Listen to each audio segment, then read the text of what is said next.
Disclaimer: I do not subscribe to the political schemes of Babylon America. The left and right paradigm is a tactic of control and manipulation, and both sides are controlled by Hashatan or Satan. I do not support the covertly racist liberal left nor the overtly racist far right, and do not vote at all. My trust is in Yahuwah, the Eluah of Abraham, Isaac, and Jacob, and his true son, Yahusha. Who has heard the poem called The Snake?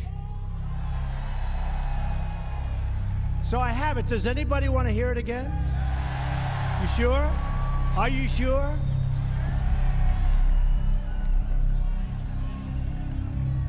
Okay. So let's dedicate this to General Kelly, the Border Patrol, and the ICE agents for doing such an incredible job. Right? This was written by Al Wilson a long time ago. And I thought of it having to do with our borders and people coming in. And we know what we're going to have. We're going to have problems. We have to very, very carefully vet. We have to be smart. We have to be vigilant. So here it is, the snake. It's called The Snake. On her way to work one morning, down the path along the lake, a tender-hearted woman saw a poor, half-frozen snake.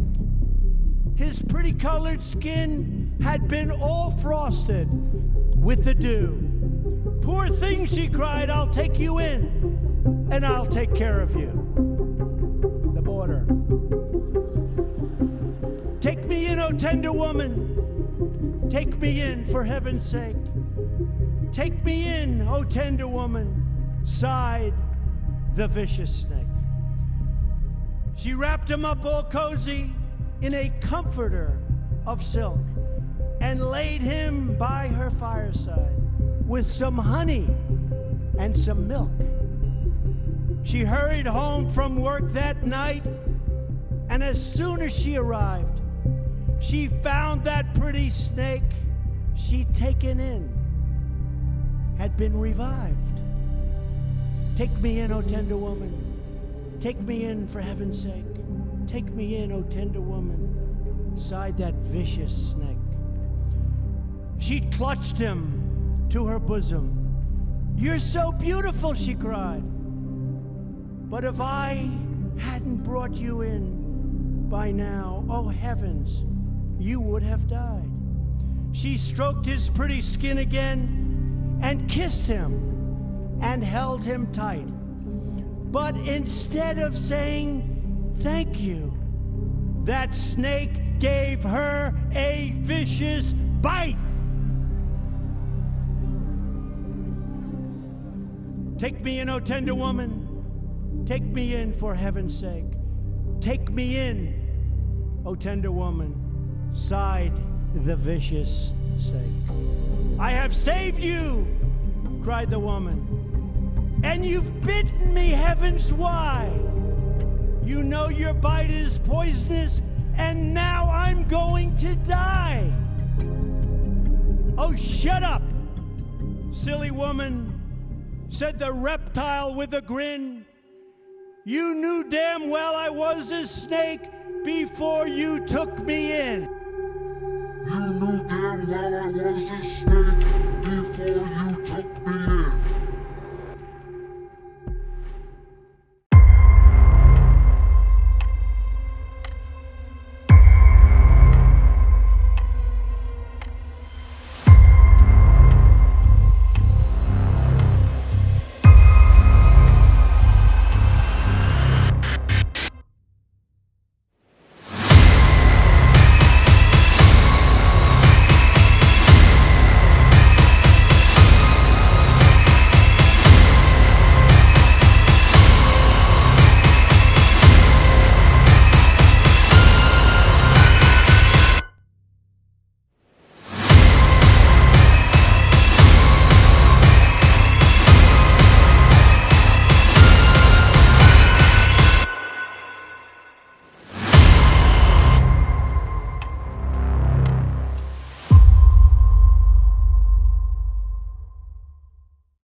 chosen candidate?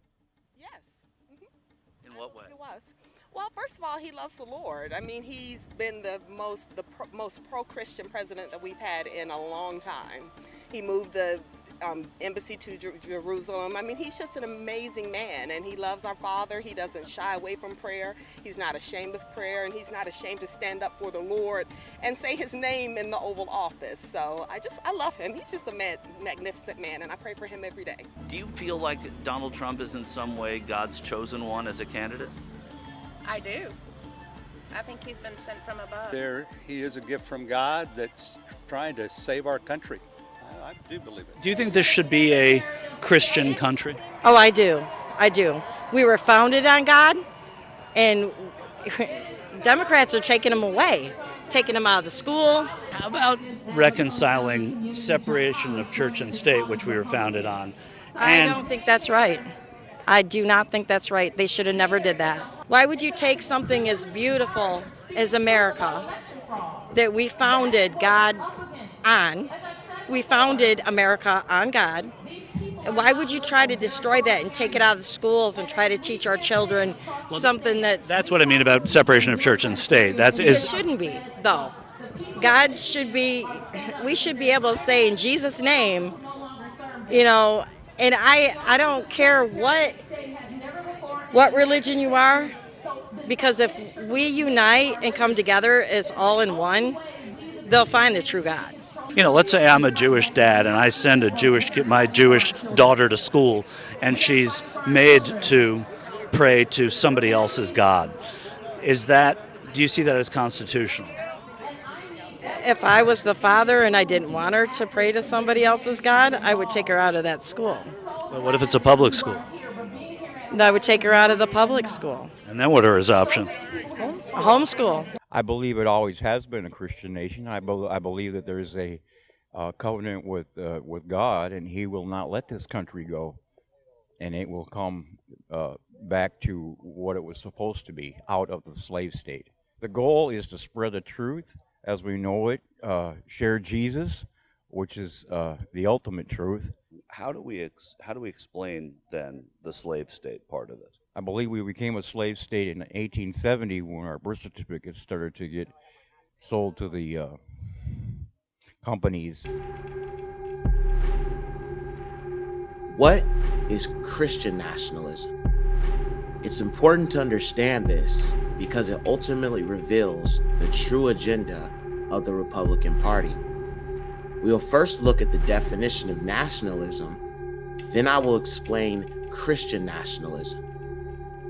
So Webster's dictionary describes nationalism as loyalty and devotion to a nation, especially a sense of national consciousness, exalting one nation above all others, and placing primary emphasis on promotion of its culture and interests as opposed to those of other nations or supranational groups.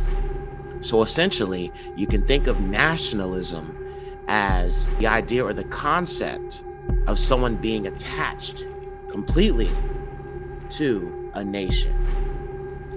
You can think of the Nazi Party as nationalist. As a matter of fact, Hitler proclaimed himself to be a nationalist. The Nazis proclaimed themselves to be nationalists. This goes hand in hand with patriotism and such the devotion to Donald Trump. And as you can see from the video that we just looked at, there are many people who feel as if America is a Christian nation that was created by the Christian God and was implemented based upon Christian values. The problem with nationalism is it leads people to believe that their beliefs and their devotion to the religion of Christianity is to be imposed upon everyone else. And this, in essence, is what we call Christian nationalism. So it's not just the devotion to the country, but also to the religion of Christianity. And the reason why Christian nationalism is dangerous is because it forces these beliefs on everyone in said nation. Let's continue.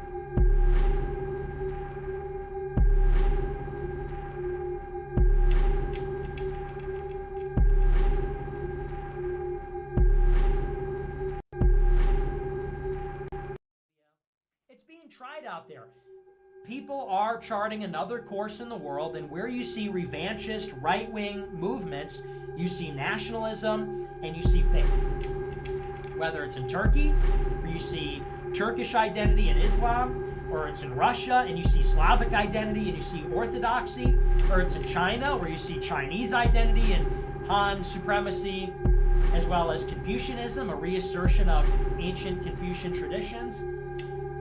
And the answer in America is not some kind of bullshit left-wing economic. We don't need Lopez Obrador, we don't need some kind of weird, left on the economy, neutral on the other stuff. The answer is very clear. In order for America to reassert itself in the world and for America to reclaim its destiny, it needs to reassert its American identity. And where is American identity? Where does it come from? It comes from Northern Europe. America must reassert its historical identity, its historical national identity, which is European, which is Northern European, which is British. It must assert its historical character, which is not Hispanic, not Black, not Asian, not Indian, it's European. And it must come with that a foundation, a moral foundation in the one true religion, the religion of our continent, the religion of our motherland, which is Christianity. That is the only future for the right. That's the only future beyond globalism. Not compromising with the left on universal health care and unions or whatever. The future is a full-throated, real right-wing movement. Not a conservative movement that's about, protecting our ever-shrinking share of the country and sort of retreating the sort of Benedict option into these pockets of rural America where we can pretend like it's the 80s still or the 50s. The goal is an aggressive and expansionist, futuristic, right-wing movement. And when I see the future, when I see the next generation, because what is the future? What is forward thinking? It's not what appeals to old people. It's not what appeals to octogenarians. It's what is the right-wing movement that's going to inspire kids? What's the right-wing movement that will inspire the next generations? It's muscular American Christian nationalism. That's it. Nothing else. Not the economy, not industrial policy, although that could be a part of it. Not workers of the world unite and let's go against the elite, whatever that means. The thing that's going to get our people to move forward is particularly inspiring the young men. Who is going to forge our future? It's the young men. Who's going to build the future of America? It's the boys today who will grow up and become men, not the women, the men. And what is going to inspire the young men? What is going to inspire the young men to build and create and fight and be proud? It's to be proud of who they are. It's to fight for their creator. It's to fight for their nation. Not to fight for a paltry wage increase at their fucking job. Not to increase the tips of DoorDash workers and make it so that we can all bring home a little bit more of our income. No, screw that. The children that are growing up now, the young boys that are being brought up now, the opportunity is ripe. Boys that are being brought up now with their biological disposition to be men, to be masculine, the conscience, the moral law written on their hearts, the time is now to make an appeal to them and save them. Boys are growing up in a culture where it's gay and trans and it's feminized and it's telling them to hate themselves, hate their ancestors, hate their fathers, to be weak, be fat, be stupid, That's who we're after. That's who we're after. That's who we need to inspire. You want to see the future? It's the young people. And what is the future that's going to inspire them? It's the future that's going to talk to them where they are. And where are they? Well, they're mired in a culture of immorality and licentiousness and vice and drugs and filth and immorality and self-hatred. We've got to bring them up out of that. And if you need any proof, who is the #1 Generation Z right-wing influencer in America? It's me! It's me! Take a look at the statistics on our website.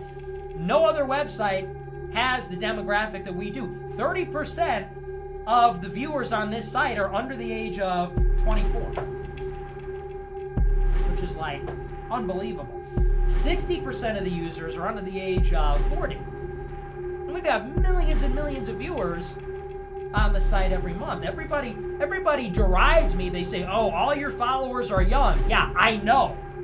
Who are you trying to convince? Ancient people? Everybody always says, "Oh, the Groypers, they're just these Zoomers." Yeah, you're damn right. You're damn right, and you should be worried about that. America First is winning among the kids. What else out there is even competing? America First is the insurgent movement among the youth. That's why we have 1,000+ kids coming to AFPAC and chanting Christ is King in their suits that don't fit and in their pit vipers. But those are the people that are going to be in politics for the next 60, 70 years. And those are the people that are going to be the future. And this is a factory of making those people. This show, this platform, this movement is a factory of making those people. Look at who's inspiring the young. It is the Christian nationalists. It's not the canned bullshit about, this Chapo Trap House, Joe Kent Alliance. Who needs that? There's one answer. There's one answer. Christian nationalism. So Marjorie Taylor Greene, she hit the nail right on the head. She's got it. That is the future. That's the future of the right-wing youth. That's the future of the right-wing global resistance. The right-wing resistance against globalism. It's the only answer. It's the antithesis. Everything else is not the antithesis. So that's that. So good on Representative Marjorie Taylor Greene. 07's for her. She knocked it out of the park on that one, and God bless her. She's the only one, or one of the only ones, changing the conversation on that. Because we are Americans, and Americans kneel to God and God alone. Hey all, I'm John Avlon, and this is Reality Check on the Extremist Beat.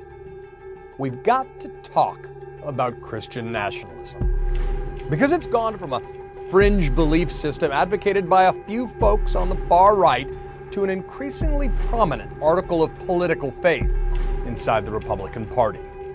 In recent months, it's been celebrated by some of the Trumpiest members of Congress. We need to be the party of nationalism, and I'm a Christian and I say it proudly. We should be Christian nationalists. The church is supposed to direct the government. The government is not supposed to direct the church. That is not how our founding fathers intended it. And I'm tired of this separation of church and state junk. And that's not all. Christian nationalism also reared its head in the January 6th attack on Congress. Thank you, divine, omniscient, omnipotent, and omnipresent Creator God, for filling this chamber with your white light of love. Now, you might ask yourself, just how different is this really from mainstream Christianity, and how much of a departure is it from politics as usual in a democratic republic? The answer is a lot. So let's clarify our terms here, right? A recent study by the Baptist Joint Committee for Religious Liberty listed 5 core narrative beliefs of Christian nationalists. 1.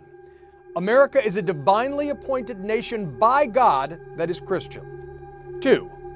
America's founders were in fact establishing a nation based on Christian principles with white men as the leaders. 3. Others would be Native Americans, enslaved Africans, and immigrants would accept and cede to this narrative of America as a Christian nation and accept their leadership. 4. America has a special place, not only in world history, but in biblical scripture, especially concerning the return of Christ. 5. There is no separation between church and state. Now, in case that sounds like an exaggeration for effect, I want you to watch this clip of an arena full of evangelicals in Atlanta reciting the so-called Watchman Decree.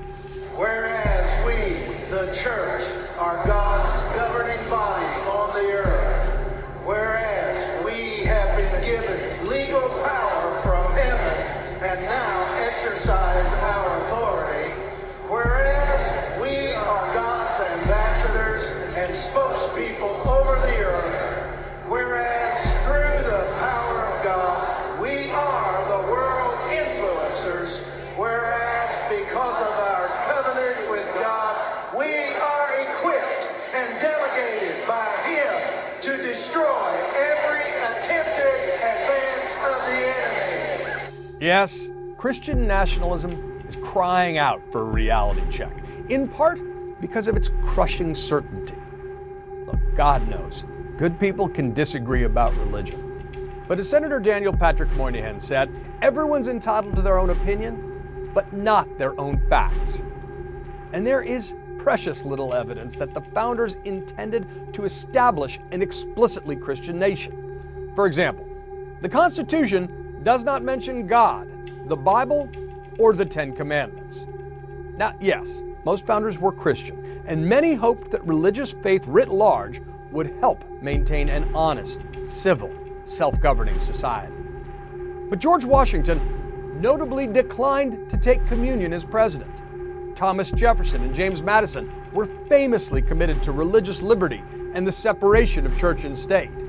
And even the 1797 Treaty of Tripoli, ratified by a Senate full of founders, declared, "The government of the United States of America is not, in any sense, founded on the Christian religion." The United States has seen several waves of religious revivals that have helped shape our culture in profound ways.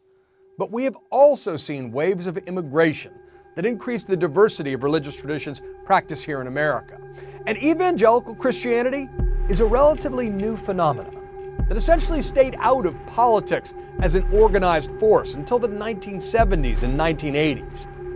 All of which is to say that just as Americans can be deeply patriotic, but not narrowly nationalist, Americans can also be deeply religious without blurring their faith with partisan politics. Now, joining me to discuss this recent rise of Christian nationalism is Amanda Tyler, the Executive Director of the Baptist Joint Committee for Religious Liberty and the lead organizer of Christians Against Christian Nationalism. Amanda, explain why, as a person of faith, you feel a need to warn your fellow Americans about Christian nationalism. Well, thanks, John, for having me on and for covering this really vital topic.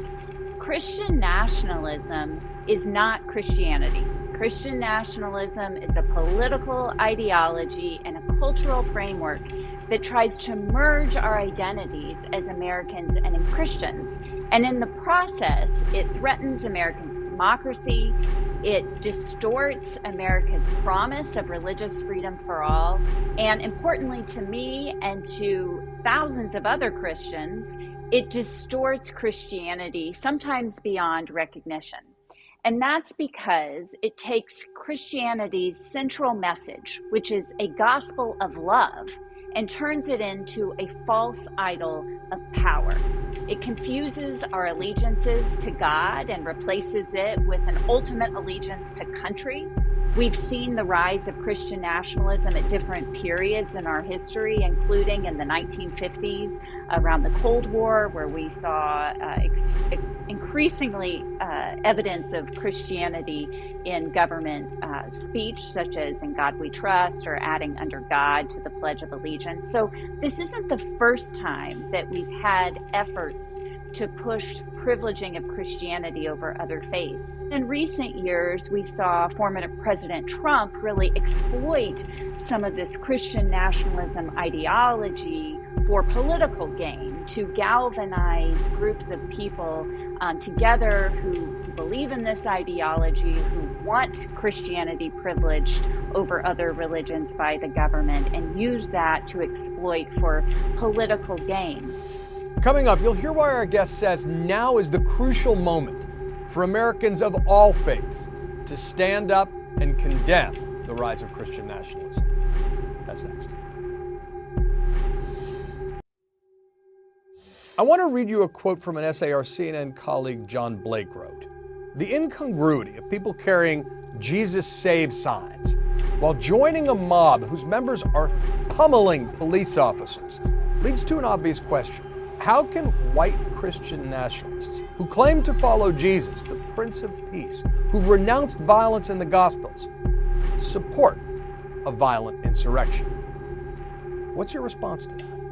Well, I think because they're not following Christ in that. They're following power. They have totally replaced their allegiance to God with an allegiance to political power. And when we do that, then we lose our commitment to being peacemakers and we become violent. You know, I think it's really important when we talk about Christian nationalism to distinguish it from patriotism. You know, we can be faithful Christians and patriotic Americans. I want to play you a clip of GAB CEO Andrew Torba, who's been consulting for Pennsylvania GOP gubernatorial nominee Doug Mastriano, and get your reaction. This is a Christian nation. Christians outnumber you by a lot. And we're not going to listen to 2%. You represent 2% of the country, okay? We're not bending the knee to the 2% anymore. The 98% of the rest of us, 75% of which are Christians, self-identifying Christians, we're not taking it anymore, bud. We are taking back our culture. We're taking back our country. We're taking back our government. So deal with it. Our founding framers would be spinning in their graves to cure this. This is exactly what they fought against at the time when they disestablished religion. And this is why I believe that Christian nationalism is the single biggest threat today to religious freedom for all. And those of us who are Christians, who have enjoyed privilege in this country, who have benefited in some ways from the ideology of Christian nationalism, we have a special responsibility to show love for our neighbor and stand up for their religious freedom rights right now. How do you see this all de-escalating and people of faith depolarizing and decoupling with the appeals of extremist politics? Well, while I'm incredibly troubled by the increasingly extreme and violent rhetoric around Christian nationalism, I am heartened by the kind of response that I'm seeing in the community. Now that it is more out in the open, I see many more Americans and Christians standing up to Christian nationalism. So I think it will take a broad response from Americans from all different political and ideological points of view to stand up to this poisonous ideology of Christian nationalism. I want to thank you so much for joining us here on Reality Check Extremist Beat. Be well. Keep on fighting the good fight. Thank you so much. I am the chosen one. I think God calls all of us to fill different roles at different times, and I think that he wanted Donald Trump to become president, and that's why he's there. Mr. President, I know there are people that say, you said you were the chosen one, and I said, you were. What is your view kind of spiritually on the sovereignty of God and what he's doing exactly by putting Donald Trump as president of the United States? Well, I think it goes to show that everything happens for a reason. Could it be that President Trump right now has been sort of raised for such a time as this, just like Queen Esther, to help save the Jewish people from an Iranian menace? As a Christian, I certainly believe that's possible. I think that God sometimes places people for lessons and sometimes places people for change. I am confident that the Lord is at work here. Explain why you say that God has given President Trump the authority to attack North Korea. The Bible, especially Romans 13, does give President Trump moral authority to use whatever force necessary, including assassination or even war, to topple an evil dictator. The Reverend Franklin Graham says President-elect Donald Trump was put in the White House by God. This election, no question, I believe God's hand was in it. I see the greatest president in history. Of course he is. He was chosen by God. God, in some reason, put him there for a purpose. I don't know what that is.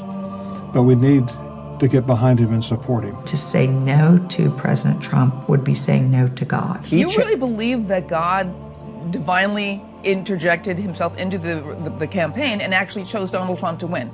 I absolutely believe that because I'm a Christian. If you're a believing Christian, you understand God's plan for the people who rule and judge over us on this planet in our government. He's authentically, whether people like it or not, has been raised up by God, because God says that he raises up and places all people in places of authority. It is God that raises up a king. Trump's the best president for Israel in the history of the world, and the Jewish people love him like he is the king of Israel.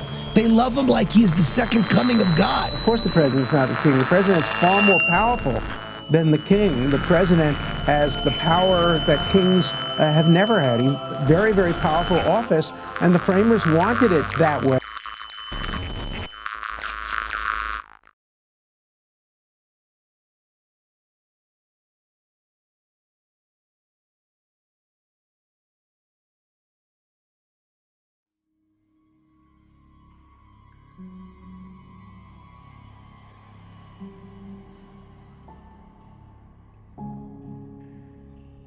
Now we really have to ask ourselves, who is Donald Trump?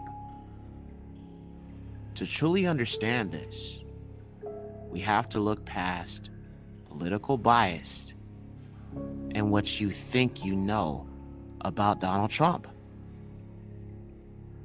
We're going to look at the people he comes from, his family history, genealogy, and we will also look at why there's such a strong following when it comes to Donald Trump. A lot of people believe that he was sent by who the Christians call God to fix this country and restore this country. But is that really what his purpose and agenda is? Because I can tell you right now, the idea of Christian nationalism is not biblical, and neither is the religion of Christianity. And we will explore that as we continue to truly understand why Donald Trump was put in office. Let's take a look. All right, family. So we have a lot that I want to show you in this segment of the video. We're going to be talking more about Donald Trump. We're going to go, a little further back to understand his lineage and the people he comes from. When you understand the people he comes from, it tells you everything you really need to know. Now, as far as Donald Trump himself, he is RH negative. Okay, that should be the first red flag. If you have not seen my documentary, Esau and the Horites, I highly suggest you watch that film to better understand where I'm going with this. Okay, but essentially, if you are RH negative, you are a descendant of the Nephilim, or the descendants of the fallen angels that came down and had children with the women of the earth and created the Nephilim giants. Donald Trump is a direct descendant of these beings. Okay, this includes the Rothschilds. This includes the royal family. This is the serpent seed mentioned in Bereshith, or Genesis 3, verse 15. Okay, so I'm going to show you that, and we're also going to look at some of his family history, and we're going to just understand a little bit more about him as we continue forward in this study, and more things will make sense as we continue. So let me go ahead and share my screen here, and I'm going to go to the browser, and we're going to take a look at this. So this is rhesusnegative.net, okay? And it gives you information on people who are RH negative, as well as individuals who are RH negative that are trying to understand more about themselves. But as I said before, what they're not telling you is RH negative is the serpent seed bloodline, okay? So it says Donald Trump is RH negative. Turns out yet another US president is one of us. As I said before, this is an RH negative website dedicated to people who are RH negative. This might be why he is so sensitive to criticism, according to Meet the Beast. It says Beast right there. Interesting, isn't it? Donald Trump's new bomb-proof car that carries bang bangs and president's blood. In the boot, there are firefighting systems, an oxygen system in the trunk in case of a chemical attack, tear gas, and a smokescreen dispensers, along with the bags of the president's RH negative blood type in case of an emergency transfusion. Okay, so Donald Trump is RH negative, and most presidents are. Okay, this goes back also to the 13 protected bloodlines of the Illuminati. All of these people are descendants of the fallen, and they're mostly Caucasoid people. Not saying that there are not, melanated people who are also RH negative, but you have to understand this is not a race thing, but this is a truth thing. A lot of the Caucasian people are descendants of Edom, Esau. Okay, let's keep going. All right, so this is Donald Trump. These are his relatives. His grandfather, Frederick Trump, immigrated from Germany to the United States and went back from Germany, married a local woman, and took her back with him to the US of A. So Donald Trump has Germanic and Scottish ancestry, and I'm going to show you that as we continue on. His father, Frederick Trump, began what is now his empire. His mother, Marianne McLeod Trump, was born in Scotland. So he has Germanic and he has Scottish ancestry, okay? Now, let me go back because I want to show proof he's RH negative. Look at that. A negative. Obama. Negative. Kim Jong-un. Negative. Xi Jinping. Negative. Putin. Negative. All of these world leaders are of the fallen, y'all. They are of the fallen. It's just what it is. All right. So as I mentioned before, he does have his ancestry is German and Scottish, as I just showed you. Now let's take a look at his family. Now, what's really interesting is the name. Let me show you. This is Fred Trump. Okay. Now he is the person that started this whole Trump empire, and he is the father of Trump. But look what his name is. Frederick Christ Trump Sr.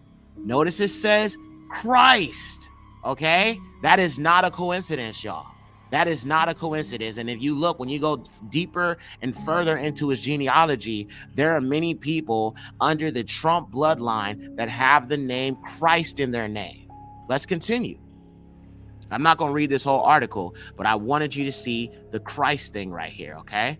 Now we're going to go to this person. This is Elizabeth Christ Trump, okay? Elizabeth Christ Trump, born Elizabeth Christ. This is a German woman, okay? October 10th, 1880 was a German-American businesswoman. Trump was a paternal grandmother of Donald Trump, the 45th president of the United States. She married Frederick Trump, who was his father, in 1902. Actually, I'm sorry. Frederick Trump is the father of Frederick Trump Sr. Okay, so that would be Donald Trump's grandfather. They had 3 children, Fred, John, and Elizabeth, later Mrs. Walters. Her husband died in 1918, requiring a 37-year-old widow to manage their properties. She co-founded the real estate development company E. Trump and Son with her son Fred, the father of Donald Trump. Okay, so you can see that Christ is in the name, y'all. Now, if you know me and you've been following this channel, we do not call the Messiah Jesus Christ. Okay, I'm not saying I don't believe in the Messiah. In case you're new to this channel, you came across this video, I am an Israelite. I'm a Hebrew Israelite. I do not believe in no white Jesus Christ. Okay, the Messiah's name was Yahushua HaMashiach. Okay, I believe in the Hebrew Messiah, not the white-washed, blue-eyed, blonde hair, American, pagan, heathen, Roman Messiah. All right, so just keep that in mind. But you can see here that Christ is in the name. Now, when you think about Donald J. Trump, now, what if he changed his name to Donald J. Christ Trump? Something to consider. But I'm not going to, spend too much time on that. But I just want you to see that the family genealogy connected to Donald Trump does use the name Christ. Okay, now let's keep going. Now, I wanted to dig a little bit more further on the genealogy a little further. So if we go here, we have Johann George Christ. They are also connected to the Trumps. Okay, let's read it. When Johann George Christ was born on 6 May 1820 in Palatine, Bavaria, Germany. Remember, we talked about how Trump has Germanic and Scottish ancestry, okay? And we're on FamilySearch.com, and you can see the different names here. You've got Philip Christ, you've got Elizabeth Christ. You can see how these all connect, okay? As you go further down the genealogy, okay? And they all have the name Christ in their name. Okay, now some people say, oh, Donald Trump's the anti-Messiah. Maybe he is, because I'm seeing a lot of Christ right here. I'm just saying. Okay. Bavaria, Germany. His father, Johannes Christ, was 30, and his mother, Anna Catherine Westberg, was 37. He married Sabina Christina Hartung on 5th February 1851 in Palatinat, Bavaria, Germany. They were the parents of at least 2 sons and 3 daughters. He died in Kalatz, Don, Dukerheim, Rhineland Palatinate, Germany, and was buried in Hockenheim. I can't even pronounce these words, so I'm not going to even try. But you can see the genealogy goes back to Germany. All right, now let's continue on here. Now, let's also understand a little bit more about Bavaria, because we can see that it gives us a specific location when it comes to Trump's Germanic and Scottish ancestry, and one of those places is Bavaria. The history of Bavaria stretches from its earliest settlements and its formation as a stem duchy in the 6th century through its inclusion in the Holy Roman Empire. Okay, so Bavaria was conquered by the Holy Roman Empire. So there's a good chance Donald Trump has Roman ties as well. And if he has Roman ties, he most likely connects directly to the Macedonians, who are also descendants of Amalek. Okay, let's just keep going. Let's keep going. To its status as an independent kingdom, and finally as a large Bundesland state of the Federal Republic of Germany, originally settled by Celtic peoples such as the Boil by the 1st century BC. It was eventually conquered and incorporated into the Holy Roman Empire as a province of Raetia and Noricum. Now, let's take this a little bit further. So it says Bavaria, right? And it says Bundesland. Now let's go right here. Now, if you have watched my Esau and the Horites documentary, you know exactly where I'm going with this, because I went to this website. These people are descendants of the Neanderthals. They are descendants of the wild men of ancient Germany, because a long time ago, Germany and all of Europe was inhabited by the Black European Moors. Yeah, sorry to bust your bubble, but the original inhabitants of the land of Japheth, Europe, were black. Okay? These people right here are descendants of the cave dwellers who dwelled in the Caucasus Mountains. Now let's read this right here. It says, Obsterdorf locality and town history. Obsterdorf is a municipality and skiing and hiking town in southwest Germany, located in the Allgäu region of the Bavarian Alps. Obsterdorf is one of the highest market towns in Germany and is the southernmost settlement in both Bavaria and in Germany overall. The Obsterdorf area was already inhabited from the Stone Age to the Roman Empire. It was first mentioned in 1141. King Maximilian, the later emperor, granted Obsterdorf in 1495 the right to hold a market in the High Court. In 1518, Count Hugo of Montfort built a spa in Tiefenbach at the Sulphur Spring. Now, keep in mind that these people are wearing costumes, okay? But they do descend from the wild men of Germany. As a matter of fact, real quick, since we're already on here, I'm going to just show you what that looks like, just in case some of y'all may not know and may not have watched the Esau and the Horite documentary. So I'm going to just show you what these people are. This is the wild men, okay?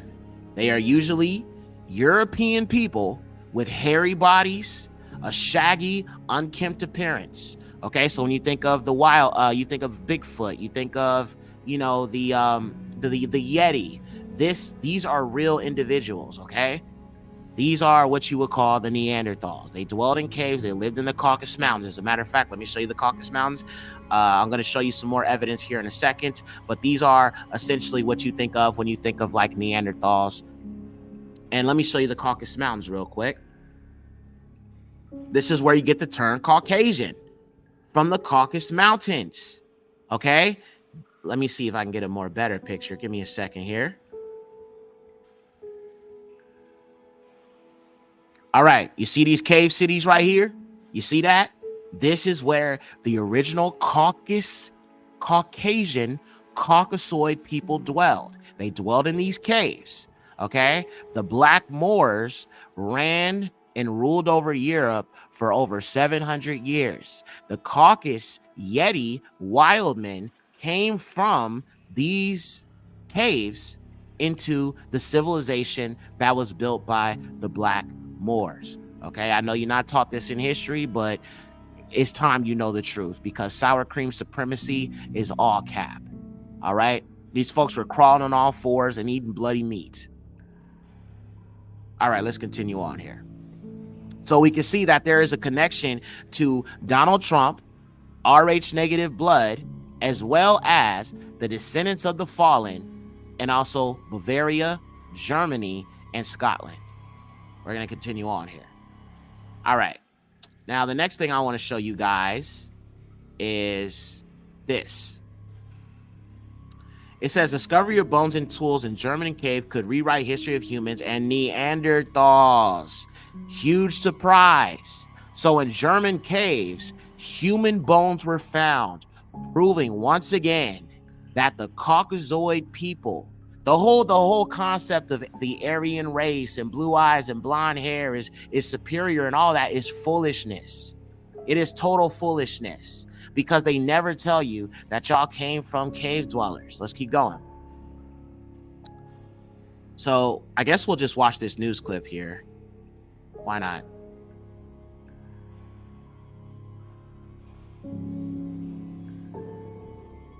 Okay, I don't think I can play the audio, so I'm going to just read the article. Pioneering groups of humans braved icy conditions to settle in Northern Europe. Now, remember how that sour cream supremacist Nick Fuentes was talking about, you know, all civilization comes from Northern Europe? Well, essentially, that is where the cave dwellers were, by the way. But you know, let's just keep going. Settled in Northern Europe more than 45,000 years ago. We know that's not true. The earth is not 45,000 years old, so you got to chew up the meat and spit out the bones. A huge surprise. That means they could have lived there alongside Neanderthals. Those of Northern Europe lived alongside Neanderthals, okay? Now they're telling you that they fled there, or they settled there, which in a sense could be true. But are you trying to tell me that those that were in the caves, they did not mate with and have children with who are descendants of the fallen? Absolutely. Absolutely. The Bible says in 2 Ezra chapter 6 verse 9 that Esau is the end of the world and Jacob is the beginning of the world that followeth. Who is in power? All I see is Caucasoid, Neanderthal, Edomites. The Caucasoid people are Esau. They are the descendants of Esau. They are descendants of Amalek. Okay, keep that in mind. They could have lived there alongside Neanderthals, scientists said Wednesday. The international team of researchers found human bones and tools hiding behind a massive rock in a German cave, the oldest traces of Homo sapiens ever discovered so far north. The discovery could rewrite the history of how the species populated Europe and how it came to replace the Neanderthals who mysteriously went extinct just a few thousand years ago after humans arrived. We know that's cap, okay? We know that the Neanderthals still exist. They just rebranded themselves as Caucasian, essentially. When the two coexisted in Europe, there was a replacement phenomenon between the Middle Paleolithic and the Upper Paleolithic periods. French paleoanthropologist Jean-Jacques Hublid, who led the new research, told AFP. Archaeological evidence such as stone tools from such species have been discovered dating from this period, but determining exactly who created that has proved difficult because of a lack of bones. So we've seen all that we need to see. Essentially, the Caucasoid people. Let me come back on the screen. The Caucasoid people come from Neanderthals, and they were the Neanderthals. They like to make a separation because certain things are being discovered. But ultimately, Donald Trump is a descendant of these Neanderthals, of this fallen bloodline, and we can see that there is Christ that is connected to the people he comes from, the lineage that he comes from. And as we continue further in this study, more and more things will be revealed. And actually, there's one more thing I want to show you guys. Let me just pull this up here real quick. Give me 1 second.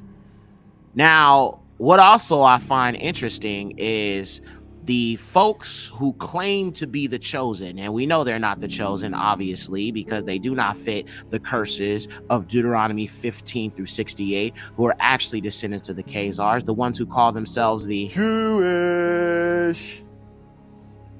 Yeah, those guys. Essentially, they believe that Trump could be a descendant of David. Now, we know, as I said, that those people that claim to be the chosen are really Revelations 2939ers. Okay, that's what they are. That's what they will be. That's what it is. Now, essentially, what's interesting about this to me, honestly, is that if he is to them a descendant of David, then that could mean he is the beast. Now, I'm not saying he is because I don't know. I think time will reveal, but as we go through this study and this documentary, I think more things will be made clear, essentially. But let's take a look at this video here, because essentially some people believe he could be. They're studying his genealogy and they're like, well, he could be a descendant of David, which would make them think that he is the promised Messiah. And you know that Trump is essentially, a friend of the Ish people, the people who are of Revelations 2:9 and 3:9. So let's take a look at this video real quick here. I'm on Twitter here on Donnie Darkened, and he has been doing a lot of work exposing Trump and showing some things about him that I think are very interesting. So let's take a look at this video.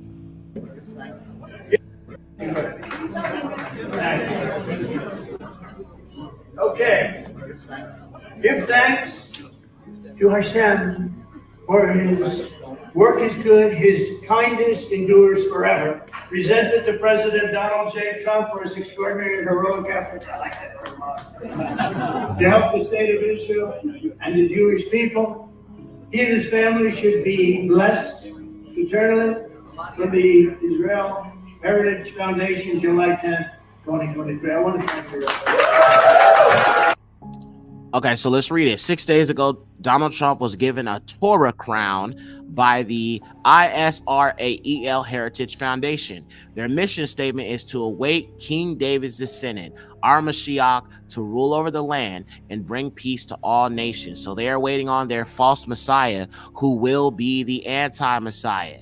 And he will most likely come in the name of JC, or who you call Jesus Christ. The true king of Yasharal, or what you call Israel, is the black Hebrew king Yahushua HaMashiach. His name is not Yeshua. His name is not Jesus. The Father's name is not Yahweh. But we can see how strong of a deception there is in Christianity, because Christianity is essentially white supremacy. So if you think of a white Jesus, essentially, or a white man, most people will believe that he is the Messiah. You just heard some of the clips where they're saying that, Trump is like the second coming of Christ. A lot of people like to reference Trump being like Jesus. There's just so many parallels tied to this, but we're going to read some of this thread here. Here is their mission statement available on their website. What's interesting is there are many connections of Trump to this coming Messiah. That is difficult not to wonder why. So as I said, they're waiting, the return of waiting for the revelation of their Mashiach, who is going to be in their mind, a descendant of David, but actually he's going to be a descendant of the fallen bloodline, which these Ish people are also, descendants of. Rabbi Yosef Berger, who oversees the tomb of King David, is attempting to link Trump's genealogy to David in order to prepare the way for the Messiah. This will establish Trump as a candidate for the Ish Mashiach, the false Messiah, the false one. Rabbi links President Trump to King David, said he's preparing the way for the Messiah. So, family, we can see here conclusively that there may be more to this than some people understand. And to all of these Trump supporters that are, out here supporting him and, acting like he is the savior, woe unto you. Because as we continue this documentary, more things will be revealed. And if you want to continue to blindly support this descendant of the Nephilim, okay, go right ahead and see what happens to you. There's only one king, and his name is Yahushua HaMashiach. But anyway, let's continue on and get back to the video. I've got more to show you guys. Let's get to it.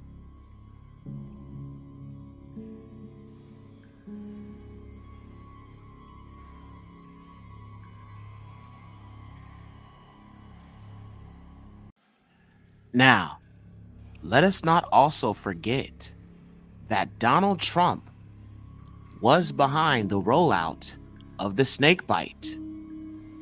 He was behind the Warp Speed project to get as many people to take this snake bite as possible. Now, what I find so interesting is so many people make excuses for Donald Trump and say, oh, well, he didn't know, and oh, this is different than what they are pushing, later after he got out of office. No, it's all the same thing. He's no different than Joe Biden. He's no different than Barack Obama. He's no different than the Democrats if he's pushing the same snake bite. And let's also not forget that he appointed Fauci. So I know people like to ignore that too. But he has the same globalist agenda as those who control him. Because unfortunately, people don't realize that presidents do not have power. They are puppets. They are puppets for those in the shadows that you never see that truly run the world. Donald Trump and the rest of the presidents, be it on the left or on the right, are literally just front men. They argue in front of the camera all the time, but behind closed doors, they work together. And when it comes to the New World Order agenda, Trump is no different, and we will prove that as we continue. Now, I want to show you statements that came from Donald Trump's mouth when he had his interview with Candace Owens, and she asked him about the cookie juice. This is what he said. I came up with 3 snake bites. All are very, very good. I came up with 3 of them in less than 9 months. That's where warp speed comes in. Candace Owens says, and yet more people have been deleted under CVD this year, by the way, under Joe Biden than under you. And more people took the snake bite this year, so people are questioning how. Trump says, oh no, the snake bite worked, but some people aren't taking it. The ones that get very sick and go to the hospital are the ones that don't take the cookie juice. Huh. Isn't that exactly what the liberals said? Isn't that exactly what Fauci said? Let's keep going. He also says, but it's still their choice. And if you take the cookie juice, you're protected. Once again, the liberals said the same. Look, the results of the cookie juice are very good. And if you do get it, it's a very minor form. People are not being unalived when they take the cookie juice. Now, I don't know about you, but I have had family members who have taken the cookie juice and are no longer here. And I'm sure many of us can attest to the fact that this same thing that he was pushing along with Joe Biden, is extremely dangerous. But there's more. Let's take a look. All right, y'all. So I have a bunch of information that I want to share here with you guys about Trump. And because we just talked about his promotion of the abomination, the snake bite, we're going to continue off from there. And I just have a bunch of tabs pulled up, and we're going to just go through all of these. And I'm just going to show you that this dude is dangerous, period, point blank. All right, so let's just get to it. I'm going to share my screen here, and we're going to pull up my browser, and we're going to just go to some articles. So we're going to start with this one. Trump again publicly defends the C to the V to the D to the 1 to the 9 abominations, but slams mandates. If you take the abomination, you're protected. Joe Biden literally said the same thing, but that's all right. Let me move this over here because this is going to tie to what we're going to be looking at. So let's keep looking at it. It says former President Donald Trump has again publicly defended the C to the V to the D to the 1 to the 9 abominations and their efficacy, but decried mask and abomination mandates in an interview posted online on Tuesday. His remarks run counter to abomination opposition among many of his supporters and comes just days after he was booed for telling a conservative audience he had gotten a snake bite. The abomination was one of the greatest achievements of mankind. We did it in less than 9 months, Trump told conservative political commentator Candace Owens in an episode of her web series, which is hosted by the Daily Wire, conservative news website. Some people are not taking the abomination, and the ones that get very sick and go to the hospital are the ones that don't take the snake bite. But it's still their choice. If you take the abomination, you're protected. Okay. So this is essentially verbatim almost what Biden had said. So please, to all you Trump worshipers, please tell me how he's any different. Let's take a look.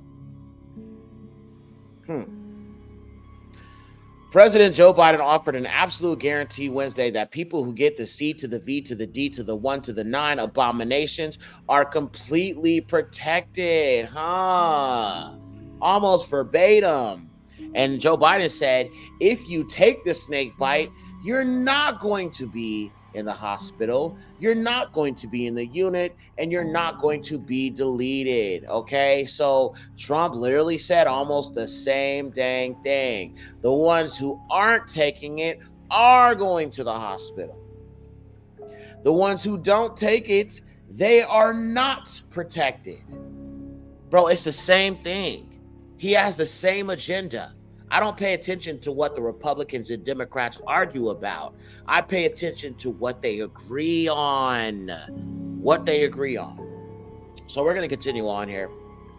I got more to show you guys.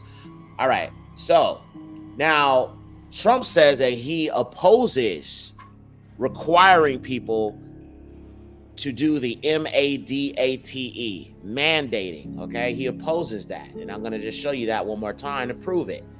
He is against MANDATES, okay? But yet, during this whole situation, there were these, okay? Look at that right there. NYC requires you to be snake bitten against the C to the V to the D to the 1 to the 9 to enter this area. Now, some people might say, but it says New York City requires it. It doesn't matter. If you are against it and you're speaking out against it and you slam it, you don't play along with what is going on. This is how it shows you that these presidents really do not have power. They really don't run anything. They are going to bow down to the altar of the C to the V to the D police. Trump is no different. He is one of them. How many times do I got to say this? Let's take a look. People continue to defend him, but you can see his own company. He literally went along with the get along. Okay. And they're like, it's the law. See, they just defend everything he does. Everything he does. It's crazy. Okay. So January 6th was against the law. And so what, y'all still defending that? You know, people got locked up over this dude. You know, some people say, well, he said to peacefully go down there. It doesn't matter. His supporters are so extremist. They're so terroristic. They're so motivated by sour cream supremacy. If he would have told them to go over there violently, they would have did it. These people that follow him are unhinged. And I'm going to prove that as we continue. And I don't care if you don't like what I'm saying, because it's true and it will be proven. Let's continue on here. All right. Now, this article is the remarks by President Trump at the O to the P to the E ration, WARP, S to the P to the E to the E to the D Snakebite Summit. Okay. So this is him speaking, the one that y'all love to worship, the one that y'all have made an idol, the one that y'all comparing to who you call pagan Jesus Christ. All right, let's just get into it, y'all. Listen to this. This is what Trump said. My administration provided a total of $14 billion to accelerate the snakebite development and to manufacture all the top candidates in advance, long in advance. As a result of this unprecedented investment, we are exceedingly proud that both P to the F to the I to the Z to the E to the R and MODERN, A as an apple, have announced that their snake bites are approximately 95% effective, which is a number that nobody expected we'd be able to get to, far exceeding anything that anybody thought. We went out and we said, what do you think a maximum would be? And I think doctors, we all came up to the conclusion that something like that would be really incredible. Really incredible. Bro, he's one of you. He's one of them. He is one of them. If authorized, tens of millions of snake bites will be available this month, and we'll get it distributed very quickly. We have that all set, and hundreds of many more will follow. Every American who wants the snake bite will be able to get the snake bite, and we think by spring we're going to be in a position that nobody would have believed possible just a few months ago. Amazing, really amazing. They say it's somewhat of a miracle, and I think that's true. This dude is evil. He is evil. Let's keep going, dude. Boy. All right. So I'm just going to go through some of these posts where you can see a lot of things connected to this man that are just wicked. Okay. So look at this right here. You see the sun symbolism? That's paganism. Okay. Now, if you look at this Time magazine, you can see the phallic symbol of Nimrod. Okay. The Washington Monument is the phallic symbol of Nimrod. Matter of fact, just to prove it, let me show you.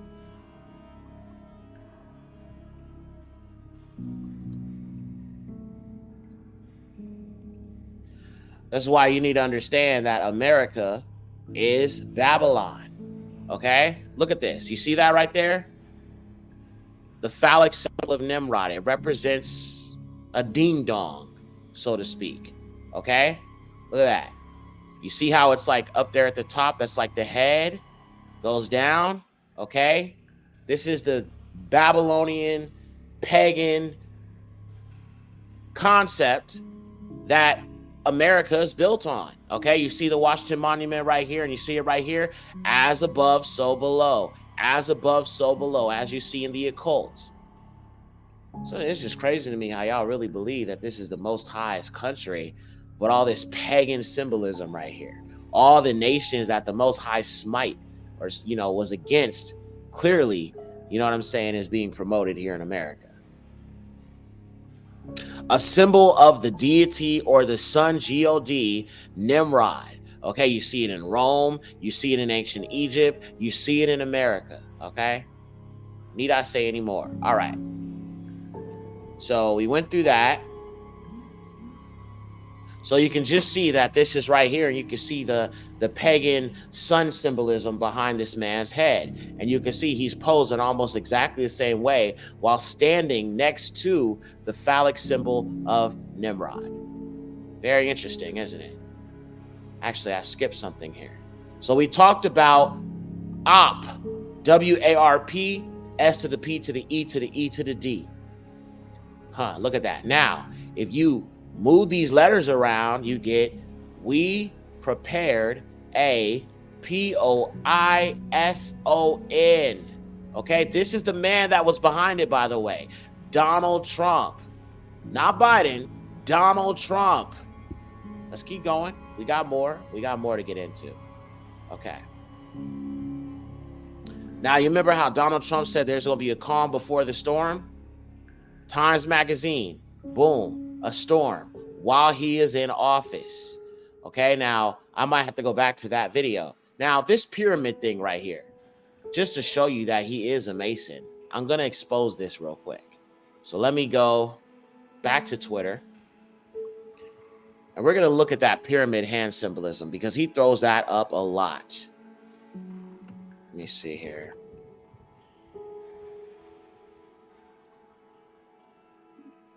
All right.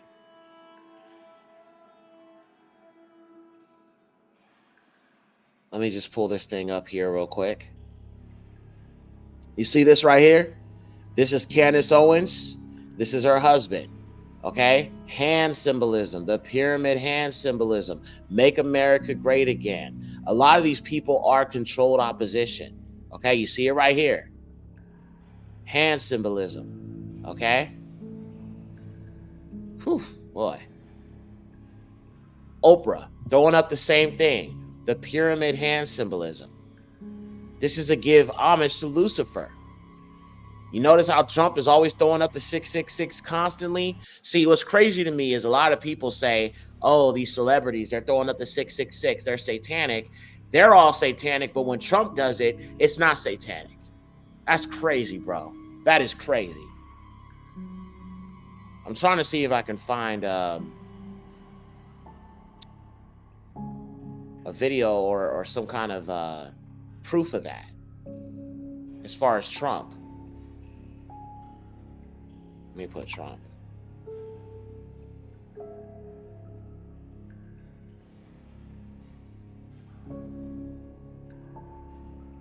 Okay, there's nothing popping up here.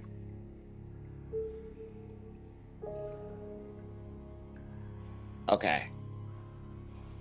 I mean, he was doing the same handshakes as the Luciferians. Like this right here. I'm going to show you guys that in a second.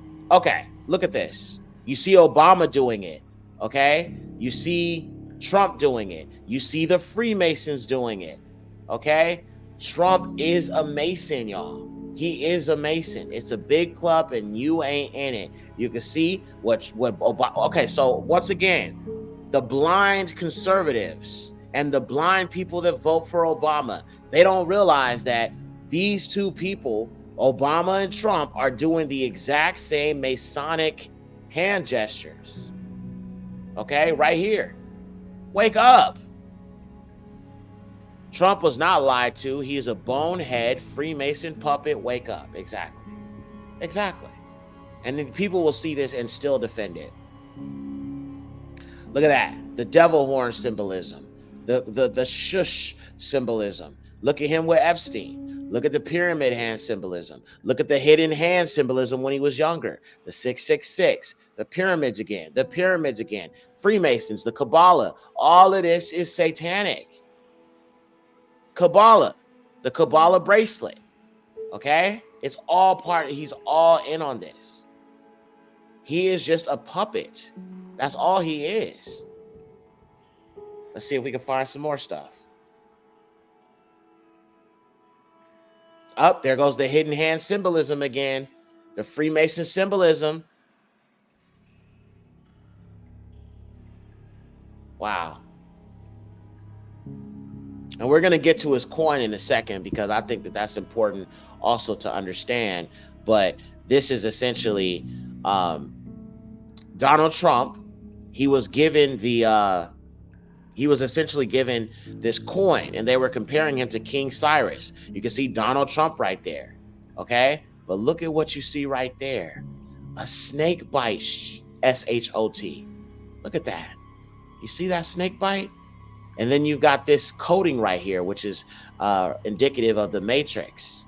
You know, 0101, binary code. Could that be connected to the mark of the beast possibly? I wonder. Very, very interesting. Very, very interesting. All right, y'all, we're going to get back to it. I want to continue. As above, so below, just like I showed you with the Washington Monument.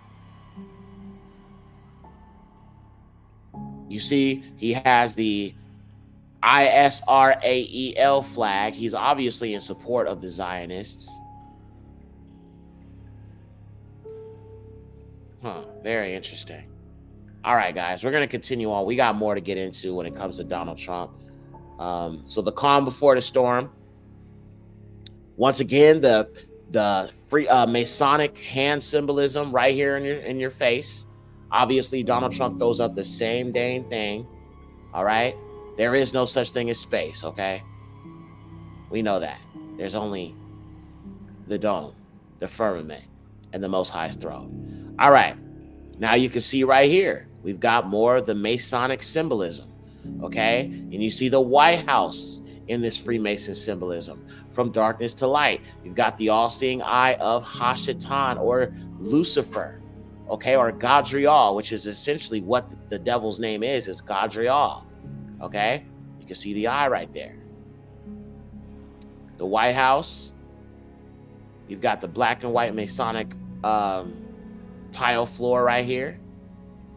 You can see you've got the secret Masonic handshake, and Trump does this a lot, and I'm going to show that to you in a second.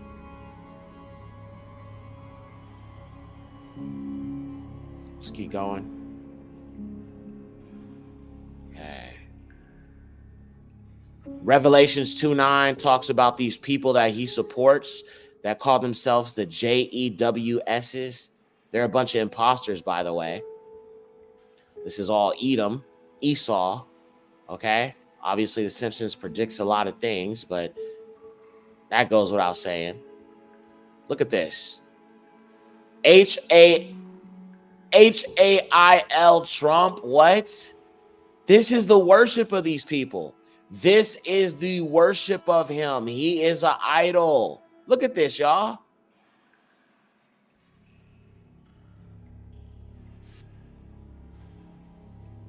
These white evangelicals are just like this. Look at this. They have made him an idol, y'all. Okay? Now, would you be surprised if he actually is the beast? Would you be surprised if he is the anti-Messiah, or if he is leading up to the anti-Messiah? Wow. Oh, my Father in heaven. Absolutely disgusting. These people are out of their freaking minds. And we're not talking about just here in America. We're talking about in India, they worship Trump. I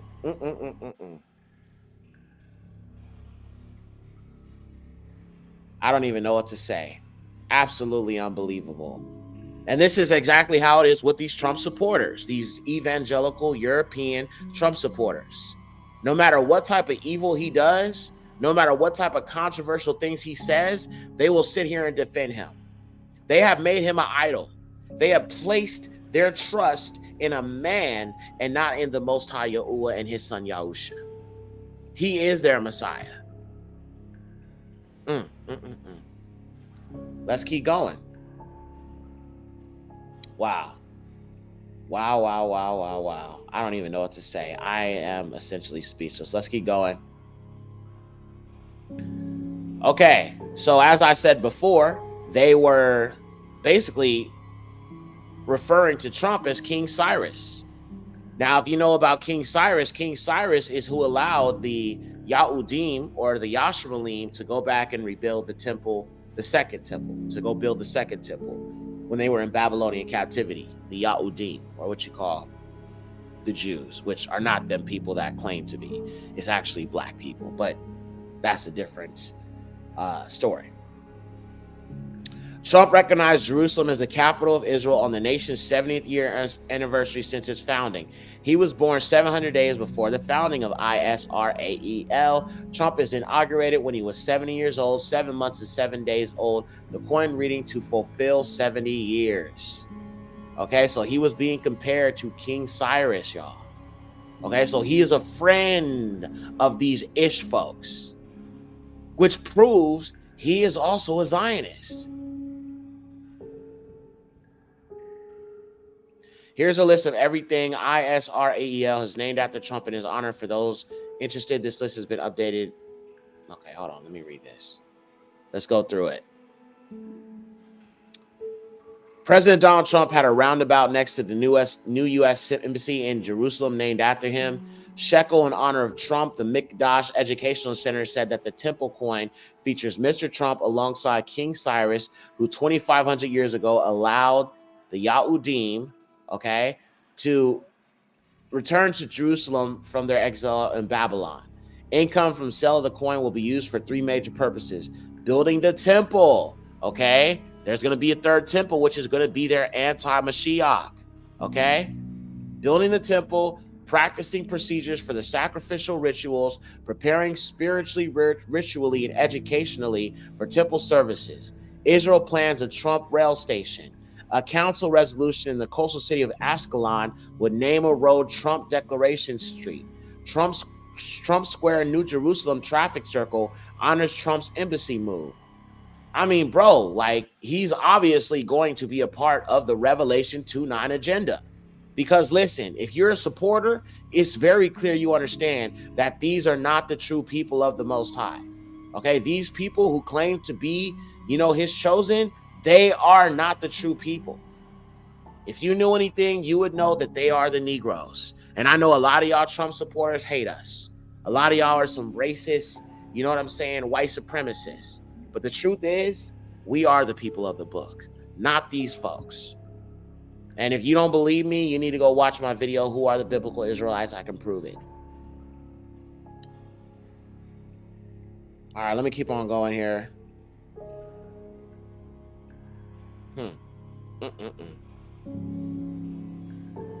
Most cannot fathom that the deep state and Trump rivalry is nothing more than a Hegelian dialectic ritual. Exactly. Oh, it's hilarious. I mean, he's controlled opposition. Let's keep going. More Trump worship. Look at this. Look at this, y'all. People taking pictures, the American flag. Now it's all kind of starting to make sense what this Christian nationalism thing is. Because you'll notice a lot more people are comparing Trump to Yahusha, or who they call white, fake, pagan Jesus. They're saying he's being persecuted just like JC was. He's being persecuted and being dragged by the media and crucified by the media just like JC was crucified. I've been saying since last year that Donald Trump's persecution will intensify and that he will possibly be arrested to imitate the persecution of JC. And you will notice a lot of these Trump supporters, they will get behind something like this and say he's just like JC. As a matter of fact, they are saying it right now. Let me see if I can pull it up.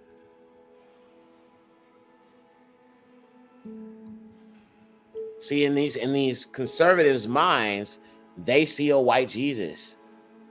Okay. Listen to this, y'all. Listen to this. Let me see if I can play it. Okay, there's no sound, I guess.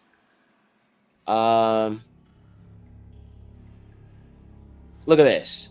Look at this. I am mercifully in no way, shape, or form saying Donald Trump is Christ-like or making any comparison to him, but the feverish level of persecution of the man is eerily similar. It's not similar because JC is false. But do you see how they're lumping it in? And eventually in this documentary, I will get to the point that Christianity is pagan. The Messiah's name is not Jesus. I will get to that in a second. But a lot of people that follow him are Christians. Okay, they are. And that's why they're part of the deception. They are under a deception. But you can see there's a lot of comparisons to Trump to the Messiah of the Bible, who is named Yahushua HaMashiach. Let's see. Let's keep going here.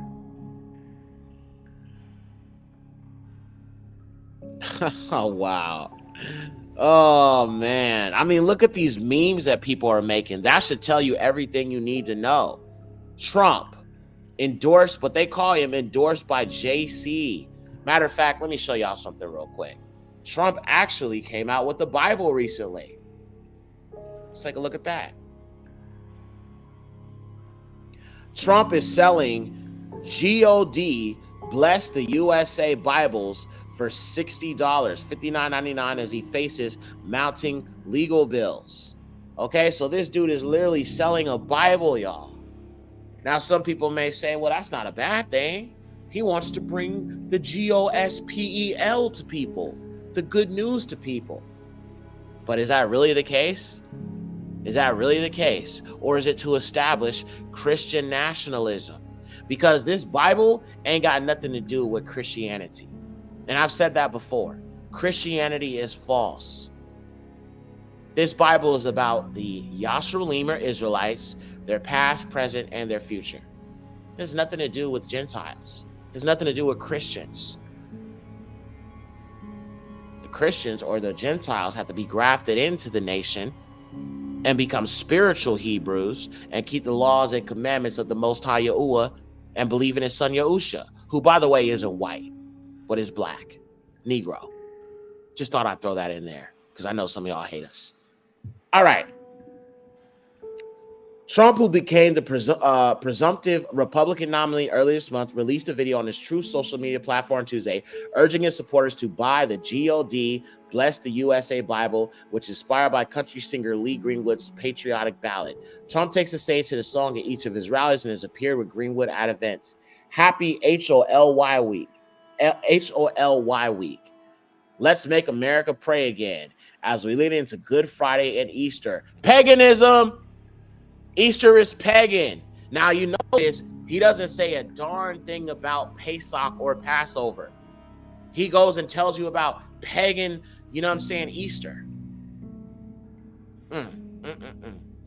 Oh, my. And a lot of y'all still support him, and he's promoting paganism to you. He's promoting Christmas to you. The Messiah had nothing to do with pagan Christmas either. Let's keep going. I encourage you to get a copy of the God Bless the USA Bible, Trump wrote, directing his supporters to the website selling the book for $60. The effort comes as Trump has faced serious money crunch amid mounting legal bills where he fights for 4 criminal indictments, along with a series of civil charges. Trump has been given a reprieve Monday when New York Court of Appeals agreed to hold off the collecting more than $454 million. Okay, so maybe it was just a way for him to get money. He says, all Americans need a Bible in their home, and I have many. It's my favorite book. Trump said in the video posted on Truth Social, I'm proud to endorse and to encourage you to get this Bible. We must make America pray again. Okay, I don't understand how he can talk about make America pray again when he doesn't even believe in asking the Most High for forgiveness. And we're going to get to that in a minute. Billing itself as the only Bible endorsed by President Trump, the New Ventures website calls it easy to read with large print and a slim design that invites you to explore God's word anywhere, anytime. Besides a King James Version translation, it includes copies of the U.S. Constitution, the Bill of Rights, and the Declaration of Independence and the Pledge of Allegiance, as well as a handwritten chorus of the famous Greenwood song. Pledging allegiance to the American flag is against the Bible, y'all. I literally remember being in high school and I got suspended because I almost got suspended because I refused to pledge allegiance to the flag. Wow. All right, y'all, let's continue on. We got more to get into. Okay. So if you know anything about the Illuminati card games, they also somewhat seem to predict President Trump. You can see you got the charismatic leader right here, and then you've got this Messiah figure. As a matter of fact, let me pull this up. Let me see if I can show you guys this. The Illuminati card game has predicted a lot of things. Illuminati card game. It's predicted a lot of things. It's predicted 9/11. It's predicted many things. Okay, here's a better image. Look at this right here. Trump. Okay, look at this. Charismatic leader. Okay, looks like Trump. What happened on 9/11? Boom. It predicted a lot of these things, and this book came out in like the 90s. You know what I'm saying? Or not this book, but this card game came out in the 90s. You can see Trump. Okay? Now let's get back to this. But that was just another example of something that obviously was predicted. Now, if you know anything about the Denver airports, they have these murals that they've made, and these murals depict many different things. Some people believe that this is an example of Donald Trump. Okay, as a matter of fact, here I'm going to show you the murals, and we're going to just go through some of them. Denver airport, just so you can kind of get the understanding. We're going to go through some of these and take a look at them. All right. Okay. So here's one of them. You can see there's like this NWO totalitarian regime. And, you know, there's like these people with these masks on. And you can see Donald Trump here. Actually, hold on a second. I'm trying to see if I can find the whole thing.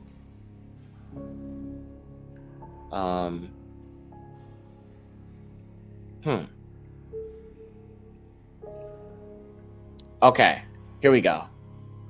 So you can see here that there's destruction that's taking place. Okay, and I'm assuming that this is supposed to be a phoenix rising from the ashes after the destruction that takes place. You can see that people are grieving. So this, I'm assuming that this is like, you can think of it more as like the tribulation. Okay, and the NWO, and, you know, peace being taken from the earth, shalom being taken from the earth. You can see the dove, you know what I'm saying, being struck with the sword, right? United Nations, UN, Agenda 21, DEPOPU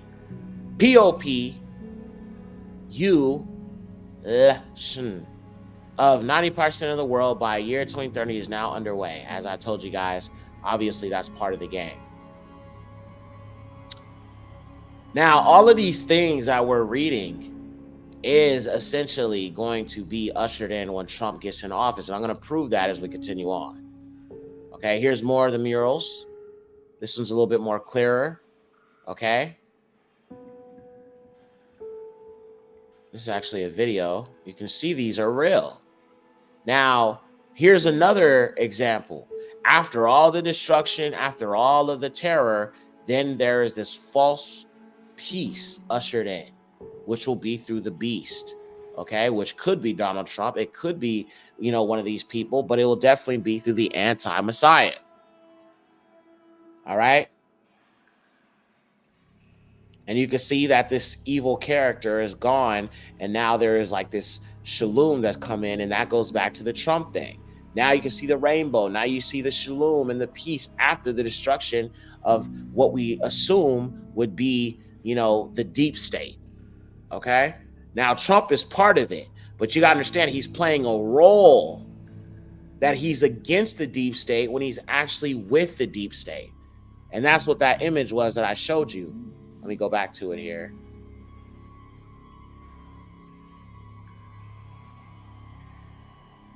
I think it was, okay, yeah, it was this one. But you can see if you zoom in, this character is supposed to be Trump. As a matter of fact, let me go back. Okay, there we go. Now you can see it zoomed in. This is supposed to be Trump that they're saying is going to usher in this false peace. You can see the American flag right there. Could it be possible? He is the anti-Messiah. I don't know. We're going to see. But it looks more and more like it could be. What are they telling us right here? Let's keep going. Rabbi says that Trump's election heralds the coming of the Messiah. Interesting. And this was written in 2016. Let's keep going. I already talked about how possibly Trump could be related to their idea of King David. Okay. Trump is a friend of Zion. Okay. So obviously he's a supporter of these people. Okay. There hasn't been one president that hasn't been. Jerusalem, USA Lem. Okay. If you know that these people are literally the synagogue of Hashatan, then you should be able to understand that he's obviously supporting Satan. He's on Hashatan's side. Trump, make it Israel great. Okay. Let's keep going. It says Trump may be the most pro Israel office ever to take office.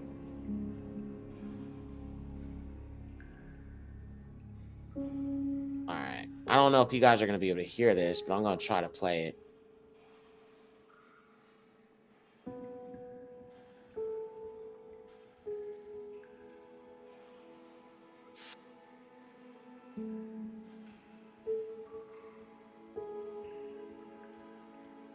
So basically, he's defending the Khazars, the people who claim to be the chosen. All right, now for some of these videos here, I'm going to just individually share my screen so you can actually hear what's being shared.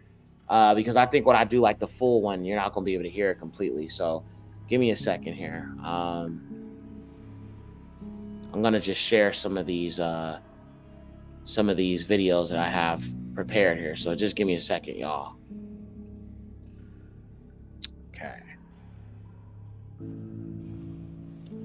All right, so we're going to look at this first video where he talks about the Ish people, and we're going to watch the video and we're going to see what he has to say. So let me just rewind it a little bit back and we'll read this. Okay, here we go. The resolution being considered the United Nations regarding Israel should be vetoed.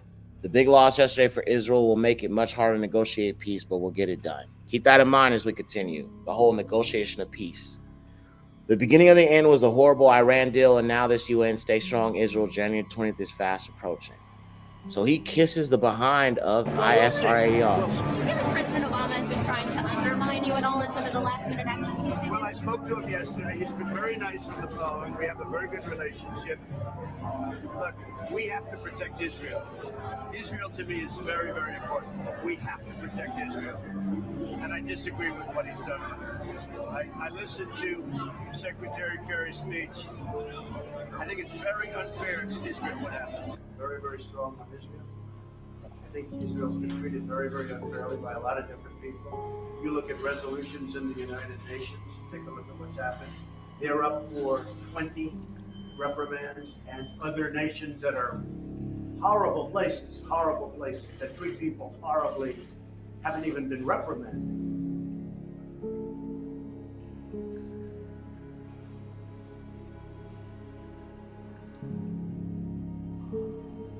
Okay, so we can see here that Donald Trump is pro them people. But see, that's the problem.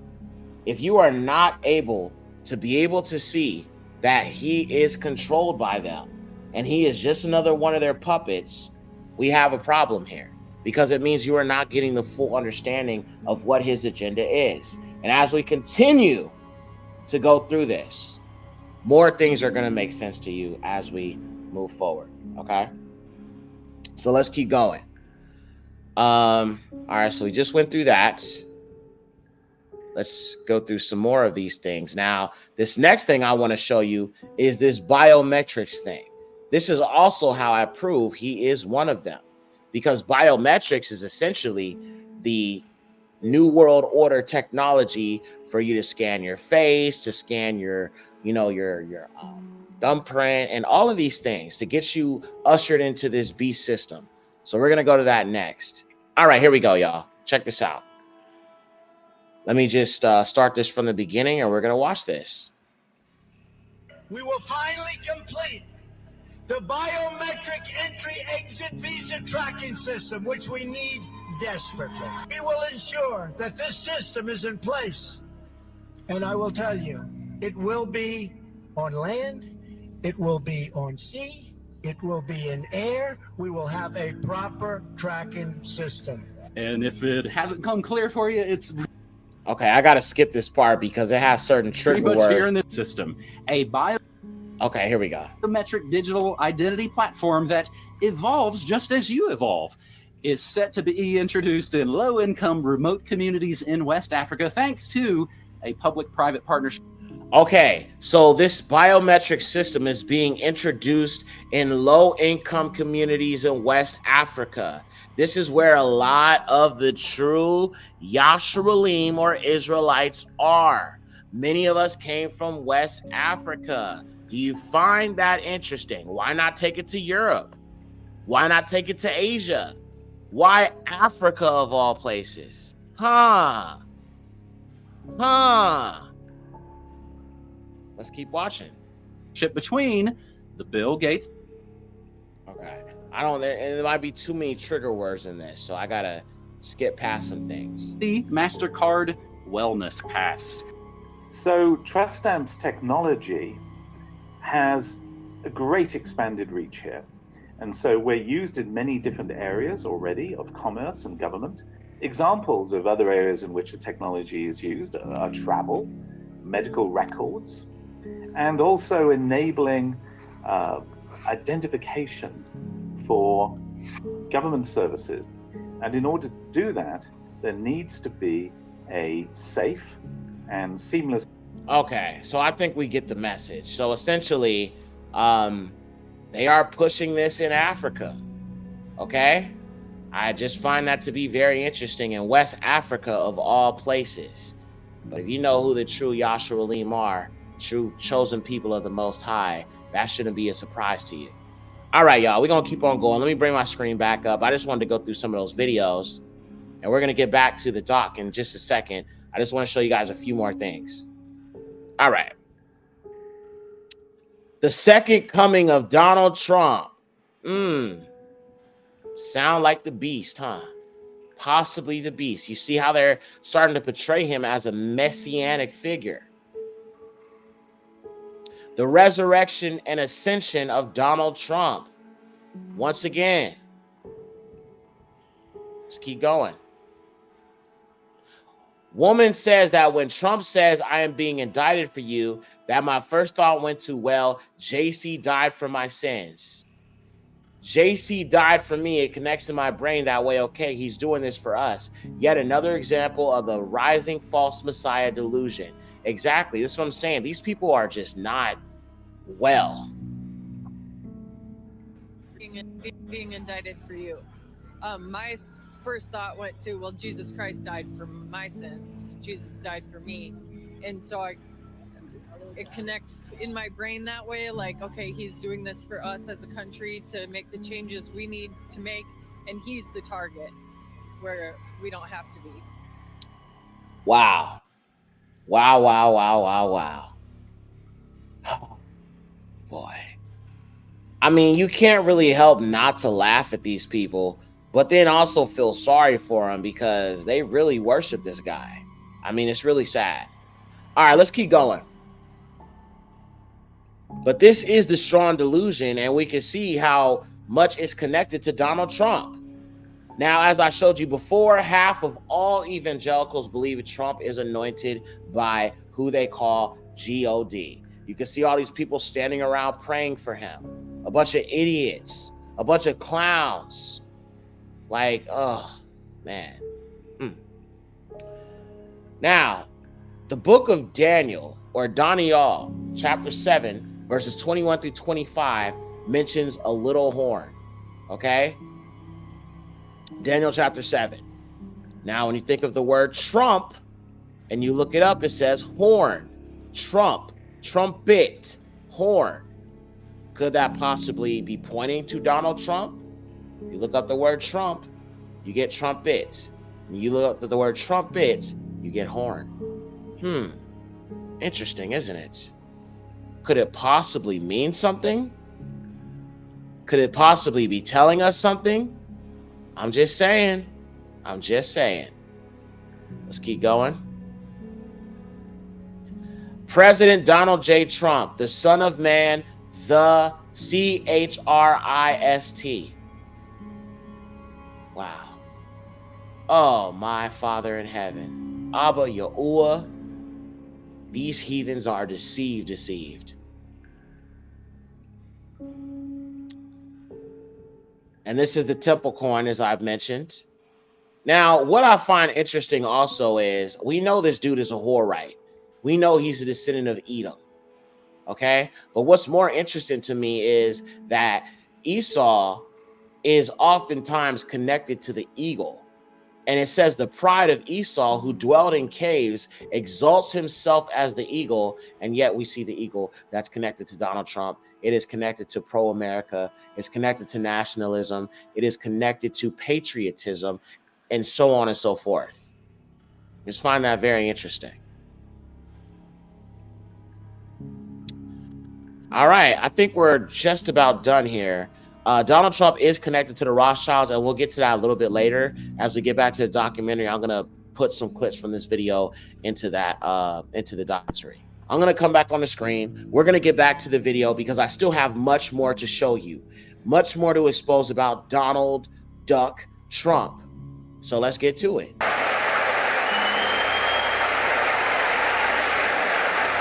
So we've got people lined up for questions. I just got one more, because you used the word Christian. Have you ever asked God for forgiveness? That's a tough question. I don't think in terms of, I'm a religious person.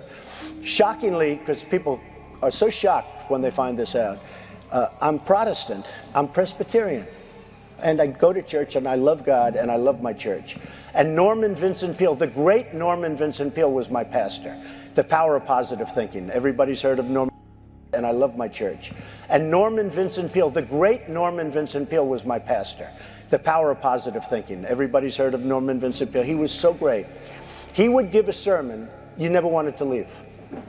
Sometimes we have sermons, and every once in a while we think about leaving a little early, right, even though we're Christian. Dr. Norman Vincent Peale, Frank, would give a sermon. I'm telling you, I still remember his sermons. It was unbelievable. And what he would do is he'd bring real life situations, modern day situations, into the sermon. And you could listen to him all day long. When you left the church, you were disappointed that it was over. He was the greatest guy. And then, you know, he passed away, but he was a great, he wrote The Power of Positive Thinking, which is a great book. But have you ever asked God for forgiveness?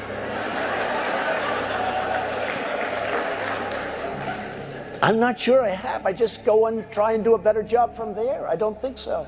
I think if I do something wrong, I think I just try and make it right.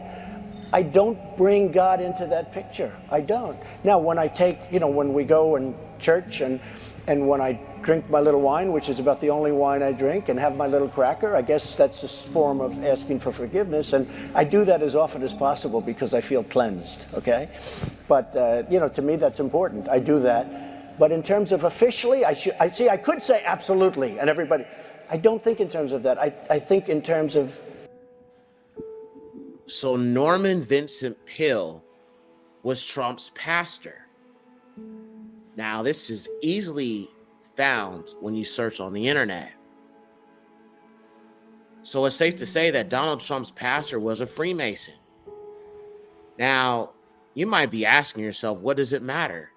Now, he talked about the power of positive thinking, and you might think that there's nothing wrong with that. You might think, yes, sir, there's nothing wrong with thinking positive. I don't know if you guys have ever heard of The Secret, but it's the belief that if you think positively enough, you have control over your destiny. Negative thoughts block positive things coming into your life, so on and so forth. What people fail to understand is that is a new age concept. It basically promotes the concept that you are your own mighty one. You are your own creator. You control your destiny. I'm a Bible believer. I'm a follower of Yahuwah and believer in Yahusha. It doesn't matter how positively I think. What the Most High does not want me to have, I will not have. I do not have the power to manifest things into my life. Only Yahuwah has the power to manifest things into my life. This ties with the New Age. This ties with the occult. And this ties with manifestation. I manifest things. If I say positive affirmations, I can bring and attract positive things into my life. This is all satanic. This is all promoting that you are your own, what you would call God. but it's a very subtle satanic agenda. But the Bible says that I will look unto the hills from which cometh my help. Who is Yahuwah? I do not have the power to attract things into my life. The Most High, if he wants me to have it, I'll have it, period, point and blank. And if he doesn't want me to have it, I will never have it. And I noticed that even in the Christian church, this is being promoted more. I'm going to show you guys some examples of what that looks like.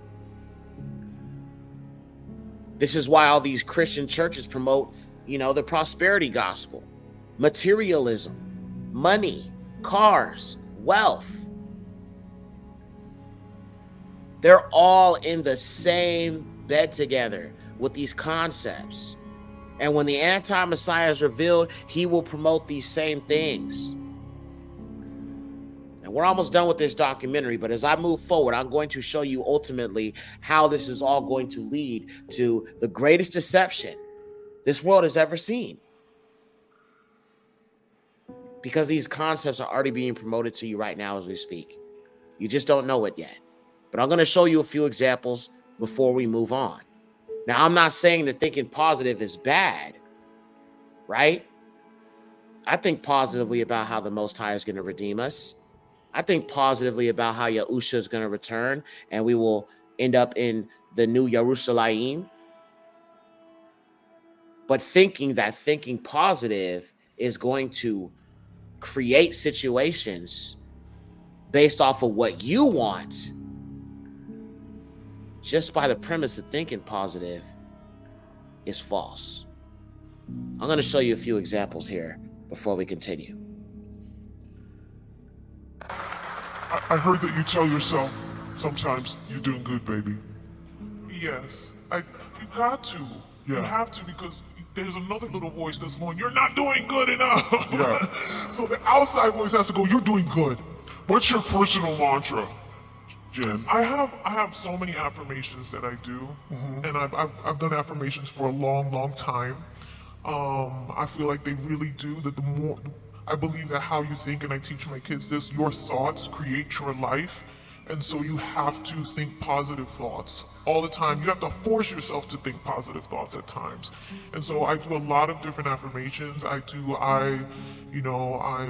open and receptive to all the goodness and abundance the universe has to offer. I am in perfect health. My children are in perfect health. We are safe. We are whole. I am whole. I am good on my own. I love myself. I love you, Jennifer. I love the universe. The universe loves me. God loves me. I am youthful and timeless at every age. I am enough. I didn't come in as a top-rated recruit. I didn't come in with the opportunity to play right away. I had to earn it. I appreciate it. I'm nowhere else. I'm in the present. It's probably the best part about my life is that to be in the present. You talk about how do you enjoy your life, how do you find balance, right? It's to live in the present. To live like a kid. Like, why do kids have so much fun? Because they just care about what they're doing. I'm very insecure in so many ways, but I wish I could give that gift to all my fans. You have the freedom to pull the superstar out of yourself that you were born to be. We are all born superstars. When things are going good, you visualize these good things happen. You visualize more good things happen. That's easy. What's not easy to do is when things are going bad and you're visualizing the good stuff. A lot of people were surprised when they found out that you've been signing your name as Chad for 2011. How did that come about? I believe in the law of attraction, and I believe that you can speak things into existence, and I believe that when you know where you're going and you know what you want, the universe has a way of stepping aside for you. And me signing my signature with Champion 2011 on it, it can't hurt me. It can't hurt me. It could only help me to believe it even more, So,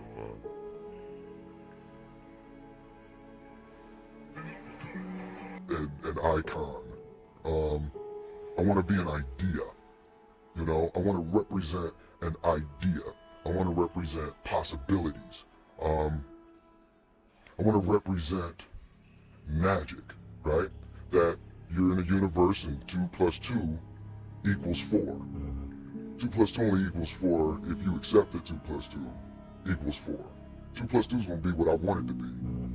you know. And there's a redemptive power that making a choice has, you know, rather than feeling like you're at effect to all the things that are happening. Make a choice. Like, you just decide what it's going to be, who you're going to be, how you're going to do it. Just decide. And then from that point, the universe is going to get out your way. It's like, it's water. It wants to move and go around stuff, you know. So for me, I want to represent possibilities. I want to represent the idea that you really can make what you want. It's really a marvelous thing, that visualization thing you did. Do you all read about this or hear this? That you used to go up on Mulholland Drive and park every night and visualize seeing yourself as... Yeah, I would visualize, This is when you were broke and poor. Right, having directors interested in me and people that I respected, saying, you know, I like your work, or whatever that is, and I would visualize things coming to me that I wanted. Write yourself a check? I heard that you did. Is that true? I wrote myself a check for $10 million for acting services rendered, and I gave myself 5 years, or 3 years maybe, and I dated it Thanksgiving 1995, and I put it in my wallet, and I kept it there, and it deteriorated and stuff, but then just before Thanksgiving 1995, I found out that I was going to make $10 million. I'll give it a number. I'll admit it, my life is going really, really well. Many of my dreams have come true, and there are plenty of you who've got huge aspirations for success too. I get emails and tweets all the time from people, so many people asking how I did it. I try to share the principles of success whenever I can, because I have not gotten this far without learning the principles of success. And over the years, I've just realized that common sense just ain't that common. So I often get inspiration from books, and one book that resonates with me all the time is this book right here. It's called The Secret. It is the most powerful book outside of the Bible that I have ever read in my life. And the book is based on the law of attraction, and how that principle, once you master it, can help you find wealth, happiness, better health, whatever you're looking for in relationships. Like attracts like. You have to understand, you are a magnet. Whatever you are, that's what you draw to you. If you're negative, you're going to draw negativity. You're positive, you draw positive. You're a kind person, more people are kind to you. So you're like a magnet, you know. And you got to understand something about like attracts like. If you see it in your mind, you can hold it in your hand. It doesn't matter how old you are, how young you are, your age, you can achieve anything that you set your mind to. And I always say, if I can do it, anyone can do it. And the reason that I always say that, because I didn't grow up with things being handed to me. I had to work hard, I had to dedicate myself, and I had to be determined, and I was. People might not believe in you, but you have to believe in you, and sometimes you're going to be your own cheerleader, and you have to be your biggest and your best cheerleader. So to all you young athletes, take that to heart, and never stop believing in yourself, and really always support who you are. I knew I was going to get here. They didn't. There was a lot of stressful years, you know, a lot of tough times, but I proved them wrong. I proved myself right. This is what gives me energy, saying I'm going to do something. Putting it out there for the world to see, and then going out and doing it. There's no better feeling in the world than that, and it's as easy as that. Say what you're gonna do, and go and do it.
Okay. You mentioned the Bible. You've been talking about how it's your favorite book.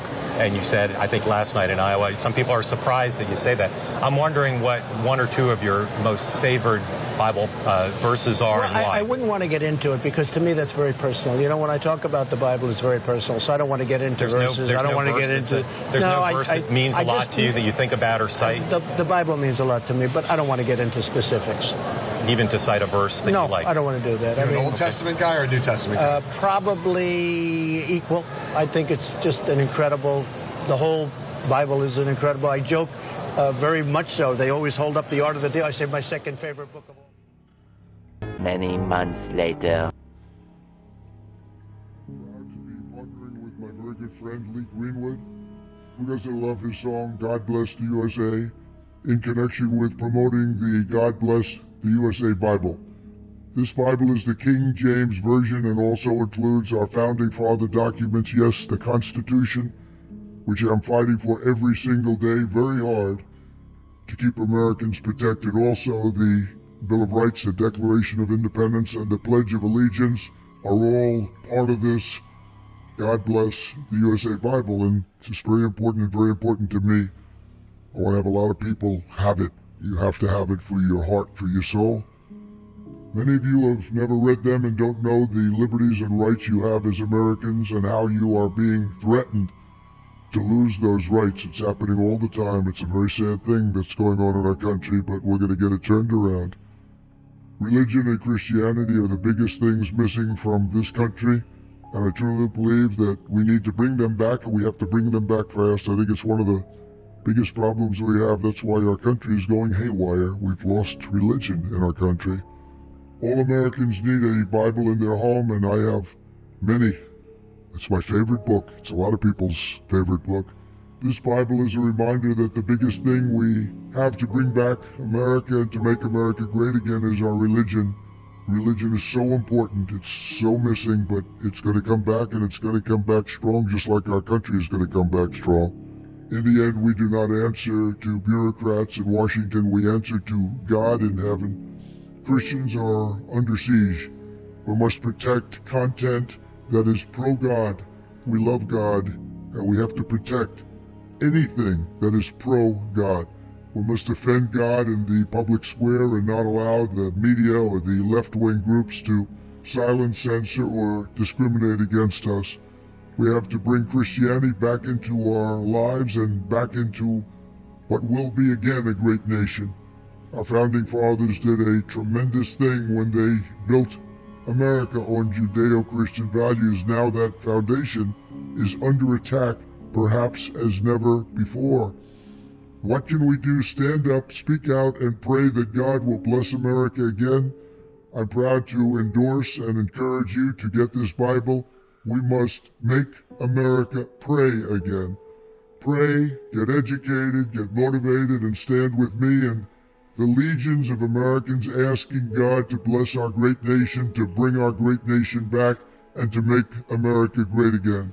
I'm proud to partner with Lee in this offering. He's a very special man, both as a talent, but maybe even more so as a human being. He's very, very special.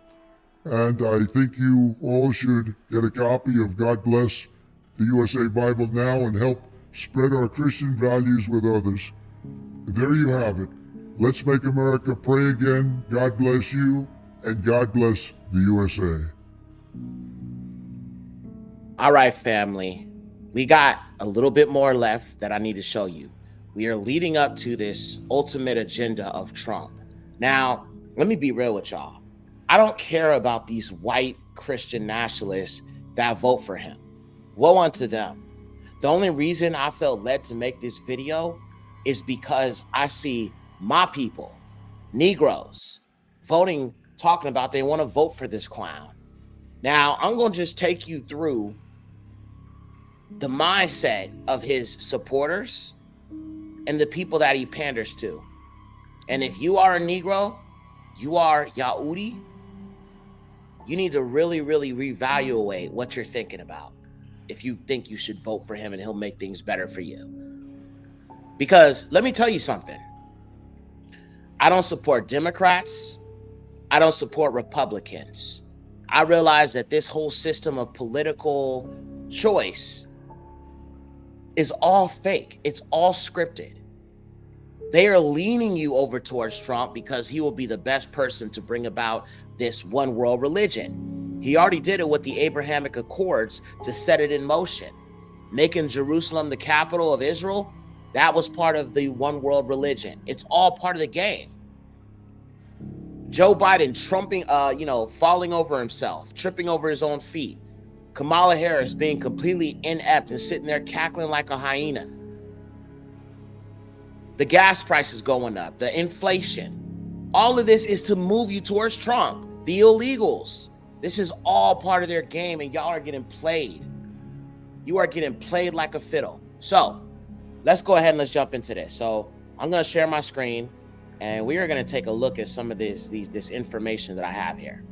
So the first thing we're going to look at is this Trump Chick-fil-A thing. Now, black people, my people, I need you to understand the pandering they're using on you. Using stereotypes to try to suck you into this political sphere while making fun of you. Now, just watch it, okay? We'll continue on, but just pay attention to this. Start with this. I'm going to start with this first because I want you to be able to hear the sound. All right, here we go. Now, this is recent. Look at the black people there. Do you think it's happenstance that he came to Chick-fil-A of all places? He could have went to a Burger Hut. He could have went to a white neighborhood. He went where there's predominantly black people. Okay, just keep that in mind.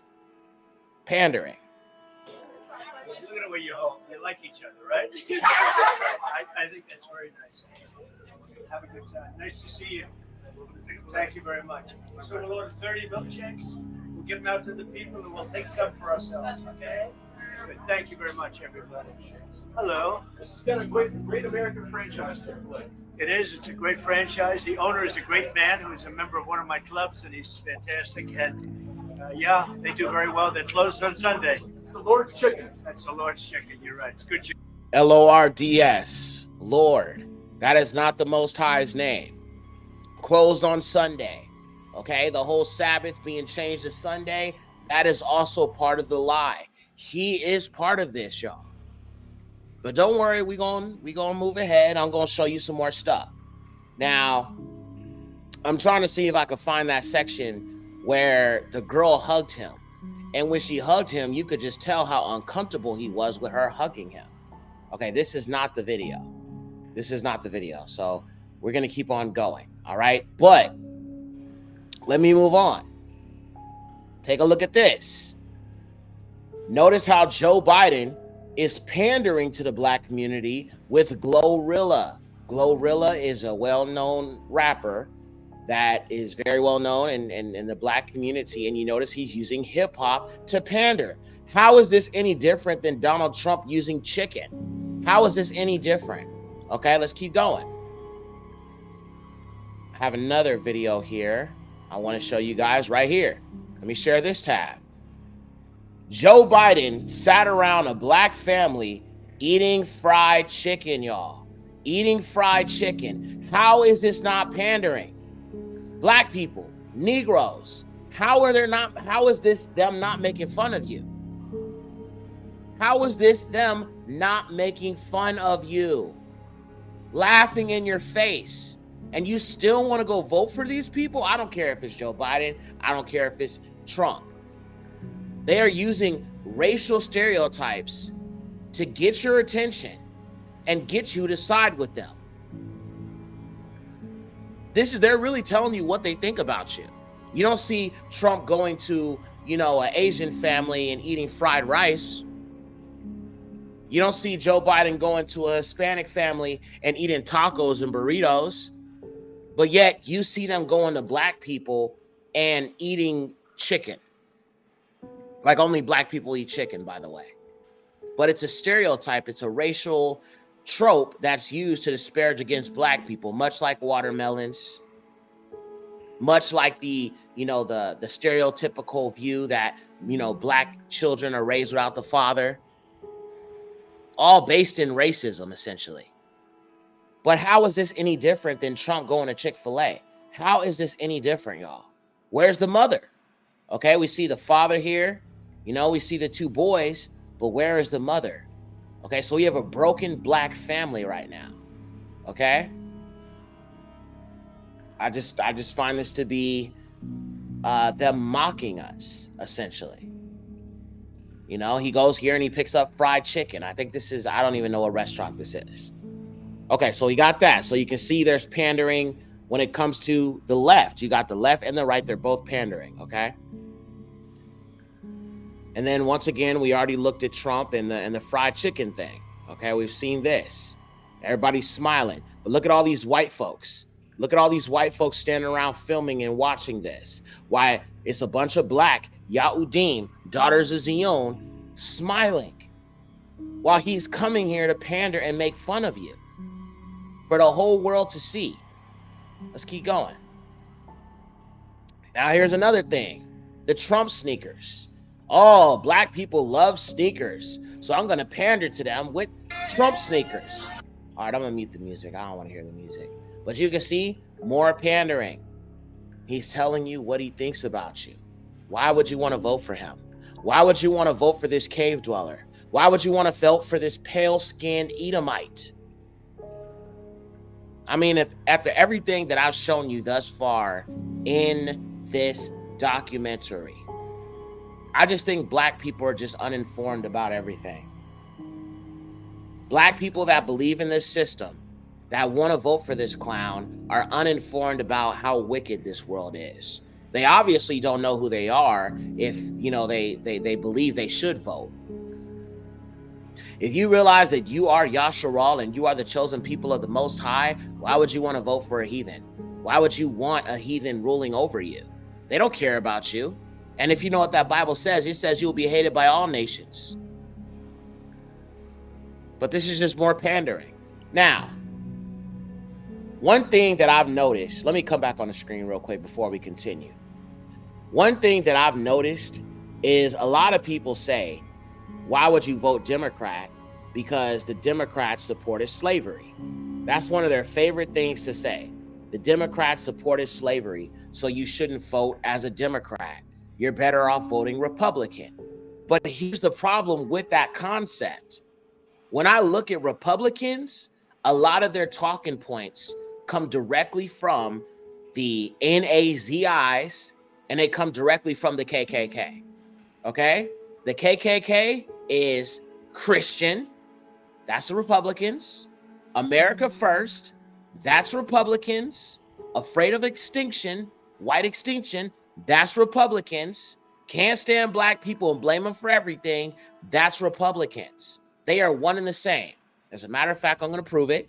I'm going to pull up my screen here, and we're going to look at this video that proves how essentially when you look at Republicans and you look at the KKK, they sound exactly the same with their talking points.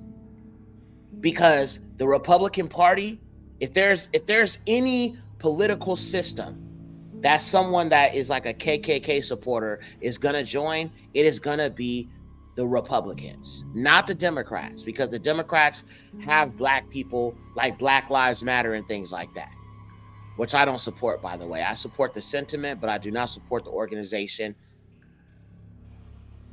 But take a look at this, y'all. Let me share my screen.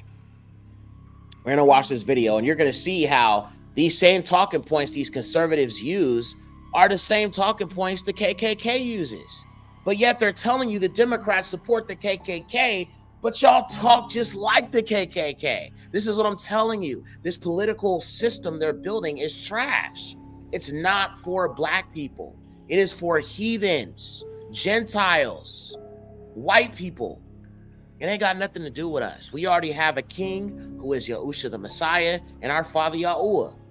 But just watch for yourself. The party of nationalism, and I'm a Christian and I say it proudly. I am a Christian. I'm not ashamed to say it. We should be Christian nationalists. A Christian Okay, David Duke, the Ku Klux Klan Grand Wizard. You hear him talking about Christian nationalism. You got Marjorie Taylor Greene talking about Christian nationalism. Listen, this is ultimately what this great plan of Donald Trump is. It is to reinsert Christian nationalism into America.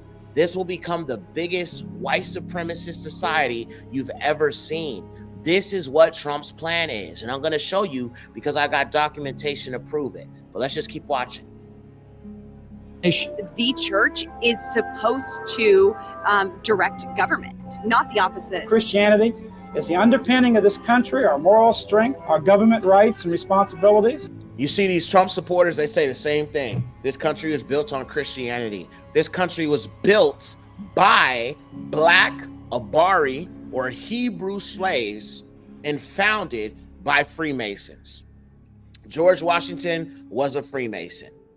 Abraham Lincoln was a Freemason. The founding fathers were all Freemasons. This is all stuff you can look up. And Christianity is pagan.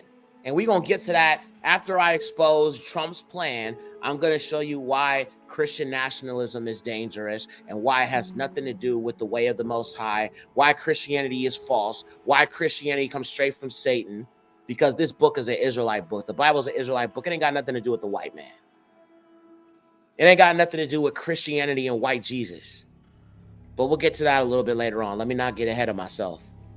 We were founded by very strong Christians. These were men of faith. Every sign of our Declaration of Independence was, in fact, a Christian. Anti-racist is a whole weird ideology that, quite frankly, tries to make white people second-class citizens. White Americans are being treated as second-class citizens. There are now two standards of justice. It's a dual system of justice. They care more about the illegal immigrants at the border than they do the American people. They're giving out handouts to them. Our country just don't care about us Americans. It's all about handout to all the illegal immigrants. The foreign-born population is now growing by 132,000 people every month. The non-whites are reproducing rapidly. If we continue on this trajectory, eventually there'll be no more native-born Americans.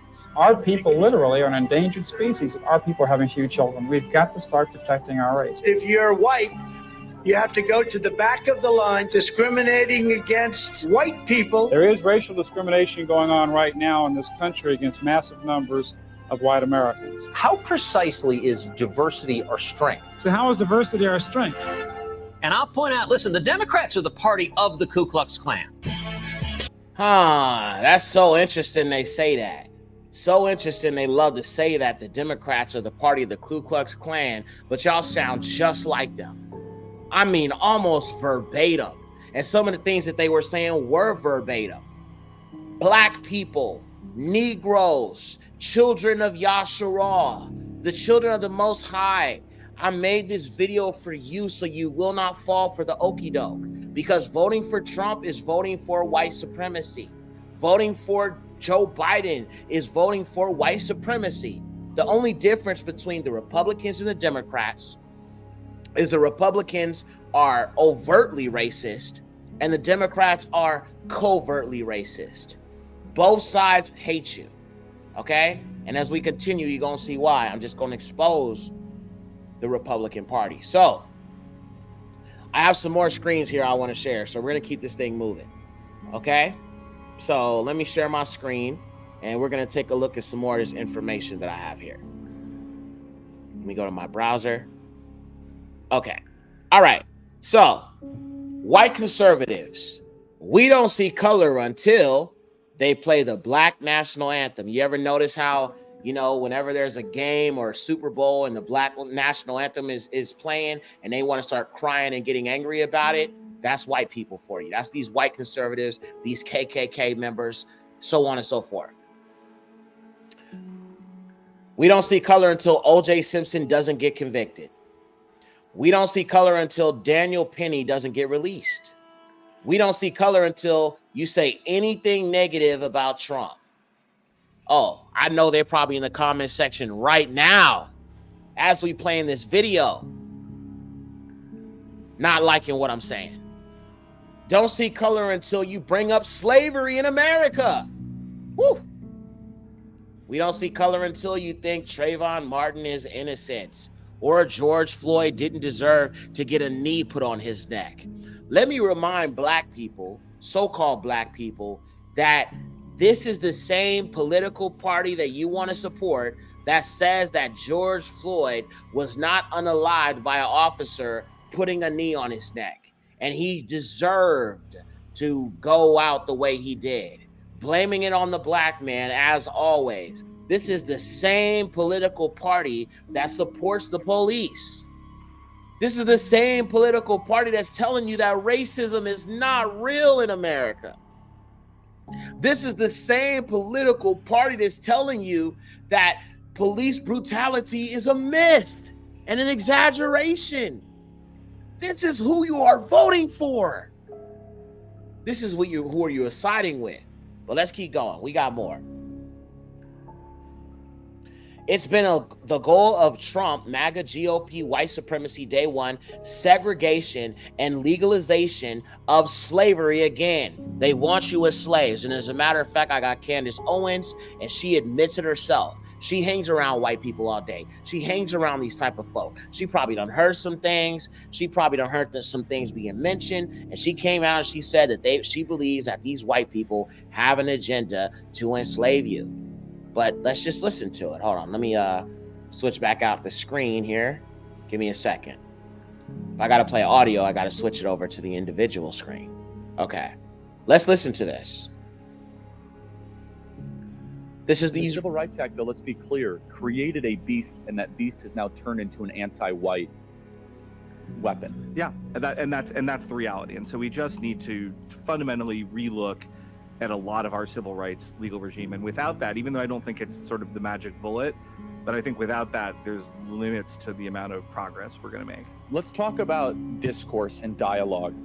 This topic would have been even more forbidden 4 or 5 years ago, but it's now becoming in more and more mainstream circles. Is that because the problem is becoming worse, or but our side is more courageous to confront it? Okay, you know what's funny about these white folks? They can't handle when people call them out on their wickedness, which proves that y'all are Esau. To every single Caucasian person watching this, that's a Trump supporter. The fact that you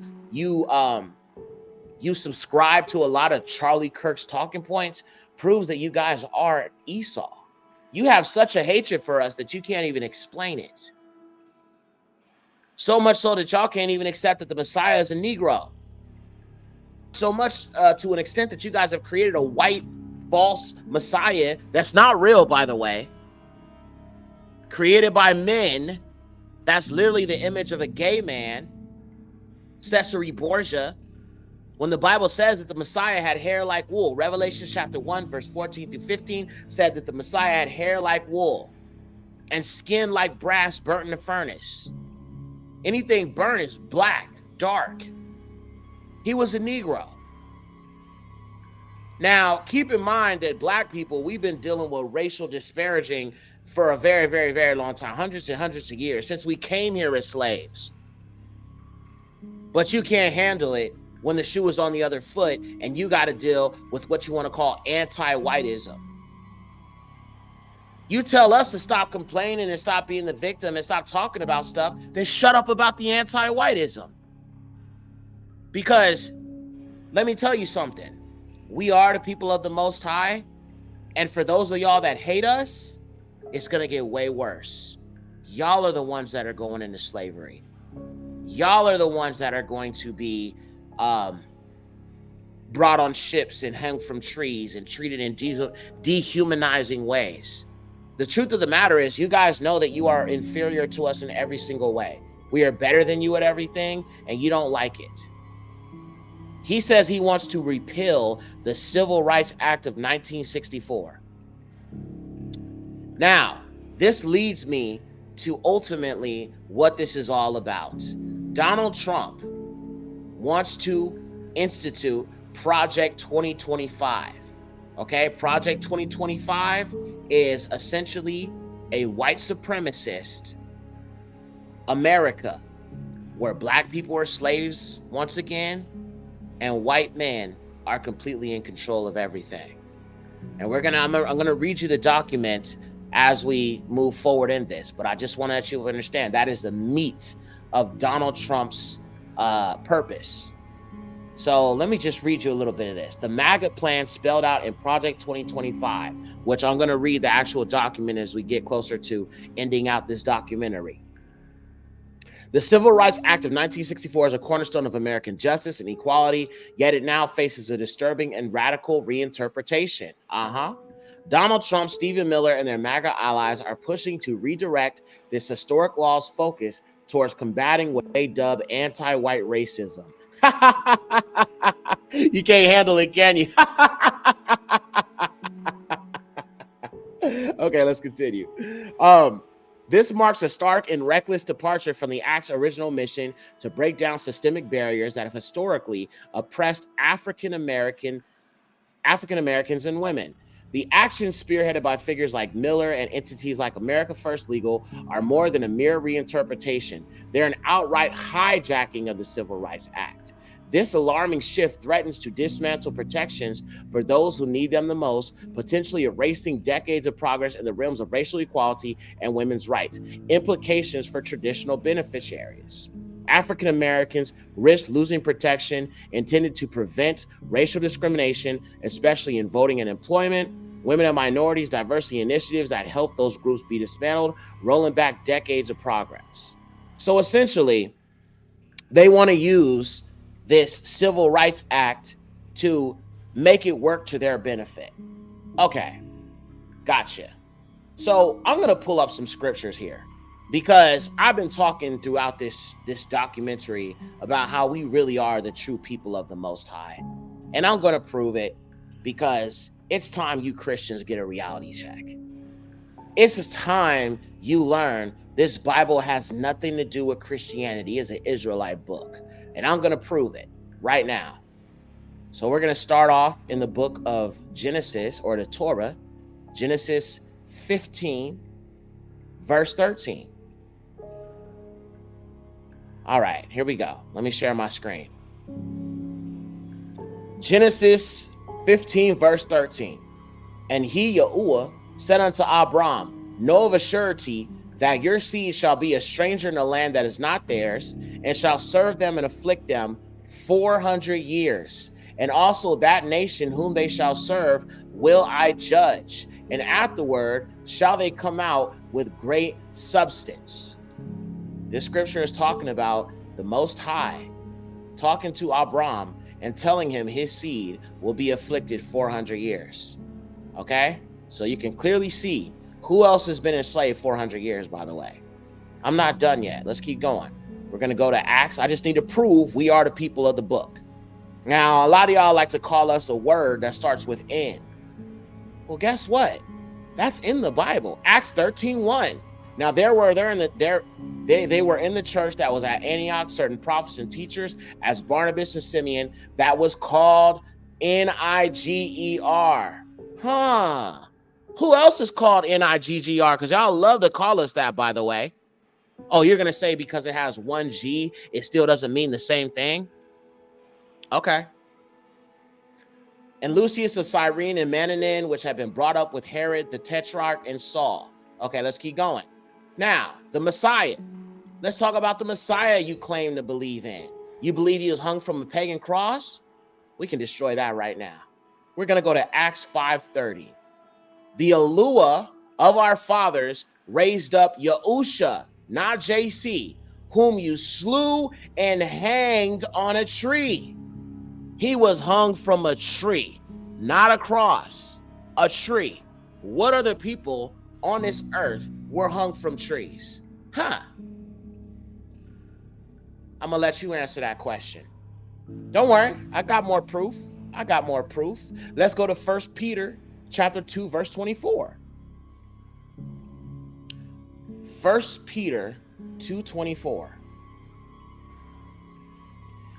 Who his own self bare our transgressions in his own body on the tree, that we, being dead to transgressions, should live unto righteousness, by whose stripes you were healed. The Messiah bare our sins in his body on the tree. The tree. The Messiah was hung from a tree. Let's go to Acts 10:39. Just got to prove that it's us before I continue on, so you can see Christianity is lies. Because Christianity never told you the Messiah was hung from a tree. Never told you the Messiah was a black man. Acts 10:39. And we are witnessing all things which he did both in the land of the Yahudim, or the descendants of Yahudah, and in Jerusalem, who they slew and hung on a tree. The Messiah was hung on a tree. Now, let's talk about the Father.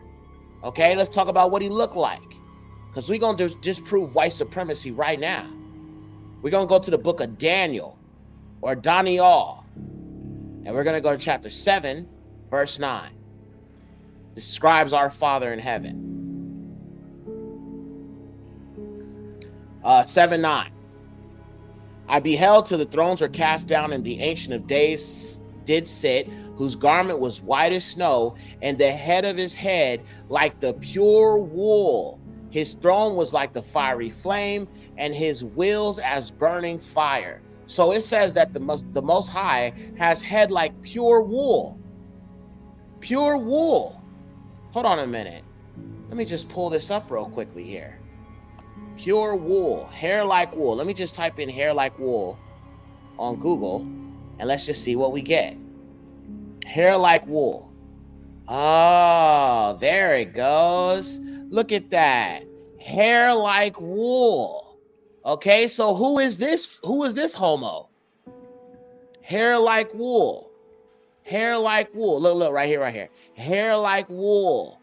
Okay, the Messiah most likely looked like this. Hair like wool.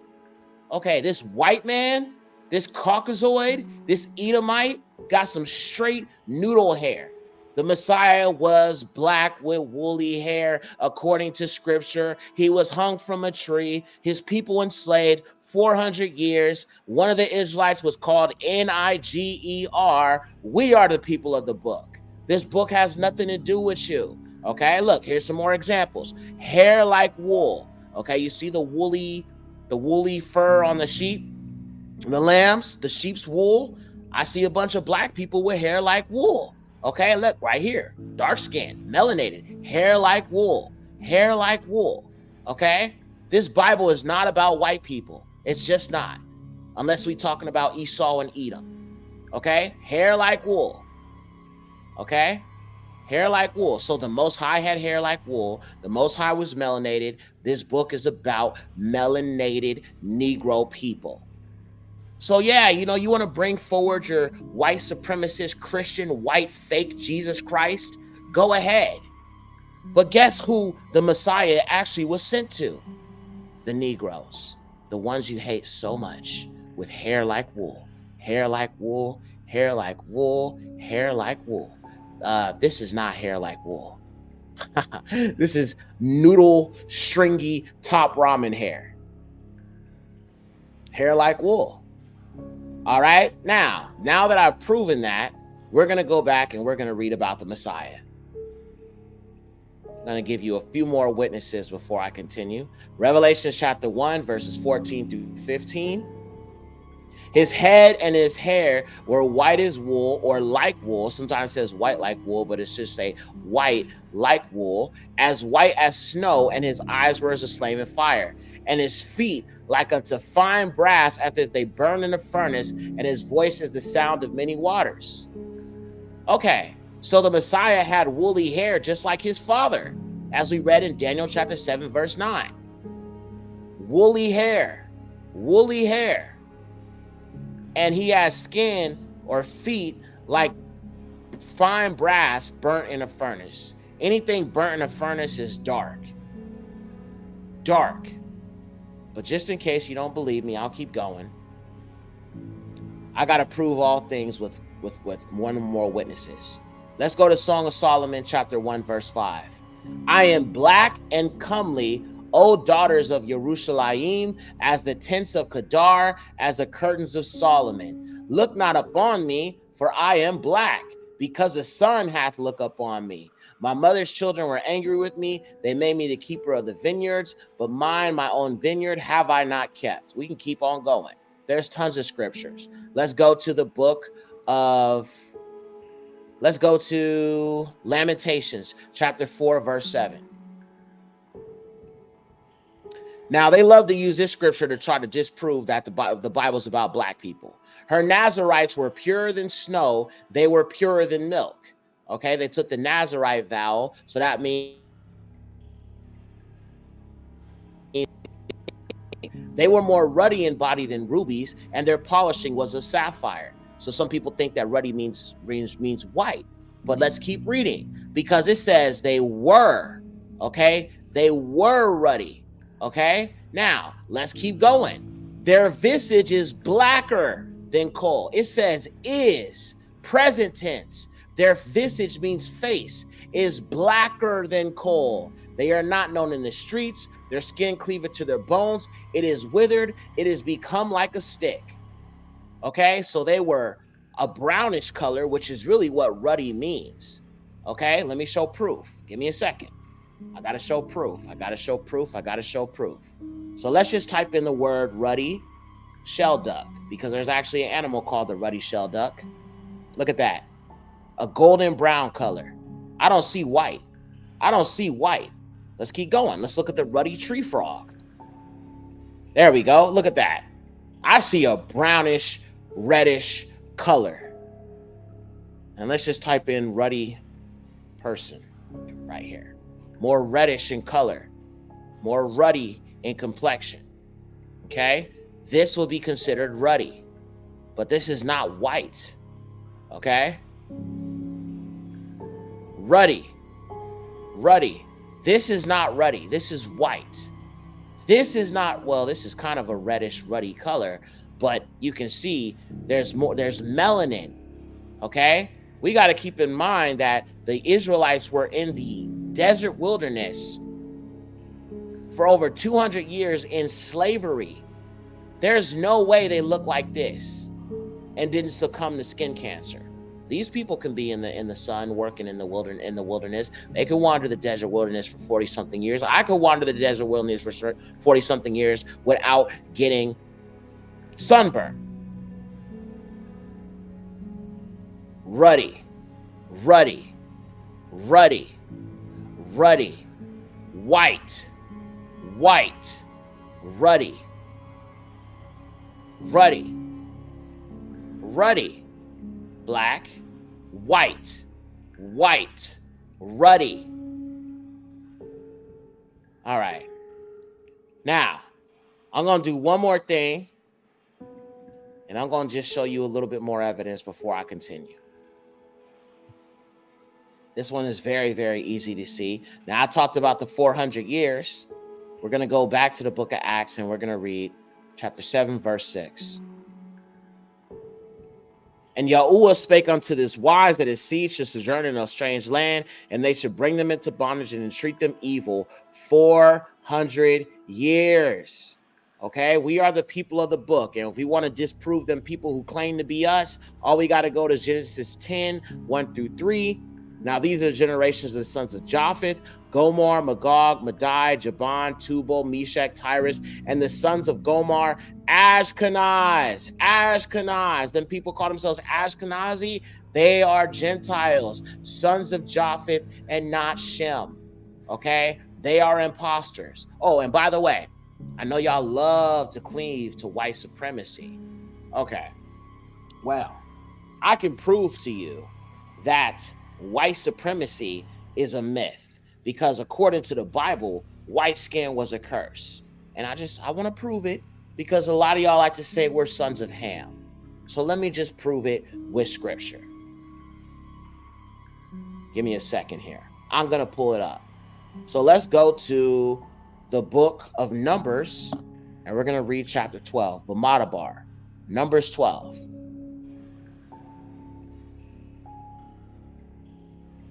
And Miriam and Aaron spoke against Moses because of the Ethiopian woman who he had married. Now, keep in mind, it wasn't because she was black, because Moses was black.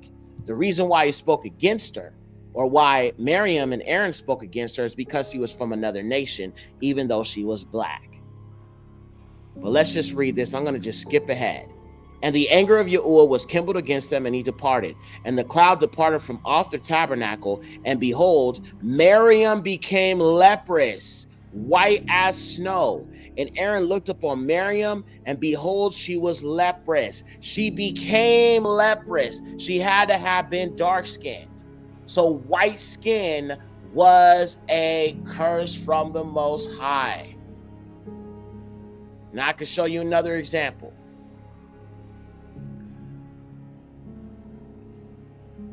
Second Kings chapter 4. 2 Kings chapter 4. It's going to be, let me see here.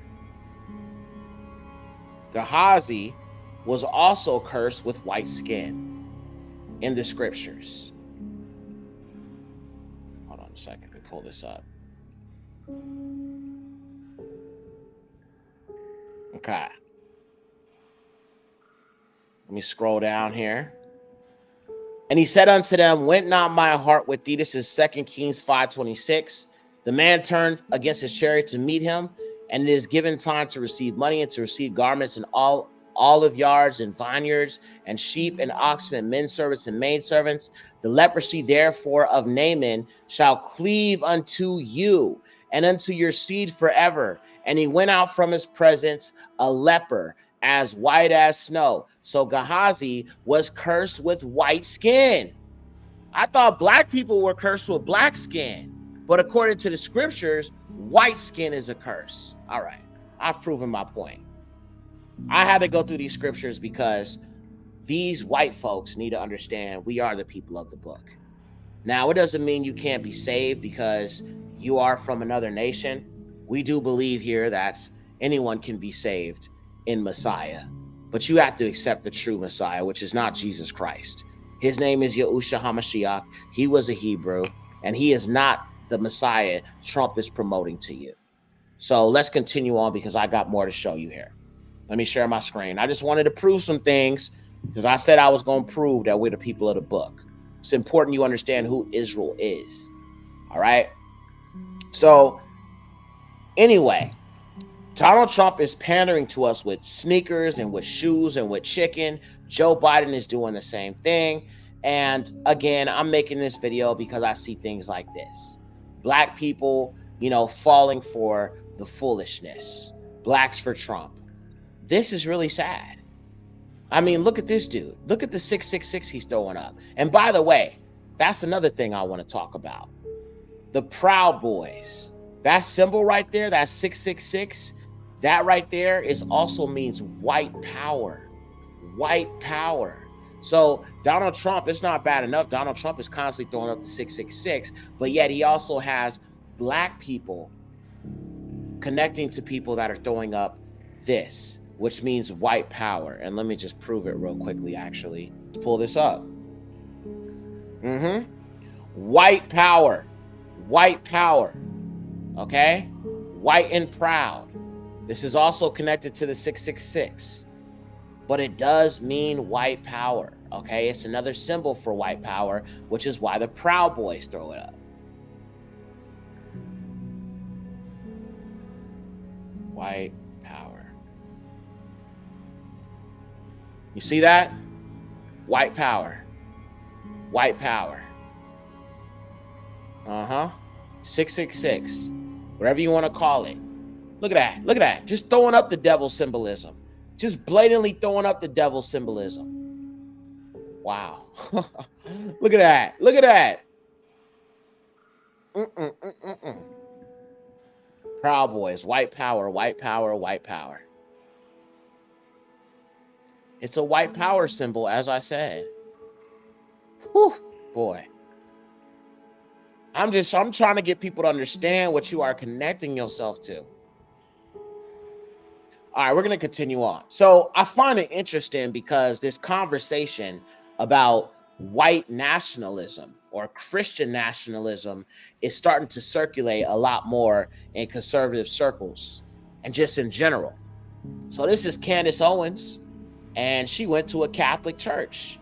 Look at that. The Masonic tile floor.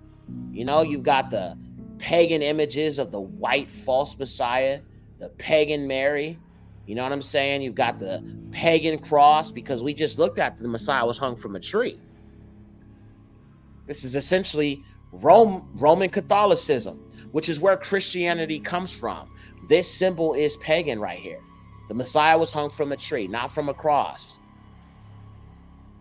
But you can see the Masonic tile floors and the idolatry and the idols. The Most High said, thou shalt not make a graven image. All right. Now, as I said, you're seeing a lot more talk about Christian nationalism. And Christian nationalism is a huge part of Project 2025, which is what I want to get into with you guys. So we're going to take a look at this video here with Tucker Carlson. I'm going to go ahead and switch over to that screen so we can listen to the audio. But I just want you to see how they're trying to make this seem like it's a good thing, which it definitely isn't. But let's take a look. So Candace says Christian nationalism is not and has never been a threat. Our country's collapsed because people who despise Christ remove him from the classrooms, then encourage atheism and never-ending Protestant sects in its place. They lied about everything, the Crusades, the Inquisition, the Bolsheviks, all of it. No. The Inquisition is true. And it was actually Hebrews, black Hebrews, that went into Portugal after the siege of the temple in 70 AD. And no, they were not white. They were not European. They were black Yahudim that fled into Portugal. They were not from Portugal. They fled to Portugal. Portugal was trying to force them to convert to Christianity. They refused to do so. They were brought into slavery. Some of them did convert to Christianity, and others fled into West Africa, which is known as the Kingdom of Judah. Let me prove it. Give me a second. Kingdom of Judah. Just have to prove this stuff because it's like people think that I'm lying and I'm making this stuff up. I don't got to make nothing up. Look at this right here. Let me zoom in a little bit more here. You see right there where it says Kingdom of Judah? Okay, this is West Africa, the west coast of Africa. Right here it says the slave coast, Kingdom of Judah. Okay, this is where the slave trade took place. It was called Negro land. Okay, now if you get some of these maps, they have removed that it says Kingdom of Judah because they don't want you to know this. This is the Kingdom of Judah from 1747. This map was created by the colonizers. Okay, E1B1A. Look at even right here, Africa, tribe of Judah. Okay, you've been lied to. Okay, you've been lied to by people that look like you, white folks, colonizers, cave dwellers. Okay, we are the people of the book. But I just wanted to show you that so you can see for yourself. All right, now let me get back to Candace Owens here. So let me get back to the screen and we'll watch this video shortly thereafter. So the Inquisition, the Bolsheviks, this is good news, by the way, because it reveals how much they fear Christians uniting. Honestly, we don't care about Christians uniting. We really do not care. Just keep your pagan white Jesus away from the true Yasharelim, because your Jesus is really Satan. John chapter 5, verse 43, I came in my Father's name. Jesus is a false name. The letter J did not exist back then. Matter of fact, worshipers of Serapis Christus called themselves Christians. And I'll show you that in a little bit. But let's take a look at this video.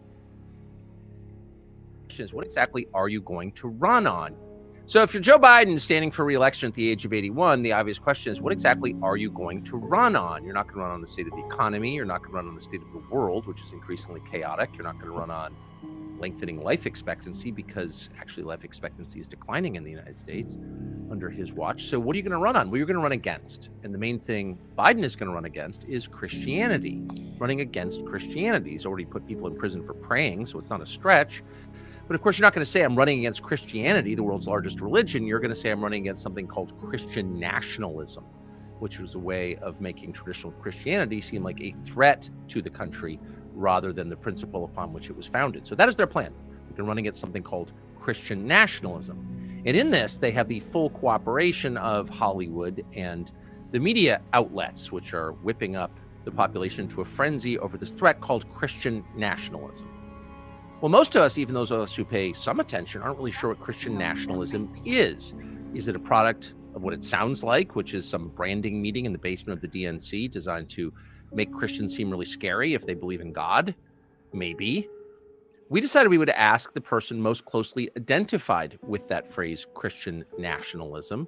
He's one of the rare American Christian pastors who is willing to engage on questions of culture and politics. And for that, he has taken a lot of grief, but we are honored to have him. His name is Doug Wilson. He's the pastor at Christ Church in Moscow, Idaho. He's the author of several books, including a book called Mere Christendom, The Case for Bringing Christianity. My issue with this is many of us do not care if you're a Christian. I was a Christian at one point until I realized that Christianity was not teaching me that I was a descendant of the tribe of Yehuda. We don't call it Judah because there was no J. They were not teaching us the laws and commandments of the Most High.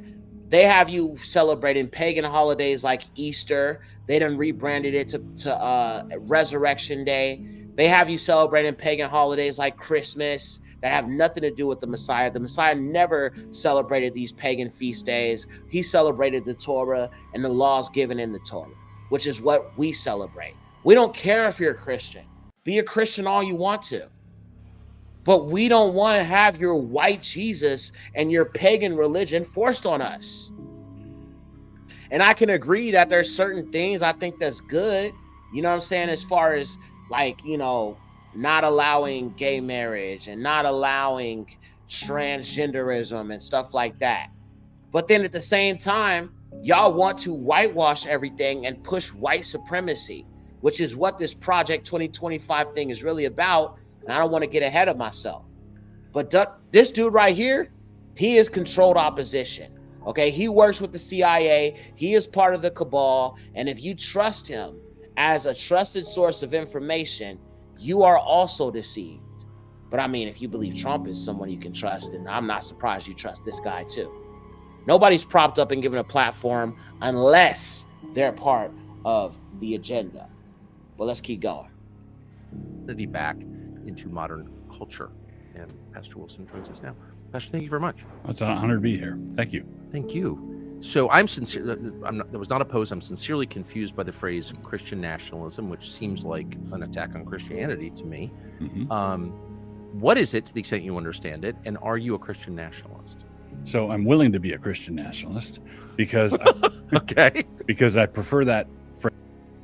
Okay, but this is where I get confused, because I thought the Constitution was based upon the freedom to worship how you choose to worship. So if you choose to be a Muslim, you have that right. If you choose to be a Christian, you have that right. If you choose to be an Israelite, a Hebrew Israelite, and worship the Eluah of Abraham, Yashak, or Yaqub, you should be able to do that. I don't care if other people worship white deities that don't exist. I could care less if you worship a statue or an idol. That's on you. But I don't not infringe on people to do what they want to do. You know what I'm saying? As long as they don't affect me, I could care less. Christian nationalism is the idea of forcing everyone to worship and follow the Christian faith, so to speak. But Christianity is not the truth, because it came from the Roman Catholic Church, which was formerly the Holy Roman Empire, who was created by Constantine, who was a pagan. He did not know the Most High, and the Most High did not go to Gentile nations and give them the covenant. The covenant he made was with his people, which are called Yasharal. And no, it is not the Ish people. It's the Negroes. This agenda that Trump has is to force everyone to follow the Christian way, which is part of the one world religion, because Christianity is part of the one world religion, which leads to the worship of Satan. Noahide laws, and we'll get to that in a second. Phrase to the phrase I usually get called. So what do you get? What do you usually get called? White supremacist, white supremacist, slave advocate, racist, all the theo-fascist, Christo. So the left really does hate Christianity. Yes. And with the phrase Christian nationalism, even the part of it that's coming from the left, trying to wrap that around our necks, that's something I think I can explain. The left does not hate Christianity. As a matter of fact, they promote Christianity. If you look at Hollywood, the satanic run media, they promote Christianity.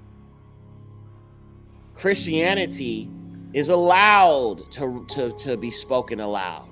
The name of Jesus Christ is allowed to be spoken. Look at how many movies, look at how many of these celebrity sellouts go on stage and get a reward, get an idol, and then think Jesus Christ and God, that are not at all Republican. But the name of Yahusha, the name of Yahuwah, is suppressed. If I say I'm a Hebrew Israelite, I'm automatically connected to being in a hate group. If I say that Christianity is false and pagan, which it is, I'm called an antichrist, so to speak. Even though the Messiah was never called Christ, he was called Mashiach. Christ is a pagan word, by the way, which I'm going to prove a little further on. But let's continue. I can say, yes, but, and then explain inside of 2 minutes. But may I ask before you, and thank you for doing that, and I will listen raptly because I really want to know. But just to clarify the terms, is that a phrase that you or people with your beliefs came up with, or was that a phrase that was leveled against you? Well, both. Canon Press, located in Moscow, Idaho, has a streaming service called Canon Plus. Canon Press published The Case for Christian Nationalism by Stephen Wolfe. So that was our embrace of the term. Okay. And Stephen Wolfe wrote a scholarly defense of the whole thing, the history of the whole thing. So we embraced it to that extent. But then on MSNBC just a few weeks ago, there was one of the talking heads there that said, anybody who believes that rights come from God and not from Congress and not from the Supreme Court is a Christian nationalist. Right. So anybody who, making Thomas Jefferson, right, a Christian nationalist endowed by their creator with certain inalienable rights. So anybody who believes that, according to the left, is a Christian nationalist. And there is a developed set of arguments in defense of that phrase that can be, I think, pointed out in short order. You can't. There's no, trying to defend other things they call you is like putting lipstick on a pig. It's not going to be any good. No. Right. But this is something that people can say, oh, I love my nation and I'm a Christian. Why can't these? Well, that's how I feel about it. But I don't know what it is. So how would you define it? So it's, I think, very simple. If there is no God above the society, if there's no God above the state, take God away. Yes. The state is God. Yes. Okay. If there is no God above the state is God. The state becomes God. And it assumes the prerogatives of deity. Cameras at every, they want to be as the Most High. That was the initial temptation in the garden. You shall be. Okay. We're going to continue on here. I just find this to be so interesting because essentially what they're trying to propose here is that the government has the right to force Christianity on us, which to me is just insane. I mean, that is ultimately what they're proposing. They're saying that the government should have no bearing on their religious beliefs, but essentially Christian nationalism and this Project 2025 thing that Trump is going to bring forward is going to force Christianity on you.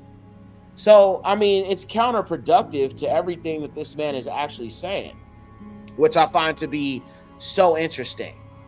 I truly, truly find it to be so interesting.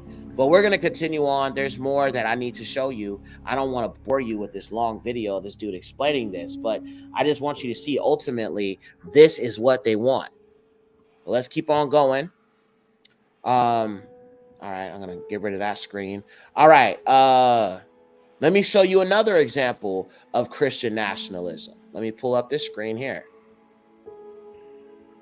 Let me go to my browser.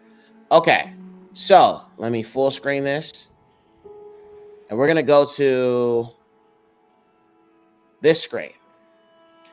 Now, this sour cream supremacist goofy, Stu Peters, who is also a self-proclaimed Christian nationalist. I believe I played him a little bit earlier on in this documentary. But he says that This is why Satan and his demons are working overtime to replace white Western European civilization. And you say it now, he has this image here of a Middle Eastern Messiah. And he says that, no, that's not correct. He was blue eyes, blonde hair. Because a lot of them believe that the Messiah is white, even though there's nothing in scripture to back that up. And so a lot of them have gaslit themselves into believing the Messiah is white. And anytime you present the scriptures proving he's obviously a Negro, they get angry. Now, keep in mind that Putin had recently revealed that the Messiah was a black man. He recently revealed that. But these people just have an issue with this being brought out because it's just not something that they want to hear. This is also white nationalism. White Christian nationalism is this: controlling and purveying the idea of the Messiah looking like this, even though this is not backed by scripture. And obviously he does not use scripture to back up anything that he's saying about the Messiah being white. A lot of these nations are getting angry because they're realizing that the Messiah is indeed a Negro. So this is another example of white nationalism. Okay, let's keep going here. Now, Noahide laws. Okay, keep in mind now. Look, you see, Joe Biden is also a butt kisser of these individuals right here. Okay, so Trump is kissing their behind, and Biden is kissing their behind. What does that tell you? Every single president is bought and owned by these people. Okay. We're going to get into this Noahide law thing in a second. Let me just keep going here. So we're going to look at this article from Israel 365 News. And this is actually written recently. And we're going to take a look at this because I just think that this is very, very interesting. Nations invited for animal sacrifice on Mount of Olives, renewing Noah's covenants. Now, if you don't know what the Noahide laws are, it's important that you familiarize yourself with them, because ultimately, these people who claim to be the chosen, who are really the synagogue of Hashatan, they believe that you are less than them. You are essentially a Gentile, and you don't deserve to have as much rights as they do. They feel like they are the chosen, even though they're not. They call themselves the Jewish. They believe that they are the chosen, even though they are literally Khazarian Edomites that came from the Caucasus Mountains. They are not the true people of the book. They will never be the true people of the book, but they have convinced the world that they are the people. If you want to know who they truly are, all you got to do is go to Revelations chapter 2, verse 9, and also Revelations chapter 3, verse 9. But essentially, they want to enslave humanity. And I'm going to just give you a small rundown of what these Noahide laws are. Because under Trump, because he's such a big butt kisser of these individuals that call themselves the Jewish, he will help usher in these Noahide laws, which will essentially enslave everyone. Okay, now let's take a look. Let me pull up my screen here, and we're going to take a look at what these Noahide laws are so we can fully understand what's coming. All right, so let me go here. All right, so let's just play this video from Twitter, and we'll explore what it actually is. Matter of fact, hold on. Since this is an audio clip, let me pull up that singular video. Okay, here we go, y'all. It's a complex question. You know, and not everything's going to apply. Some things will apply to a non-Jew that won't apply to a Jew. Some things were more stringent, some things were more lenient. But you know what the bottom line is? What's the punishment? This is what ticks people off also, and that's why you listen. Well, what's the punishment if you transgress the Noahide laws? Death. Now, technically speaking, I see anyone in a church, you know, and they're bowing down They're a non-Jew, I can shoot them. Not a problem. Okay, did you hear what he said? Did you hear what he said? Okay, I'm going to just read you the Noahide laws, okay? Now, keep in mind that these people are imposters. They are not the true chosen people of the Most High.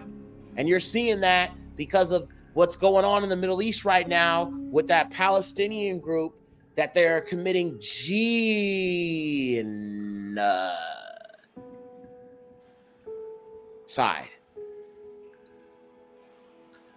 We all know that the synagogue of evil are pushing a one world government, aka ish world order. But how do they propose to have a single religion? Noah's laws come from the Babylonian Talmud and are consistent with the 1906 Ish Encyclopedia. It is important to note that these rules only apply to Gentiles and not the Ish people. 1, do not worship idols.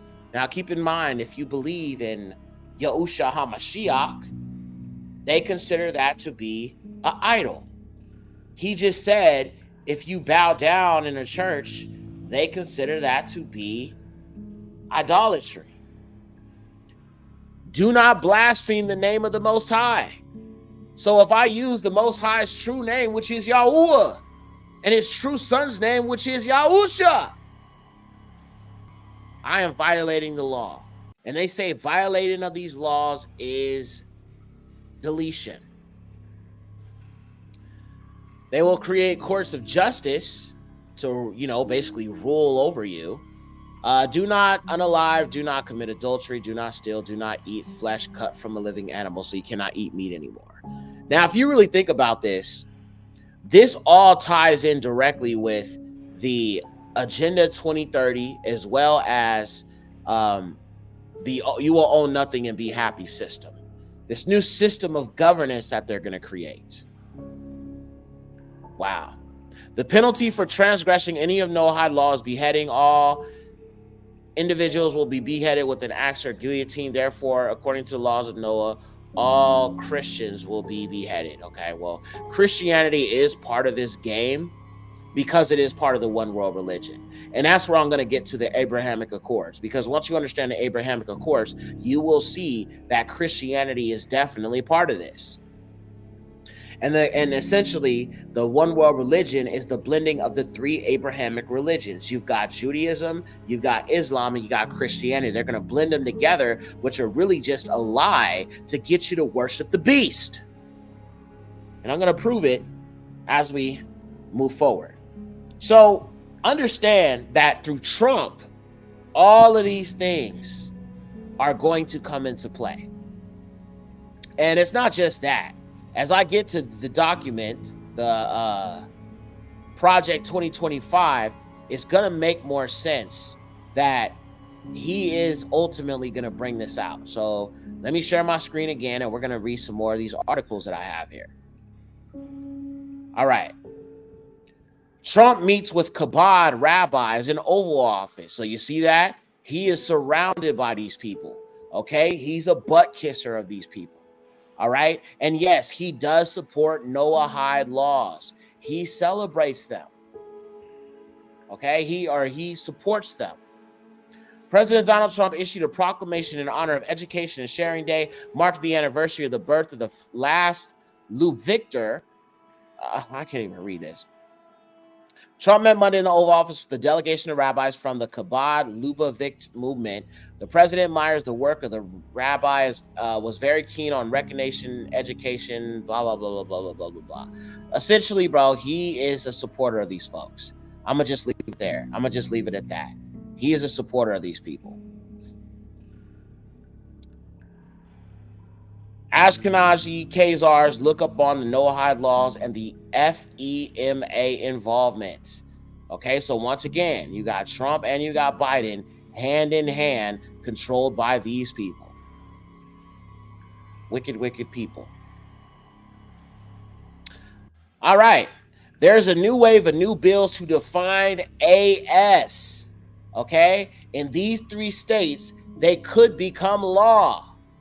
So now it's becoming more and more of a attack on free speech.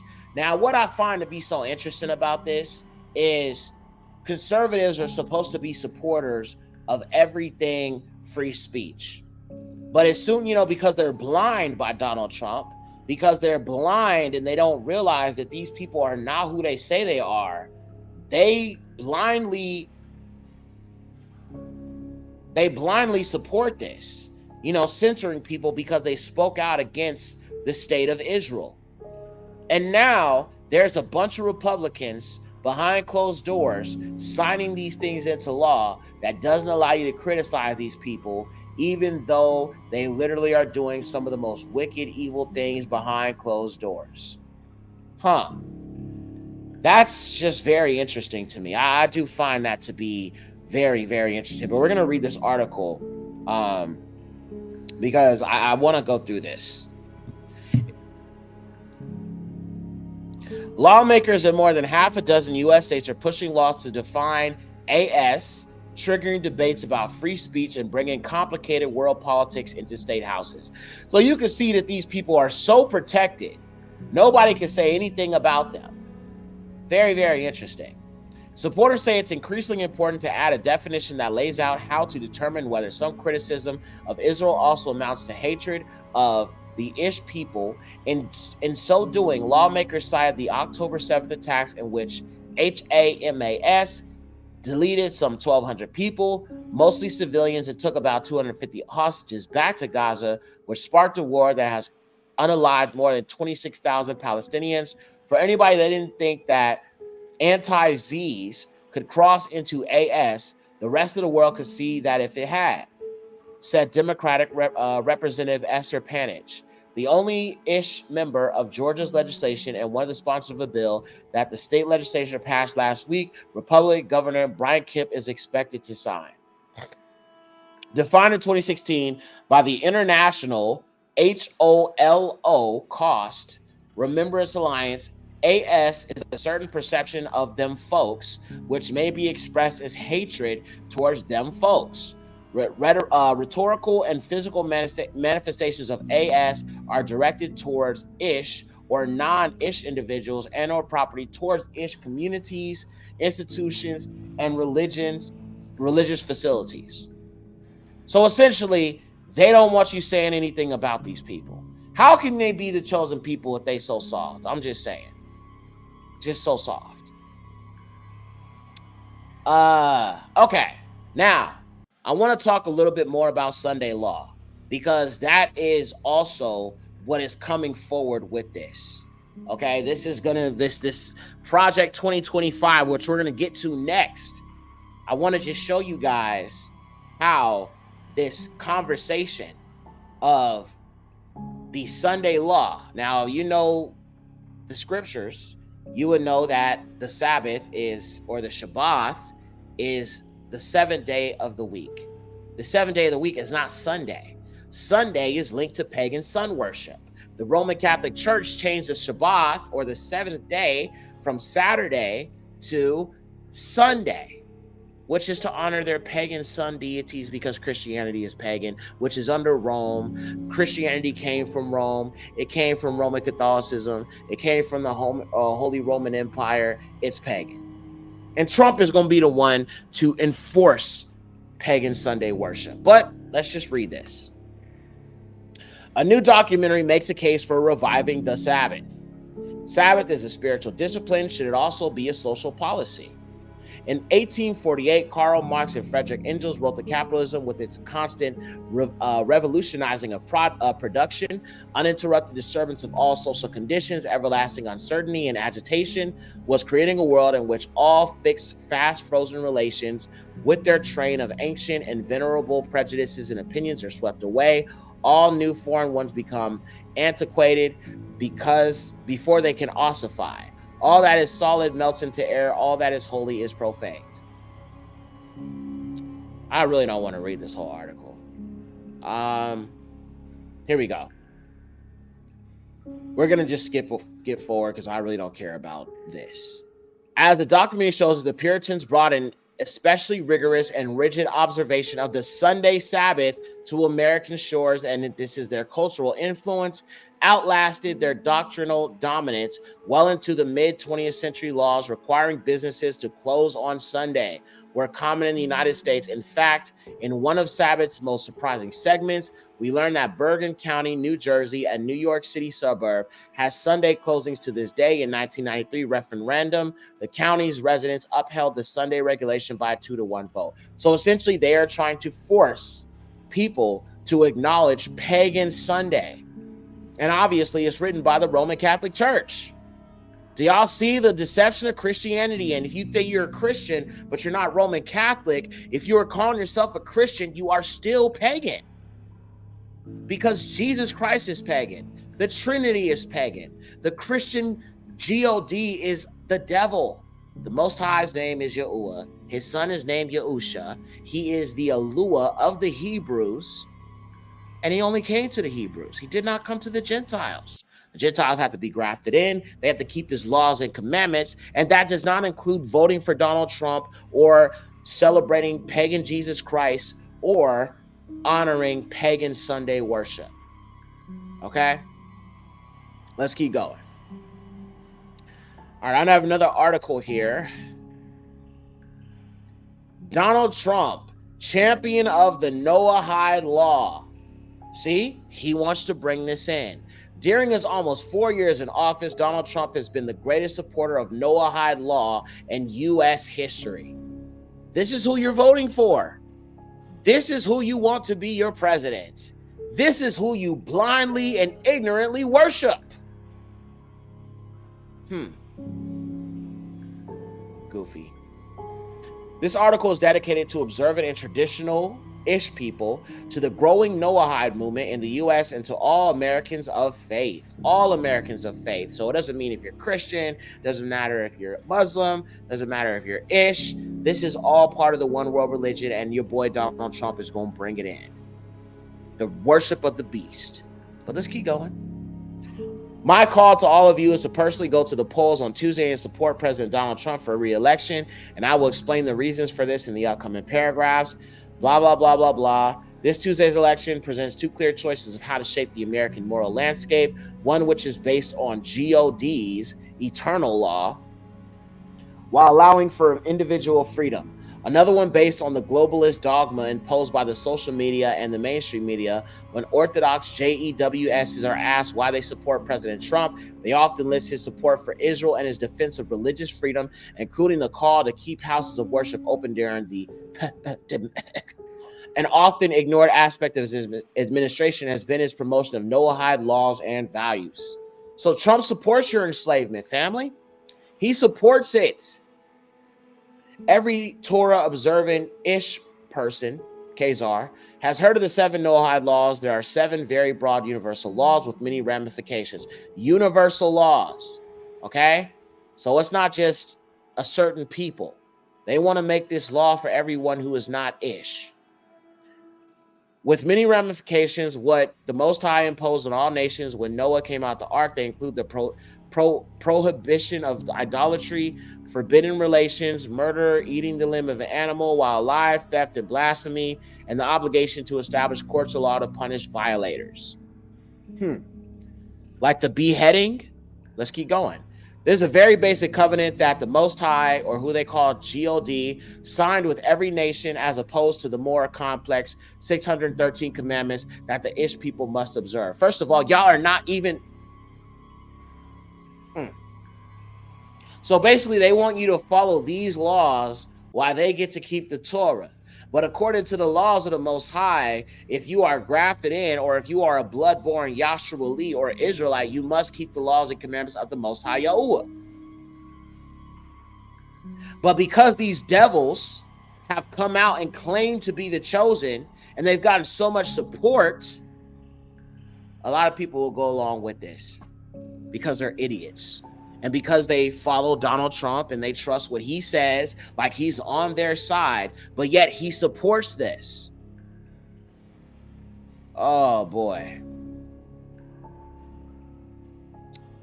All right, we're going to keep on going. Let me see here. Yeah, there's a lot in here that, I'll probably have to get to a little bit more in depth later. But we're almost done with this documentary, so we'll keep it going. And I'm going to close this thing out with proving there is documentation for this. The real purpose of Trump's executive order on AS. I don't think I'm going to be able to read this whole article. I mean, it's kind of hard to believe. You literally got to pay money just to read an article online. I just find that to be bananas. But Donald Trump has a knack for taking some of humanity's most problematic ideas and turning them on their head to make them even worse. He's done it again on Wednesday. He signed an executive order that will allow federal funds to be withheld from colleges where students are not protected from AS. So he loves kissing the Zionist behinds. Now, keep in mind that this was in 2019. So he assigned bills on this AS thing. Let's keep going. I'm gonna close some of these articles here. All right, we just read about him talking about boycotting. He signs an executive order targeting anybody that boycotts Israel. Matter of fact, we might as well watch this. Let me share the screen. Give me a second. All right, here we go. You can hear it from the news article. That way I ain't got to explain everything. This afternoon, our thoughts turn to the grieving families in New Jersey. Yesterday, 2 wicked murderers opened fire at a kosher supermarket and killed 4 innocent souls, including a brave police officer who faced down the shooter and very bravely faced the shooter down. With one heart, America weeps for the lives lost. With one voice, we vowed to crush the monstrous evil of anti-Semitism whenever and wherever it appears. And we're working very hard on that. And I can tell you that we have a lot of people in government working very, very hard on that. But today. All right, now this guy right here is Jared Kushner. This is his son-in-law. His daughter Ivanka. Wait, is it Ivanka? Yeah, Ivanka. She married this guy. He is obviously a Khazar, a Edomite, a cave dweller, a Horite, okay? Amalek. You can see this other child behind him is also one of them, okay? So he surrounds himself around these people, okay? He surrounds himself with them, okay? Just keep that in mind. And now you can see how he essentially pushes this idea that you can't say anything about these people. Do you not see the great plot here? Do you not see what he is about? We're going to keep on going.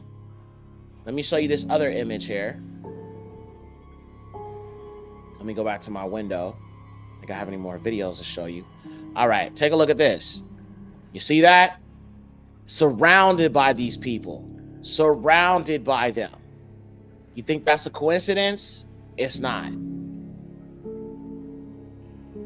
And I think that's it. All right. So that's pretty much all I have to show you in this segment.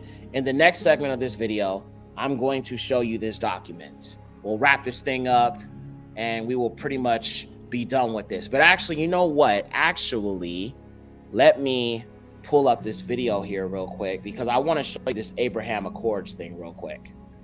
Very important you understand this because this is all part of the one world religion. If you ever think about the ecumenical movement or the coexist movement, that is all part of the one world religion. So let me just show you what Abrahamic Accords is real quick before we close this out.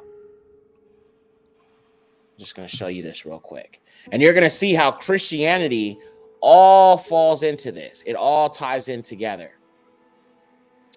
So let me see here. So we'll go over here. Let me go over here to my browser and I'm going to show you what this is. So let me go over here to Google. This is the Abrahamic Accords. You see, I typed it in. You can see these different nations. You've got Israel. You've got, I believe that's Turkey. You've got many nations coming together and agreeing about bringing all the religions together. Okay, you can see him shaking hands. I guess he's like the ambassador of Israel, shaking hands with this like Iran guy or something like that. I don't know who these people are because I don't care. Okay, you can see the Freemason handshakes right here. Okay, I showed you that earlier. You can see the blending of these religions.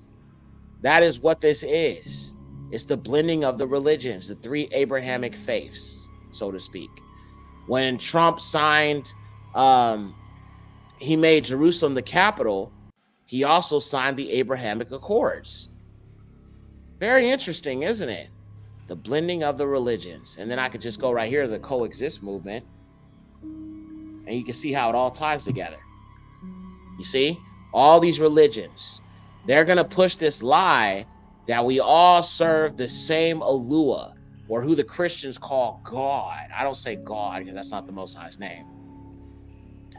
God is actually the name of Satan. But they want to blend these religions together. As a matter of fact, they have something called Chrislam. Let me show this to you. You see that? They are blending these religions together. And right here, let me show this to you. This is essentially the One World Religion Center, where they have a temple, they have a synagogue, and they have a church. Three of the Abrahamic faiths blended together. Right here. The One World Religion. A significant number of Christians of various denominations, both traditional and Protestant, are coming by the online materials announcing the establishment of a one world religion, Chrislam. The news is that this is the first step, which will be followed by a one world currency and a one world government that is up to no good. Yes, they are blending the religions, and Christianity is part of it. So how is it the truth? Donald Trump is literally cowtelling you with white supremacy into this strong deception, this strong delusion of these religions. Oh man, so deep. It is so deep. And yeah, so that's essentially what the one world religion is. It is blending these three religions as well as other religions to say we all worship the same Father and the same Creator, just by different names. This is where your anti-Mashiach is going to come in, and so on and so forth. So I'm going to next come back on screen, and I'm going to share this document. We're going to read through it, and I'm going to show you that this is essentially the most dangerous, strongest deception. And a lot of these Christians are being sucked right into it because, once again, you blindly support this wicked man. So woe unto you, but I'll have no parts of it. Let's get to it.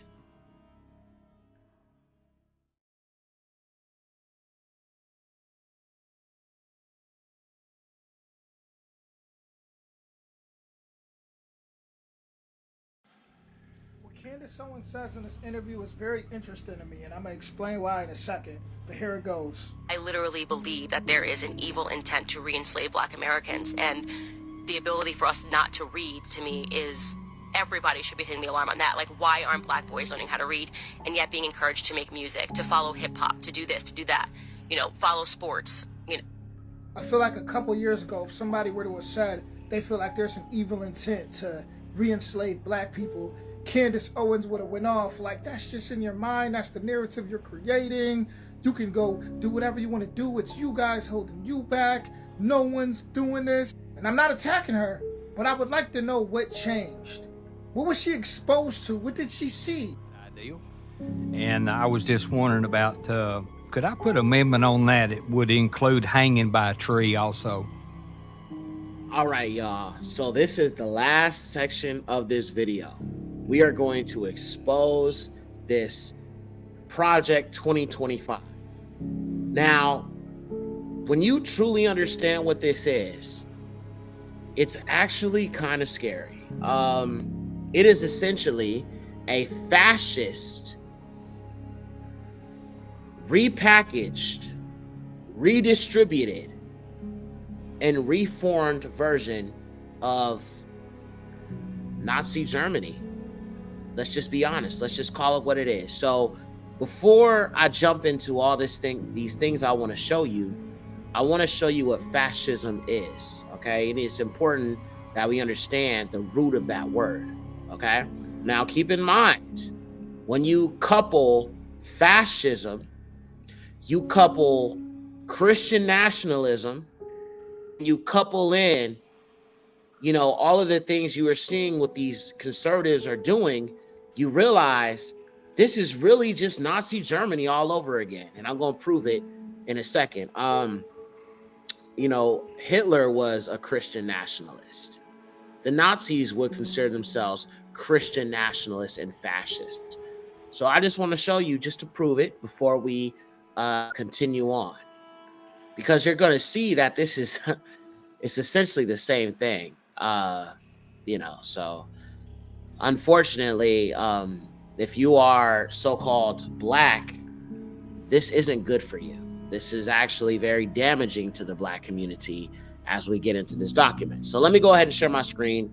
So the first thing is, what is fascism? Okay, so fascism is a political philosophy or movement or regime such as that of the fascisti that exalts a nation and often race above the individual, that stands for a centralized autocratic government headed by a dictatorial leader, severe economic and social regimentation, and forcible suppression of opposition. This is essentially what Project 2025 is, okay? It is essentially a white supremacist, totalitarian regime headed by Donald Trump. And I'm going to prove all of this. We're going to read some of the document. I'm going to give you a breakdown of this document, okay? It hides behind the idea of Christian nationalism and promotes the concept of, you know, there has to be, you know, the Constitution was founded upon the idea of separation of church and state, right? I don't believe the government should force you to follow religious things, right? I follow the laws of the Torah, the Most High's laws. I have a decision whether I choose to follow those laws or not follow those laws, right? But there's consequences if I don't keep his laws and commandments. The Most High does not want us to forcibly worship him. We have to want to do it. We have to choose to accept his son. Christian nationalism linked with fascism is the exact opposite. They force it on you. But let me just show you. We're going to look at a few videos here that I have, and we will continue. So I'm going to start out with this sister. She breaks it down really, really well. So let me actually switch out the screen. Give me a second here. We're going to just go through some of these videos before we get to the documents. So let me pull up.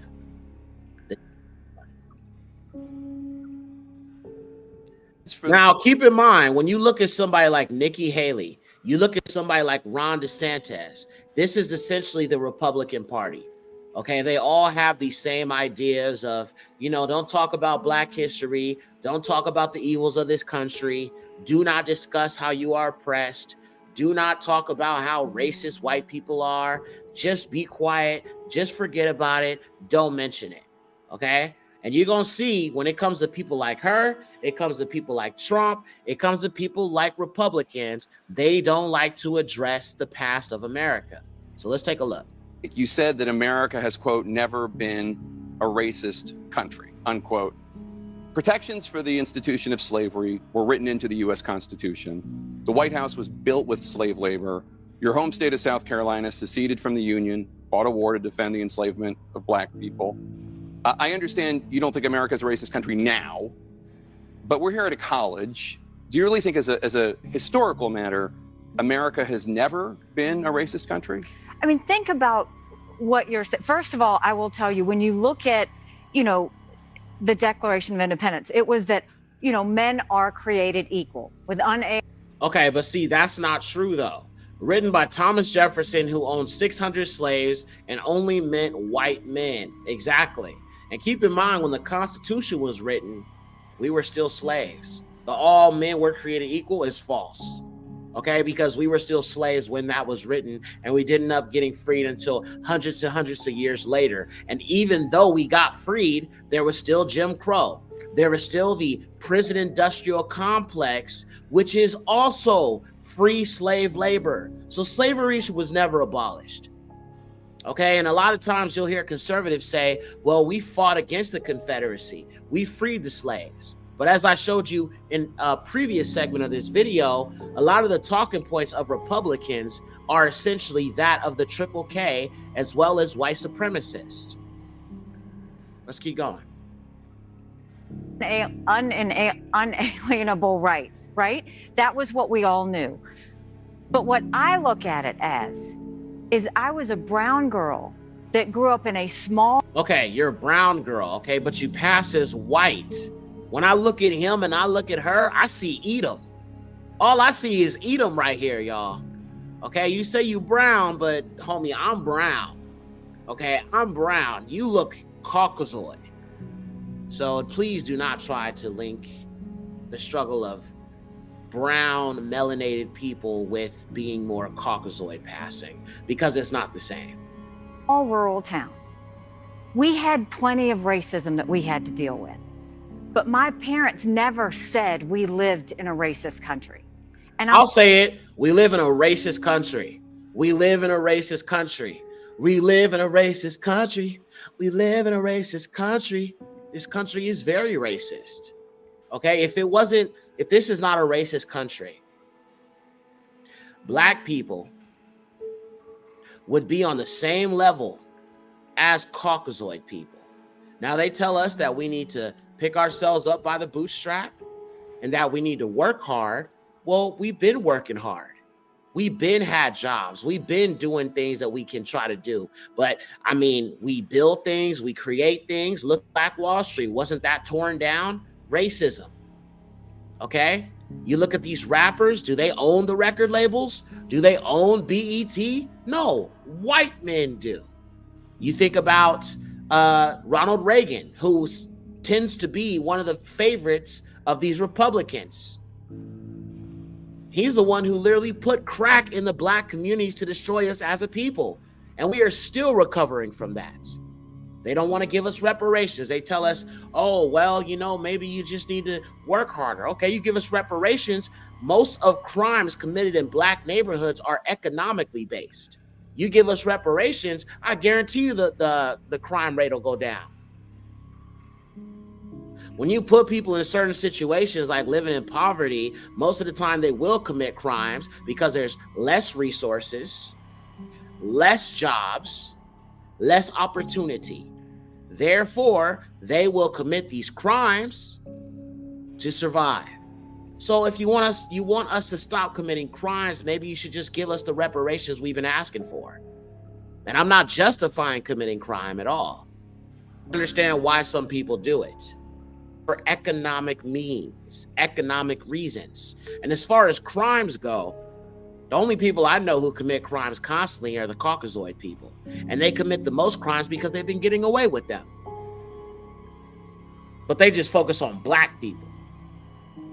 I always find that to be interesting.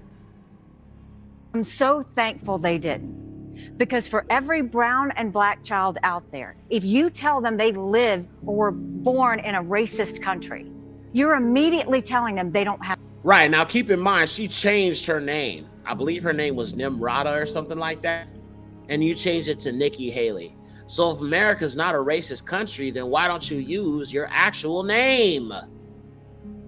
You changed it to a Caucasoid, European, Eurocentric name, because if you would have said your name was Nimrata, you know your conservative fan base would not have supported you because you do not, you know what I'm saying? You do not have like a Caucasoid American name. Just saying. Have a chance. And my parents would always say, you may have challenges. And yes, there will be people who are racist, but that doesn't define what you can do in this country. And so I think it's important that we tell all kids that, look, America is not perfect. We have our stains. We know that. But our goal should always be to make today better than yesterday. It's hugely important. And that's the problem I have is we have too many people with this national self-loathing. It is killing our country. We have got to go back to loving America. We are blessed because that little brown girl in that small rural town in South Carolina, she grew up to become the first. Okay, this is what I don't understand about them, though. They want us to be quiet, essentially, about the wickedness of this nation, but yet they can keep on sitting there teaching European history, essentially lying to the children and painting it as if white folks have not done some of the most evil stuff.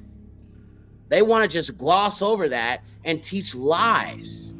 And then if you want to tell the truth about this country and tell the truth about slavery and tell the truth about how so-called black people were treated, they say that that shouldn't be taught. So we shouldn't tell the truth about this country and its history of racism. And this is the danger of the Republican Party. And the reason why I'm showing you this is because this is ultimately what they want. They want to completely delete and rewrite history so that all the evil that they've done is not mentioned, not allowed to be talked about, or any of the sort. And as I get to the Project 2025 document, you're going to see that this is on their curriculum. Female minority governor in history. She then went on to be UN ambassador, and now she's running for president of the United States. I want every brown and black child to see that and say, no, I don't live in a country that was formed on racism. I live in a country where they wanted all people to be equal and to make sure that they had life, liberty, and the pursuit of happiness. Okay, just to push back a bit, because I was a history major in New Hampshire. You're talking about the ideals of America, but America was founded institutionally on many racist precepts, including slavery. But when you look at said all men are created equal, I think the intent was to do the right thing. Now, did they have to go fix it along the way? Yes, but I don't think the intent was ever that we were going to be a racist country. The intent was everybody was going to be created equally. And as we went through time, they fixed the things that were not all men are created equal. They made sure women became equal too. All of these things happened over time. But I refuse to believe that the premise of when they formed our country was based on the fact that it was a racist country to start with. I refuse to believe that. I have to know in my heart and in everybody's heart that we live in the best country in the world, and we are a work in progress, and we've got a long way to go to fix all of our little kinks. But I truly believe our founding fathers had the best of intentions when they started, and we fixed it along. Okay, I can't listen to this anymore. These people will make all types of excuses, but this is essentially what you're looking at when it comes to the Republicans, okay? Now we're gonna continue on here. I have some more stuff I wanna show you guys, some more videos, and we're going to talk a little bit more about what this is. So before I get into the document and some of the surrounding information and some articles that explain this in depth, we're going to just look at a few videos that kind of give you a brief summary of Project 2025. But again, I'm just showing these videos because I want you to see what these people are about, what their agenda is, why you as a melanated daughter or son of Yahuwah should be worried about these Republicans. All right, so this next video is a sister, and she's going to explain to you a little bit more about it. So let's get to it. That is the work of white people. It is the work of Bernie C. And she is not wrong. She's not the least bit wrong. I have been working on dissecting Project 2025, and as you can tell, I've been doing some diligence. But if you don't accept what she has to say, and I really encourage you to go check out that video, I want to read something to you that will make it as crystal clear. Now, this is simply in chapter 1, in section 1, on page 5, that I'm about to read to you, and it goes like this. The noxious tenets of critical race theory and gender ideology should be excised from curricula in every public school in the country. These theories poison our... Now, let me just say this real quick before we continue on.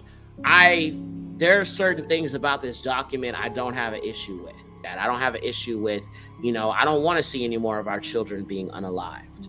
Okay, so them banning that, I don't have a problem with.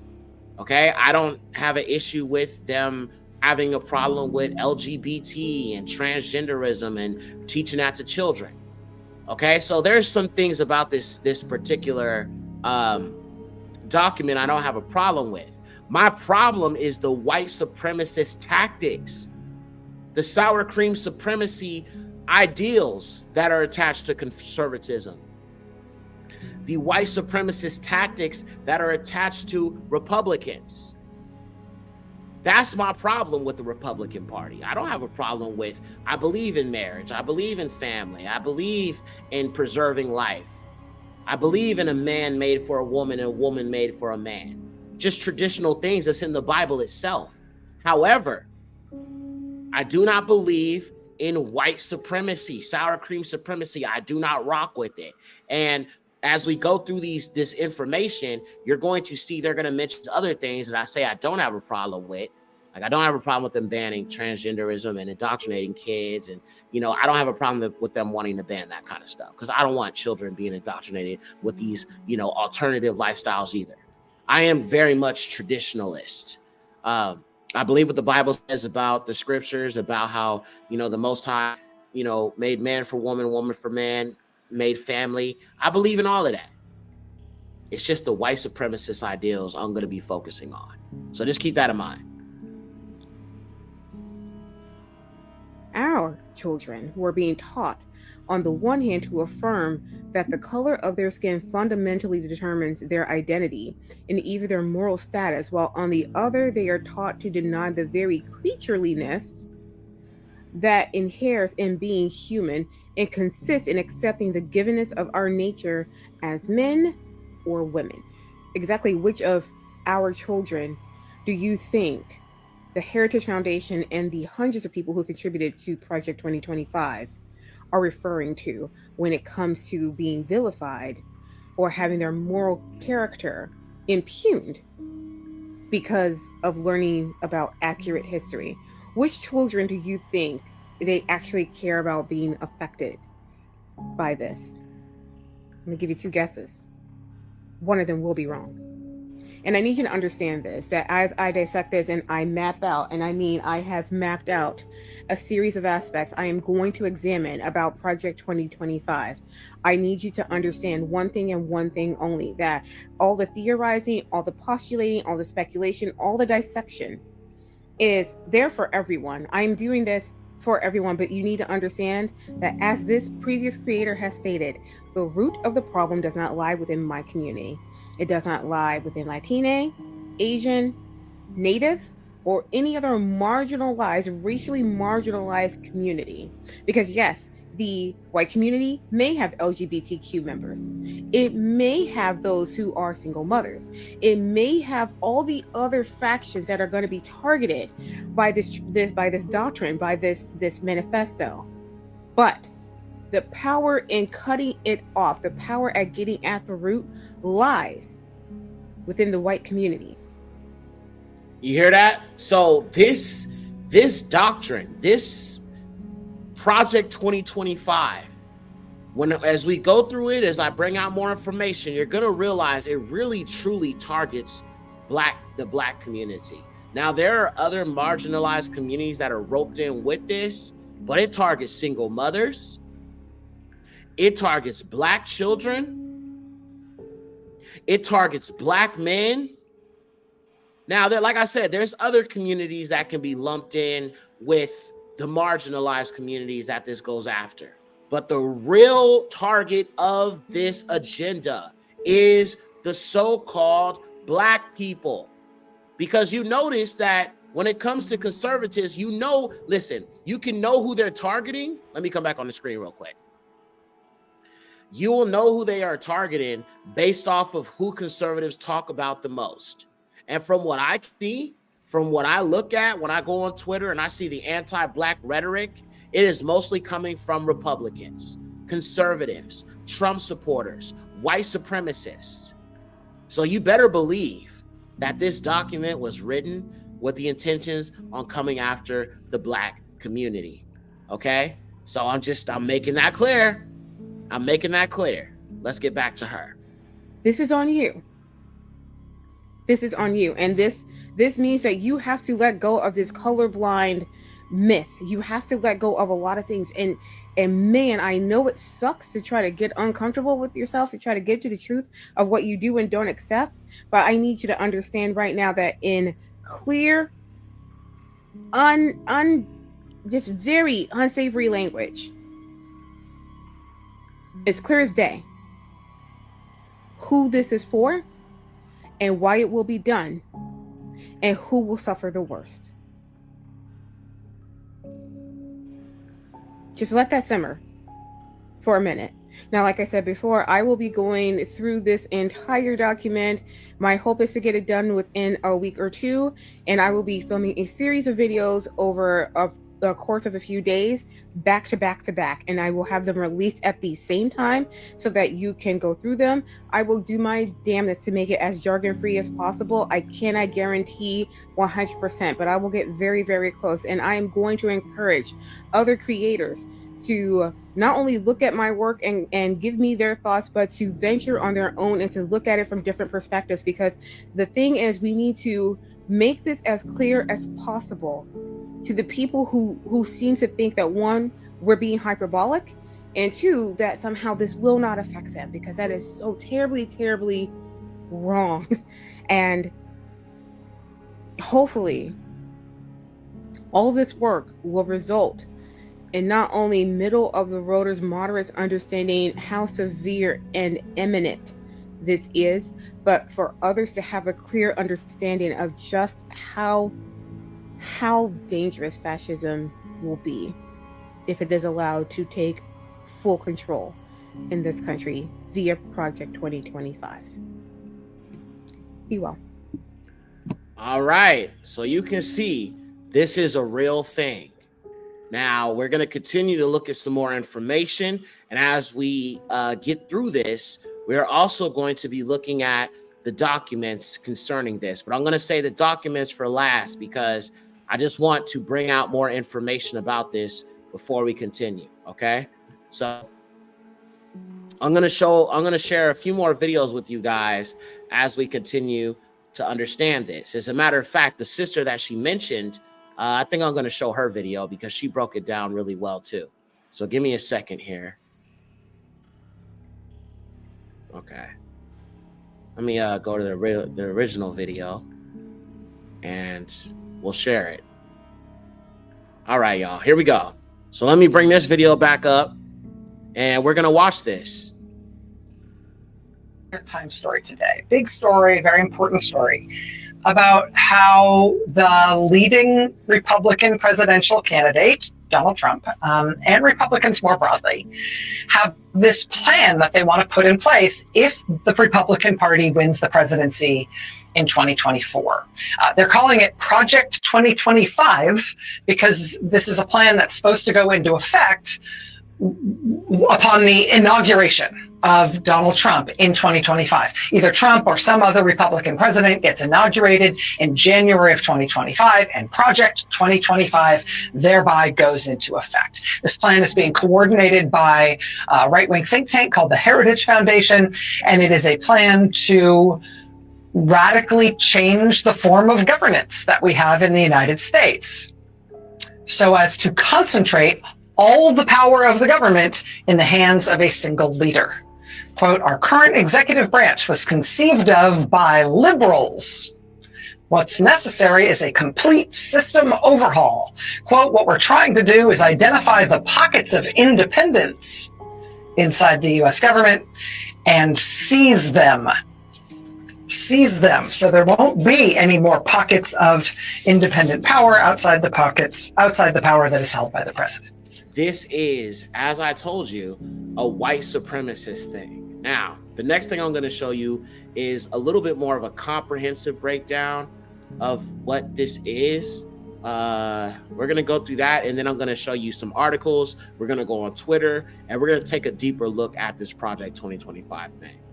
So let me share that screen with you guys. Give me a second here. If you haven't heard about Project 2025, stop what you're doing and watch this. Project 2025 is a plan for Trump's second term that would transform America into a far-right Christian nationalist militarized state. You can read the nearly 1,000-page plan for yourself at project2025.org so you can know I am not exaggerating. 3 key facts.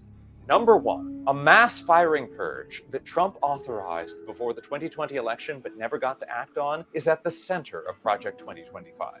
Now, more than 2 million Americans across the country are part of the federal civilian workforce. Scientists at scientific agencies, doctors at the FDA, accountants at the IRS. We want experts doing jobs that require expertise. But more than 50,000 of them would be fired under this plan and replaced with MAGA loyalists who would use the power of these agencies to fundamentally change the nature of America without needing to involve Congress.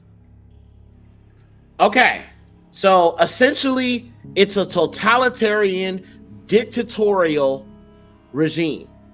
That is essentially what this is. Based upon white supremacy, pagan white Jesus Christ, pagan colonizer Christianity, and if you have an issue with any of that, you are an enemy of the state. It will be completely militarized. It is the Fourth Reich, essentially. Now, I'm going to share my screen and we're going to take a look at some articles that I have here, and I'm going to go through some tabs on Twitter of people breaking this thing down. So let me full screen it, and we're going to take a look at these things. Germany 1933 went from democracy to dictatorship. What we have right now is what they would call a democracy. Okay? This nationalism, this fascism is the opposite of democracy. So the government, the power, and everything else, the people, all power goes to the dictator. That is essentially what this is. In 1903, Hitler came to power and turned Germany into a dictatorship. How did the Nazi Party come to power, and how did Hitler manage to eliminate his opponents? Now let's just read this. Maybe this can kind of give us an idea of what this could lead up to. Germany became a republic in 1919 after losing the First World War. Kaiser Wilhelm II abdicated. Many Germans were dissatisfied with the new situation. Okay, so think about the Democrats. Okay, you think about the increasing inflation. You think about the illegals. You think about the fact that Joe Biden is constantly tripping over his own feet. Kamala Harris constantly cackling like a hyena. They longed for a return to the empire. Many people also believe that the ruling Social Democrats were to blame for losing the war. Nevertheless, things started to look up from the mid-1920s onwards. Then in 1930, the global economic crisis hit. Germany could no longer pay the war debts stipulated in the Versailles Peace Treaty. Millions of Germans lost their jobs. The country was in a political crisis as well. You see that? Political crisis, red versus blue. Okay, people are tired of, you know what I'm saying, the Democrats and just everything they're doing. Cabinets were failing and new elections were held all the time. It seemed impossible to form a majority government. The rise of the NSDAP. This was the backdrop to the rise of the German National Socialist Workers' Party. When it was founded in 1920, it was only a small party. But Hitler used his oratory talent to attract more and more members. The party was characterized by extreme nationalism and AS. Interesting. Nationalism. Always remember nationalism.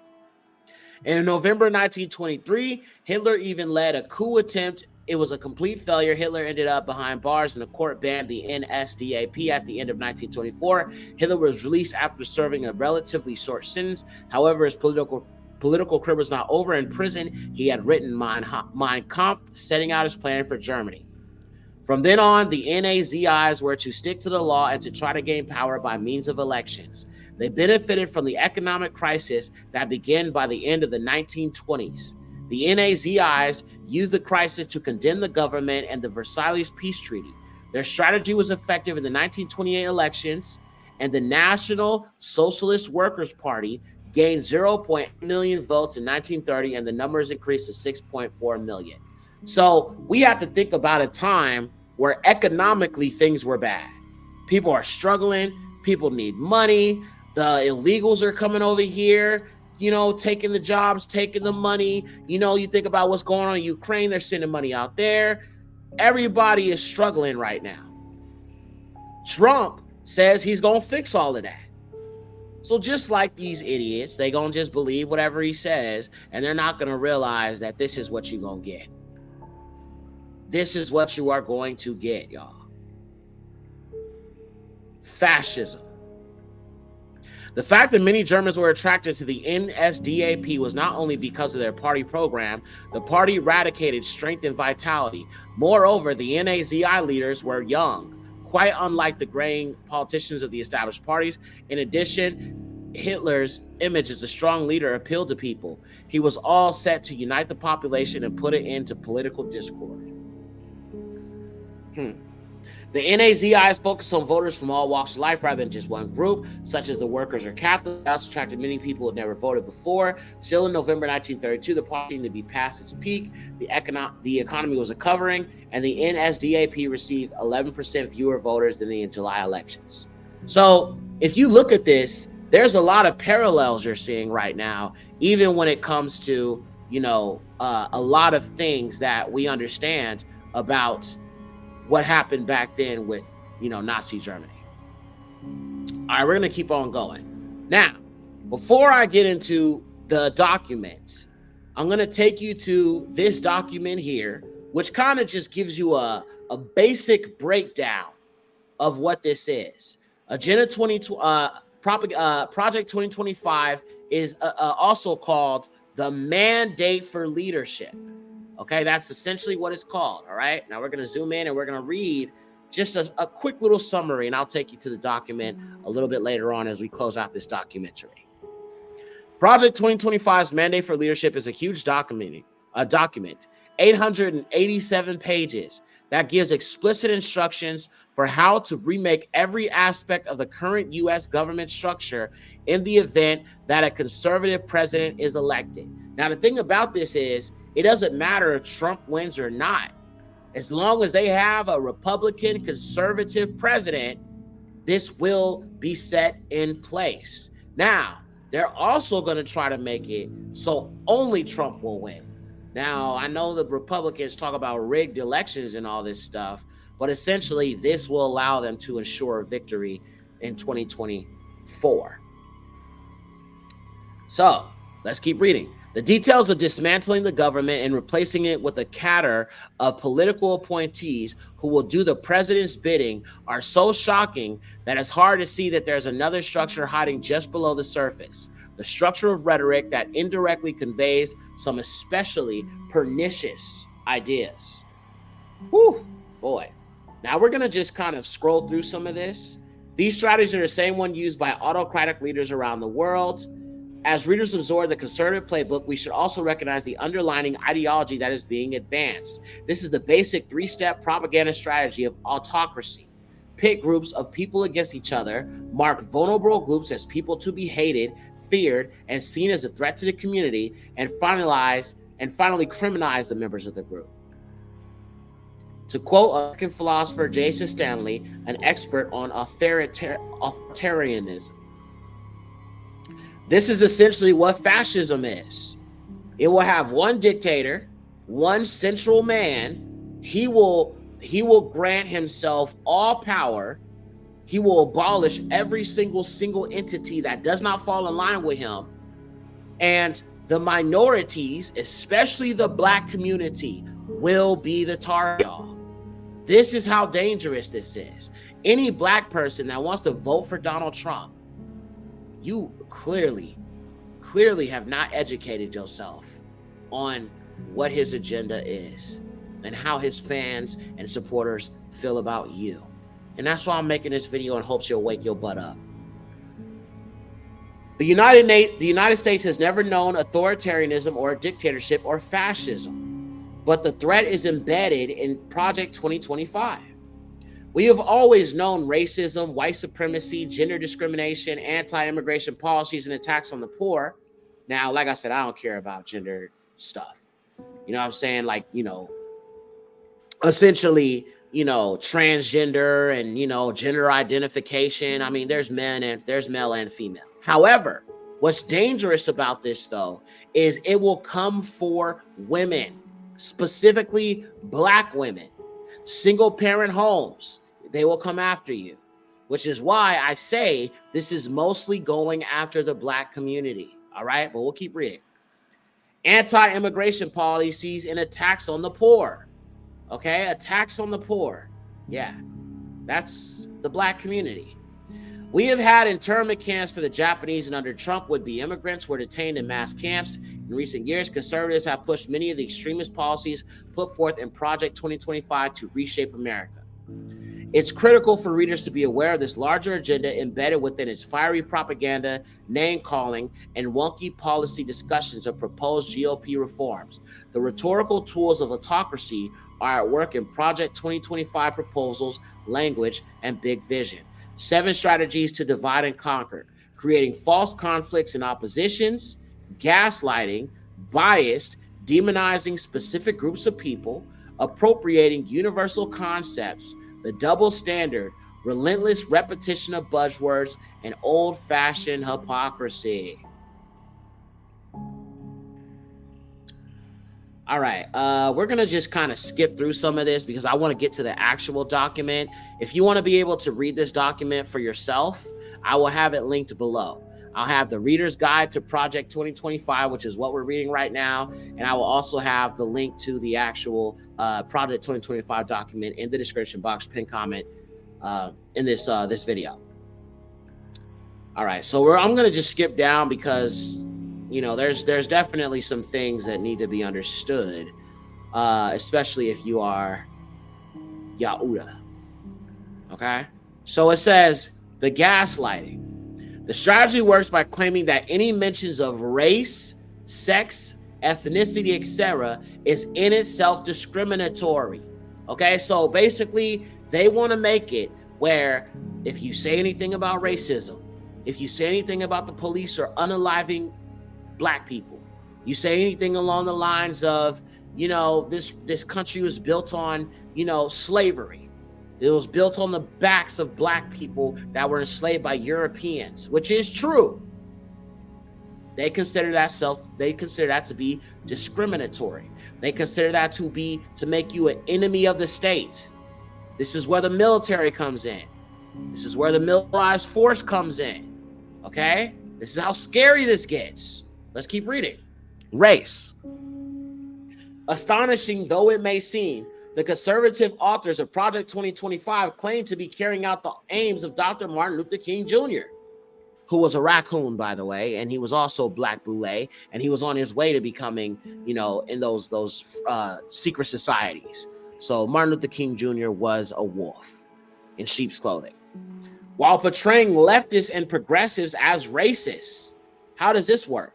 It's a bold form of gaslighting, refer to King's dream of a colorblind nation in I Have a Dream speech. Project 2025 distorts King's actual meaning by assuming the dream has been achieved, and we can now simply move on as if racism no longer exists.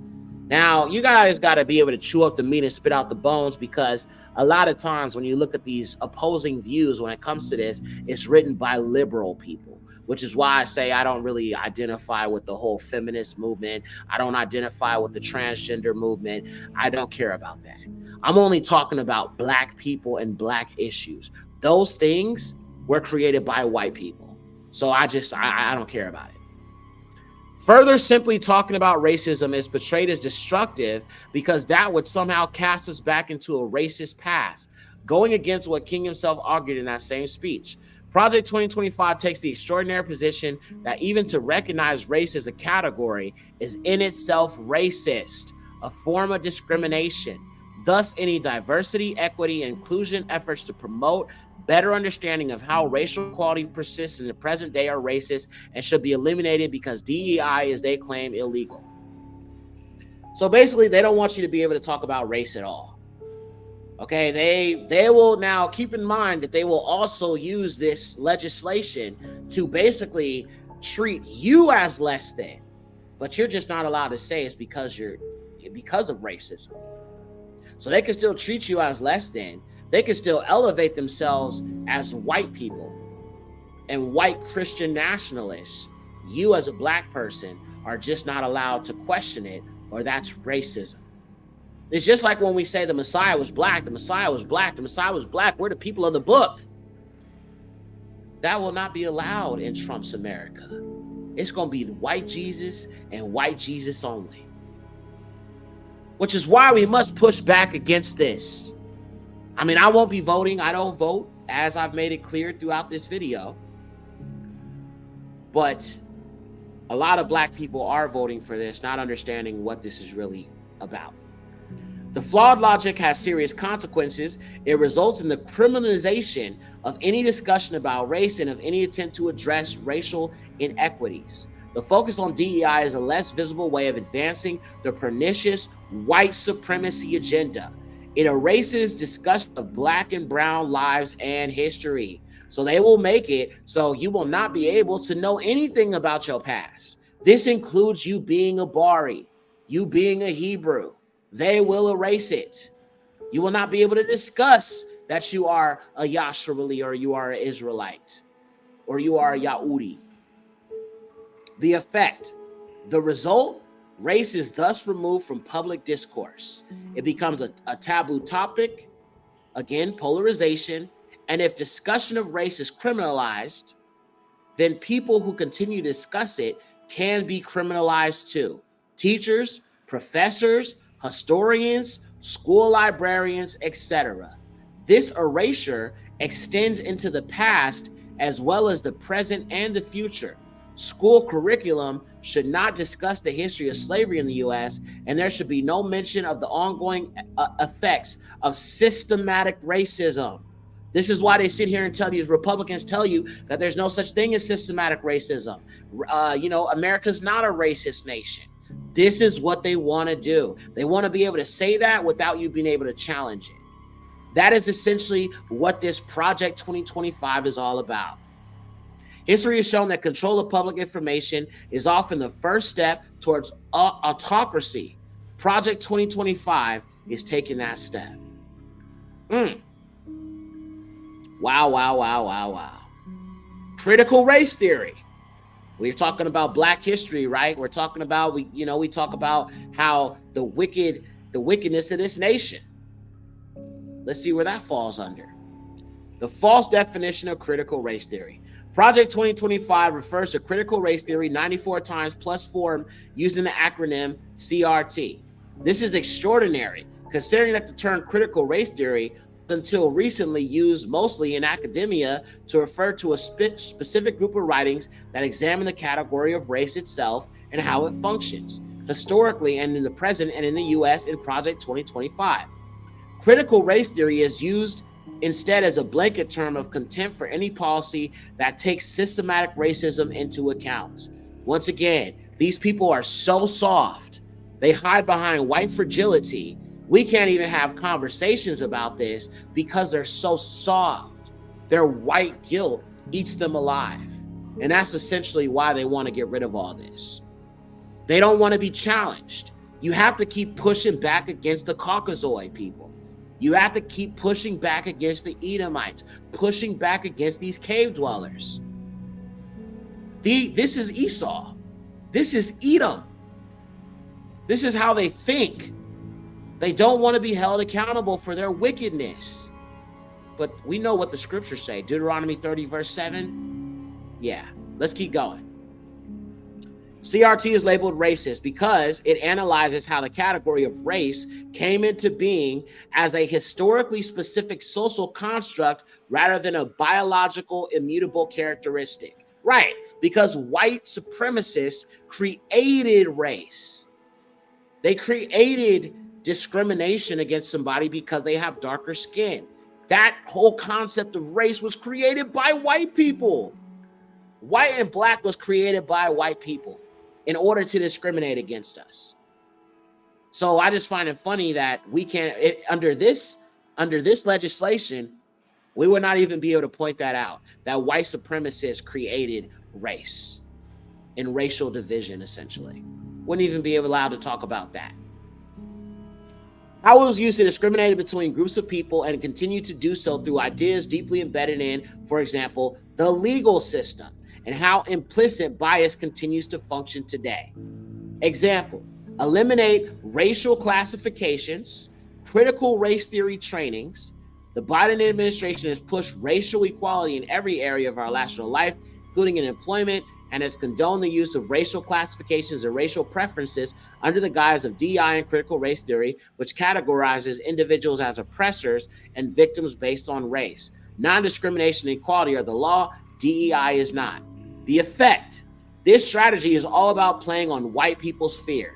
The fear of being called racist, of losing white privilege, white fragility, or of being injured by racial equity. It echoes the great replacement theory, the fear that the white majority will become a minority, and stoking fear pushes people to demand action. Now, this is true. This is true. According to the Census Bureau, the Caucasoid people are going extinct. They are. Their birth rates are low, and this is an example of the judgment of the Most High. They're the ones who are going to go into slavery, according to Deuteronomy chapter 30, verse 7, and also according to the book of Joel. They're going into the hands of the Sabians, and we'll get to that a little bit later on. So obviously you can see that people are fearful of the black race. They fear losing their white privilege. We're going to skip past transgenderism. I don't care about none of that. All right, gender discrimination. Okay, this is important for the women to understand. Project 2025 promotes a very narrow view of sex. It defines sex under Title 1X to mean only biological. Okay, well, I agree with that. I mean, a woman is a woman, okay? I don't believe in, separating, transgenderism from a woman. There's just women, and a woman is a woman who's born a woman, not somebody who becomes a woman because they feel that way. So I'm not going to even address that because I don't care about this transgenderism stuff.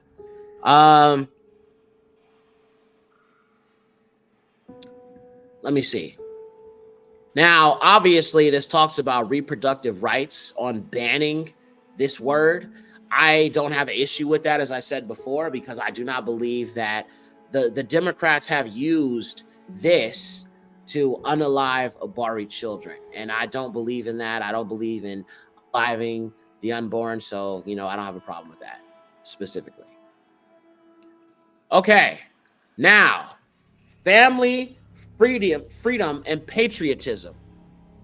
The strategy works by taking important broad social concepts and defining them in a narrow way that excludes large groups of non-conservative and non-Christian Americans, okay? So they're going to use this to push the idea of marriage and family, which isn't bad, right? But they're going to come after single parent households. So let's say you're a single mother. Maybe your child's father was abusive. Maybe your child's father is dangerous to you and your child. They are going to criminalize you because you're not married to him, even though you probably had him, had the child and had him as the child's father when you were in your teens or something like that. But this is ultimately what this is going to lead to. The term family is clearly defined throughout Project 2025 as nuclear and heterosexual. Okay, I don't have a problem with that. Father, mother, and children.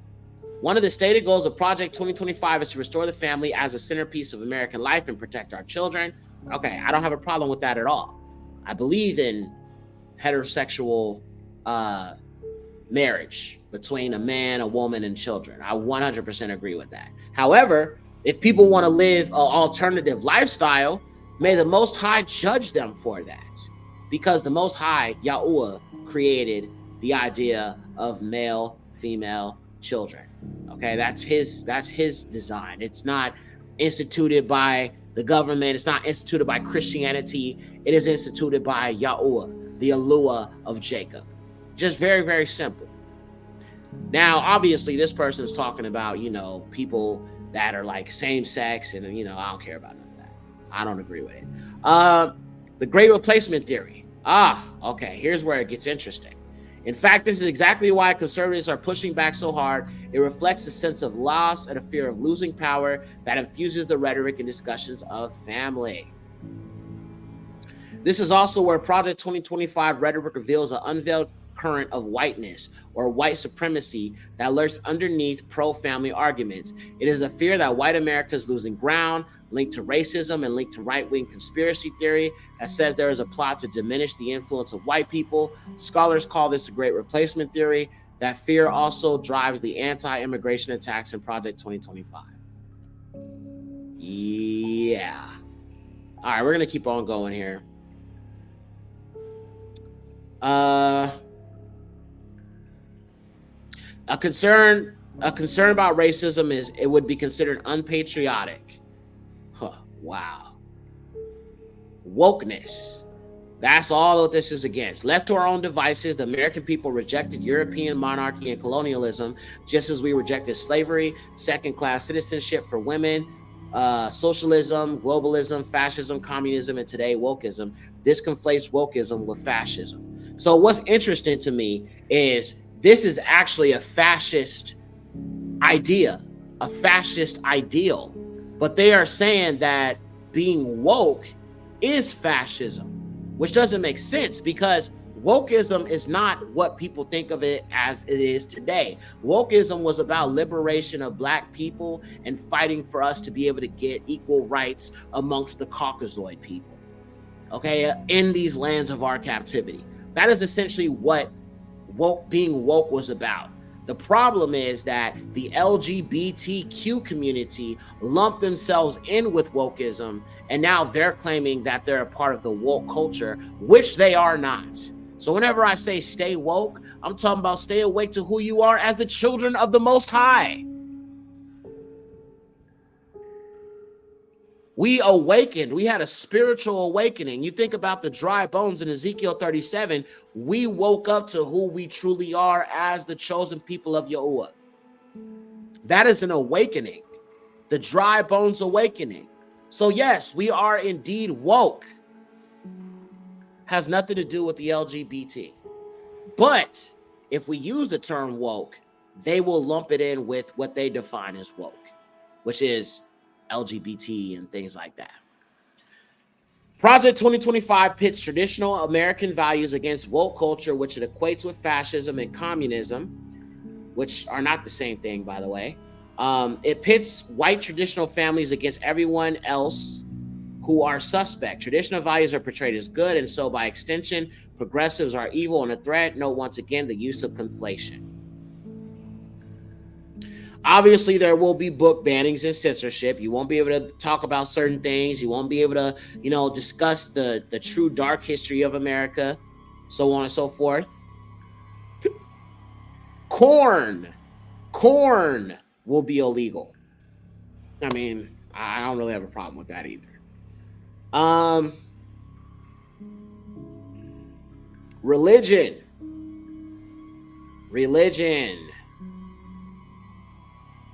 So, unfortunately, this is where you think about things like Sunday law.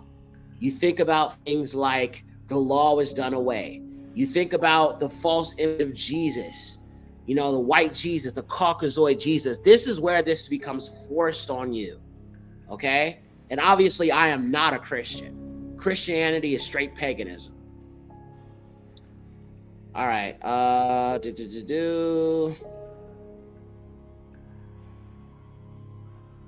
Woke is a good example. As first you describe folks who are awake, who are aware of racism. Now woke is linked in popular culture, liberal access, and leftist threat.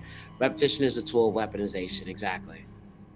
All right, we're going to continue on. All right, so that's that. I'm going to just kind of fast go through this real quick because I don't want this documentary to be too long. We've already talked about a lot of different things, so we're going to keep on going. Project 2025, the Rights Dystopian Plan to dismantle civil rights and what it means for women. So they're going to completely dismantle civil rights, all right, and put it on themselves while also persecuting and going after those whose civil rights was originally instated for, okay?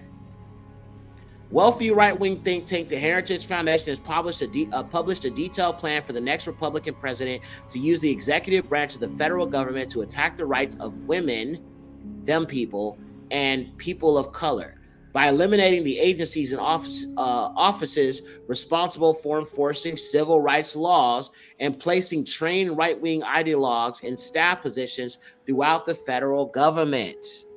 Woo! And look at all white, all Caucasoid, all cave dwellers. I'm just saying. To develop this plan, the Heritage Foundation organized a broad coalition of over 90 conservative organizations. Wow.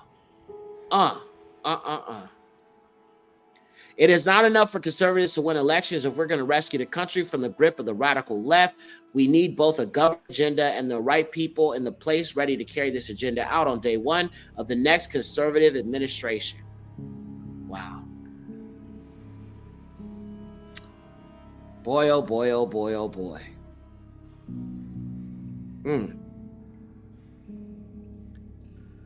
All right, I'm just reading through this. I don't know if I want to read all of this. It's a lot to read.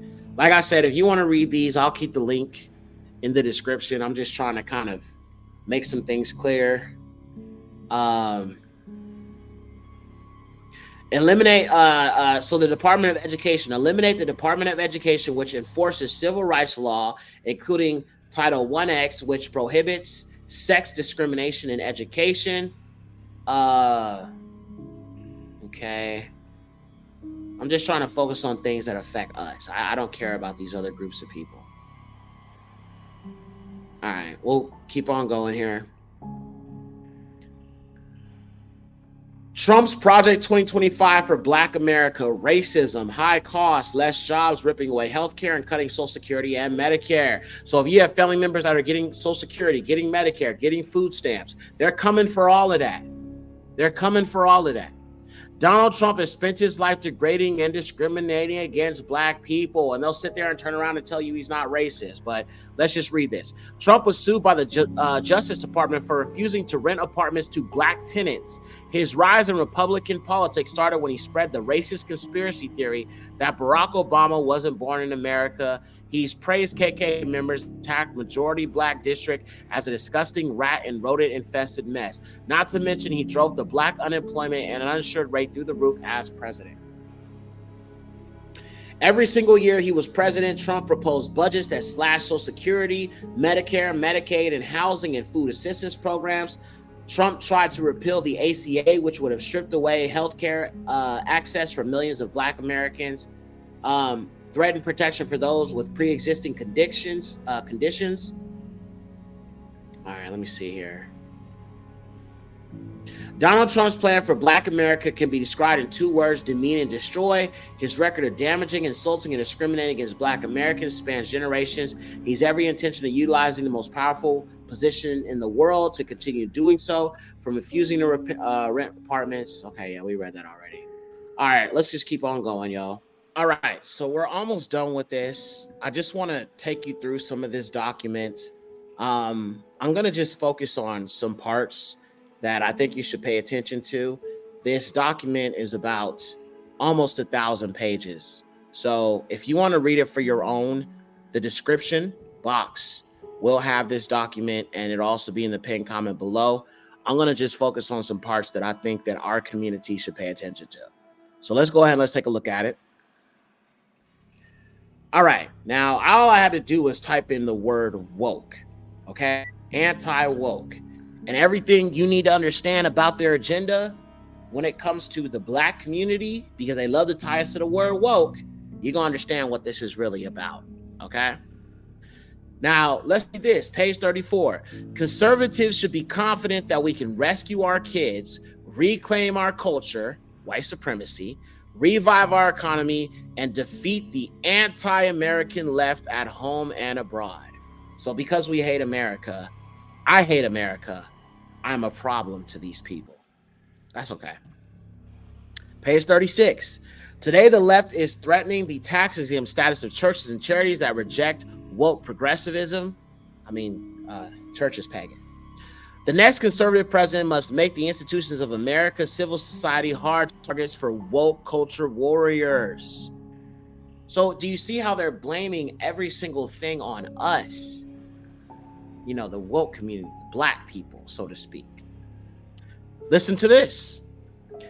Following the lead of feckless administration, ordered border and immigration enforcement agencies to help migrants criminally enter our country with impunity. Bureaucrats at the Department of Education inject racist, anti-American, ahistorical propaganda into America's classrooms. You see that? They getting tired of being called out on their racism. They over here with their white fragility crying about it. Department infused U.S. foreign aid programs with woke extremism about intersectionality. So they call us extremists. Wow. Now let's see what they say if I put the word racism in here. Let's see what comes up. If anybody's racist, let's look at this.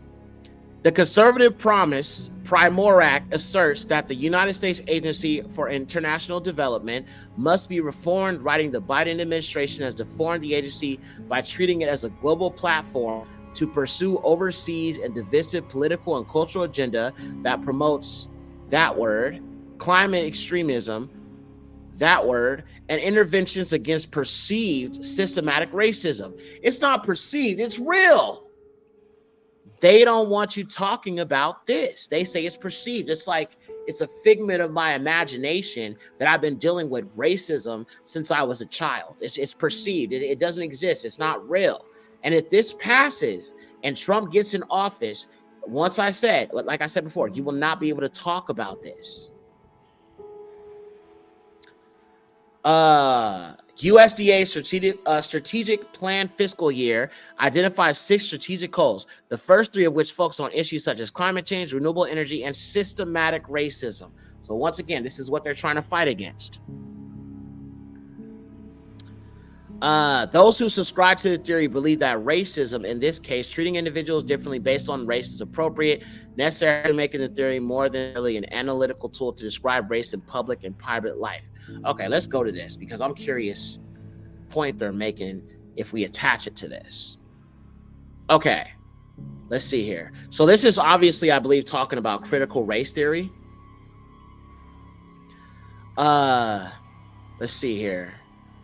374. All right, so let's pay attention to this. So it says federal officials should protect educators and students in jurisdiction under federal control from racial discrimination by reinforcing the civil rights of 1964 and prohibiting compelled speech. Interesting. Wow. Specifically, no teacher or student in Washington, D.C., public schools, Bureau of Indian Education schools, or Department of Defense schools should be compelled to believe, profess, or hear any idea, but especially ideas that violate state and federal civil rights laws. By its very design, critical race theory has an applied dimension, as its founders state in their essays that define the theory. Those who subscribe to the theory or believe that racism or the belief of treating individuals differently based on race is appropriately necessary, even making the theory more than merely an analytical tool to describe race in public and private life. The theory disrupts America's founding ideals of freedom and opportunity. So when critical race theory is used as part of school activities such as mandatory affinity groups, teacher training programs in which educators are required to confess their privilege, or school assignments in which students must defend the false idea that America is systematically racist. You see what I'm saying? They don't want to address the truth. They don't want to tell the truth. They want to sit there and lie to these white kids. They want to sit there and not take accountability. And that's what this is about. They don't want to teach the truth, that they have something called white privilege. We are treated a certain way because we don't look like them. And this country was built literally by white people that hate black people, gathered them from Negro land in West Africa, brought them here, treated them like trash, unalived them, threw them overboard, and all types of wicked stuff. But this country is not systematically racist. You guys literally had Jim Crow laws where we couldn't even drink from the same water fountain as you, and this country is not systematically racist. What about the justice system? What about the prison industrial complex? What about the prison industrial complex working hand in hand with the prison, the hip hop industry? This country is systematically racist, but they don't want to admit it, because it points the blame on them because they benefited from a system that's systematically racist. So if they address that it is, they have to gaslight themselves and tell them it's not, because then if they say that it is, that means that white privilege is real, and they have been served favoritism by a system that caters to their white privilege. So all it does is give us more validity to what we've been saying for so long. The theory is actively disrupting the values that holds communities together, such as equality under the law and color blindness. Color blindness, these people never talk about, they always talk about I'm colorblind, I don't see color. But as soon as you say that George Floyd should not have had that knee on his neck, they see color. As soon as you want to talk about colonization and how they have a history of this, they always like to put it on us and say we're criminals, they see color. So this right here, this color blindness thing is a whole lie. It's a whole lie. Okay. As such, lawmakers should designate legislation that prevents the theory from spreading discrimination. For K through 12 systems under their jurisdiction, federal lawmakers should adopt proposals that say no to individuals should receive punishment or benefits based on the color of their skin. Wow. Furthermore, school officials should not require students or teachers to believe that individuals are guilty or responsible for the actions of others based on race or ethnicity. Wow.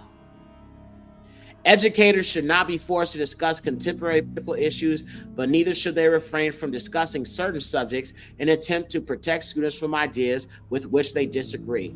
Proposals such as this should result in robust classroom discussions, not censorship. At the state level, states should require schools to post class materials online to provide maximum transparency to parents.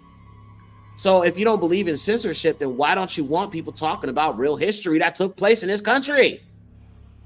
There is such a double standard when it comes to white fragility. I'm just saying, I didn't want to learn about white people. Why is it in school I need to learn about the British? Why did I need to learn about the Spanish? Why did I need to learn about, the Europeans? Why do I need to know about them? Why can I not know about black people? Black people, honestly, if you think about the Yahudim, right? The black people that were in Africa, that were brought here from the west coast of Africa. By the way, they were the Israelites.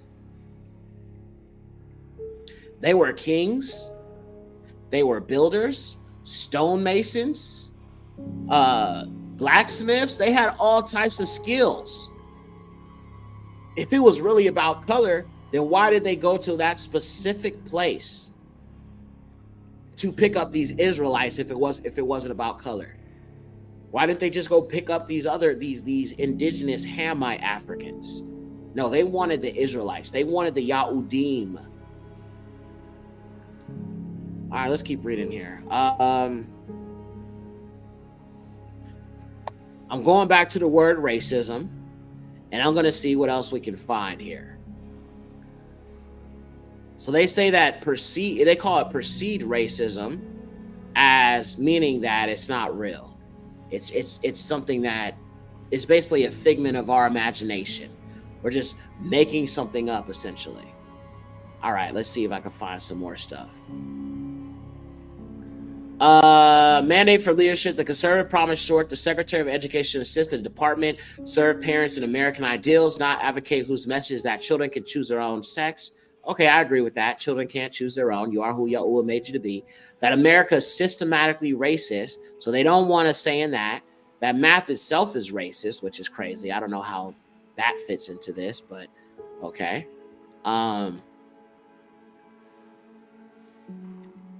The Presidential Transition Project assignments in which students must defend the false idea that America is systematically racist. The theory is actively disrupting, and okay, we read that already.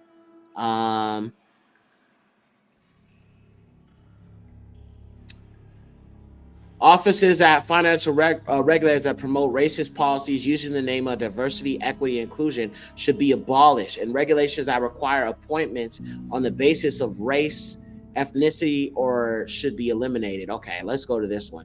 This one seems interesting. Let's see here. So essentially, they don't even want financial regulators. So basically, let's say that they wanted to give us reparations. They will not allow that. Okay? If it's in the name of diversity, equity, and inclusion. This is what I'm saying. They don't really want inclusion. They want to elevate themselves above us. That's ultimately what this is. And if we're talking about fascism, there is no equality. There's going to be a group of people that are marginalized and treated as less than, and then everyone else who isn't like that marginalized society will be propped up and given, benefits. That's ultimately what this is about. They don't want equity and inclusion. They don't want that. They want it abolished. So it says, policies using the name of diversity, equity, and inclusion should be abolished, and regulations that require appointments on the basis of race, ethnicity, blah, blah, blah, should be eliminated. Equal protection of the law, equal opportunity, and equal merit should govern regulatory decisions. But obviously, they don't really want equality. If you're thinking about everybody should be treated the same, equal law, equal opportunity, they're saying that we live in an equal opportunity world right now. We know that's not true, not in America. All right, now let's type in race and see what we can come up with. The plot thickens. Okay, let's see.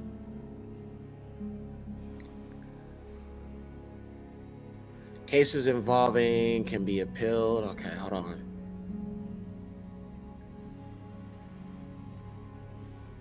Physical fitness requirements should be based on the occupational field without consideration of gender, race, so on and so forth. Okay. Eliminate Marxist indoctrination and divisive critical race theory programs and abolish newly established diversity, equity, and inclusion offices and staff. So they feel like critical race theory is divisive, but pushing white supremacy isn't. There's such a double standard with these people, bro.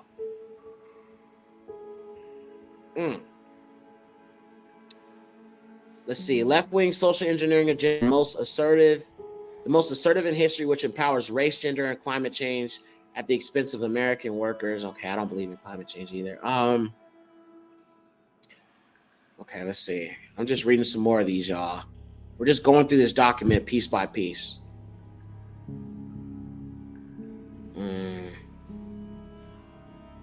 Okay, let's see what they say about anti-white. I don't know if they got anything in there. Probably not.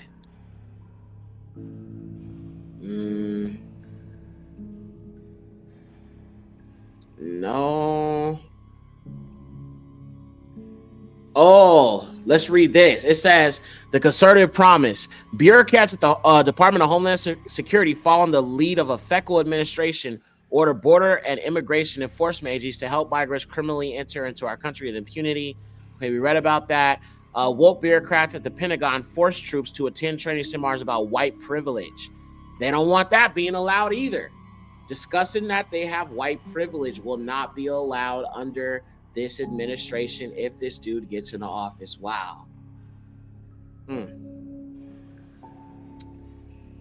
Let's see. I'm trying to find something on anti-whiteism because that's really what they want. I'm just trying to look up some stuff here.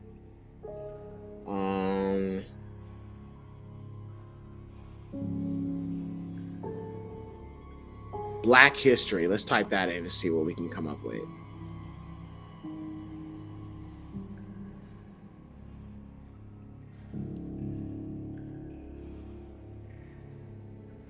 Let's see. 40% of all children are born to unmarried mothers, including more than 70% of black children. You see that? Targeting you. Okay. Let's see. Divisive symbols such as the rainbow flag or Black Lives Matter have no place next to the stars and stripes at our embassies. Okay, well, what about the Confederate flag? How about we burn that? I'm just saying. Because Black lives don't matter to them, by the way. The rainbow flag, I don't agree. I agree. It shouldn't be put anywhere. I don't want to see that. But Black lives do matter, by the way.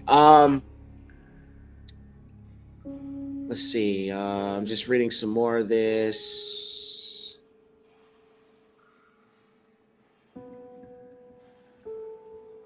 All right, let's type in black and see what comes up.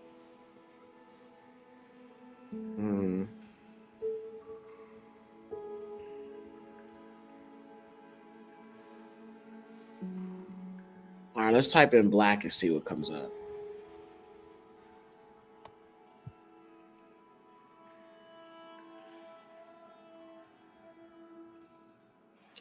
Johnson signed into law the Civil Rights Act of 1964 after Congress reaches a consensus that the mistreat of Black Americans was no longer tolerable and merited a federal response. Funding to institutions should be block granted and narrowed to historically Black colleges. Wow.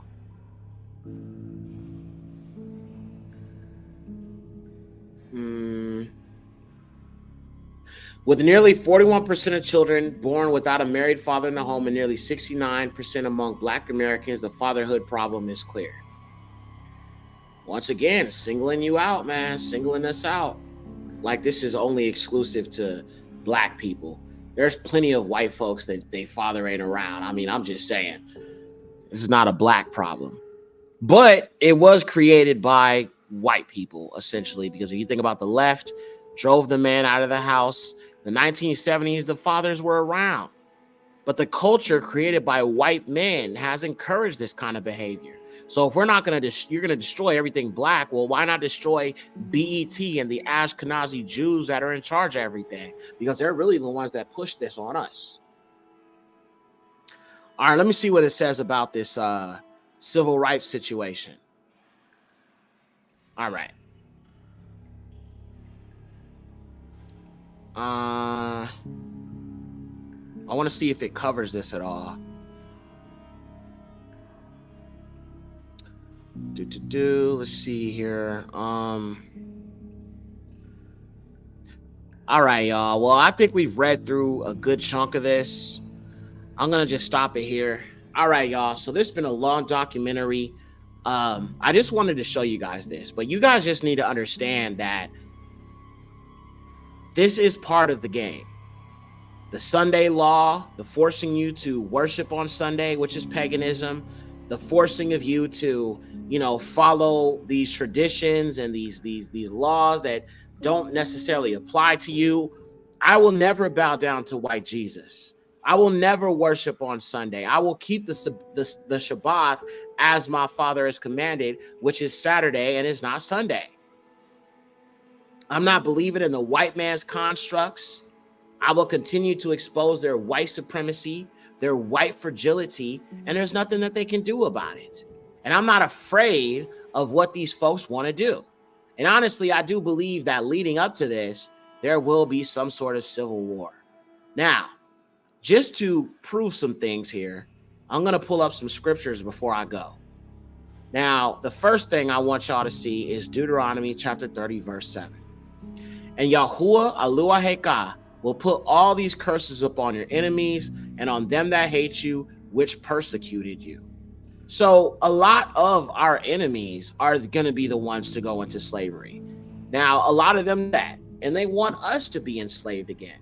But what they fail to realize is they're the ones who are going into slavery.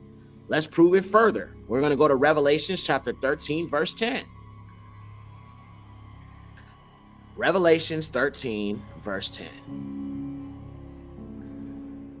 He that leads into captivity shall go into captivity. He that deletes with the sword must be deleted with the sword. Here's the patience and the amunah or belief of the Kadashim. Okay?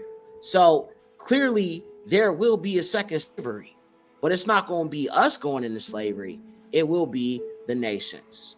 Now, these Trump supporters, this is what's coming on to you. All right, let's keep going. We're going to go to the book of Joel. And we're going to read chapter 3, verse 8.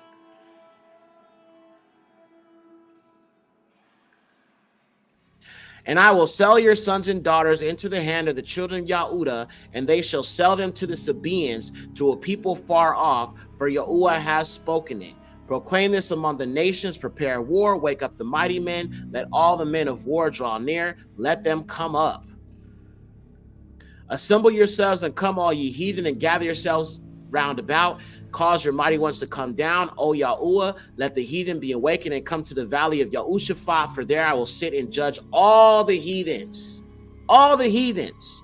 So I do realize that a lot of reasons why this is being established is because they know what's coming to them. And to those who don't know, they can feel it.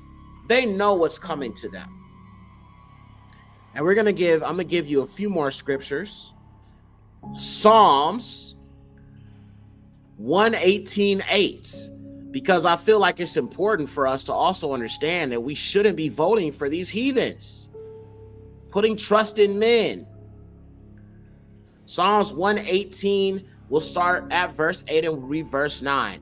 It is better to trust in Yahuwah than to put confidence in man. Verse 9, it is better to trust in Yahuwah than put confidence in princes.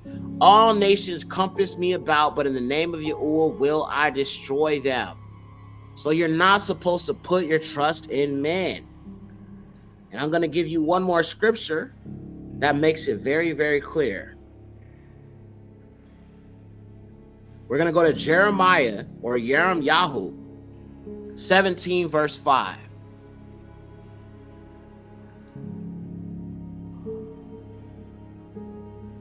Thus says Yahuwah, cursed be the man that puts trust in man and makes flesh his arm, and whose heart departs from Yahuwah.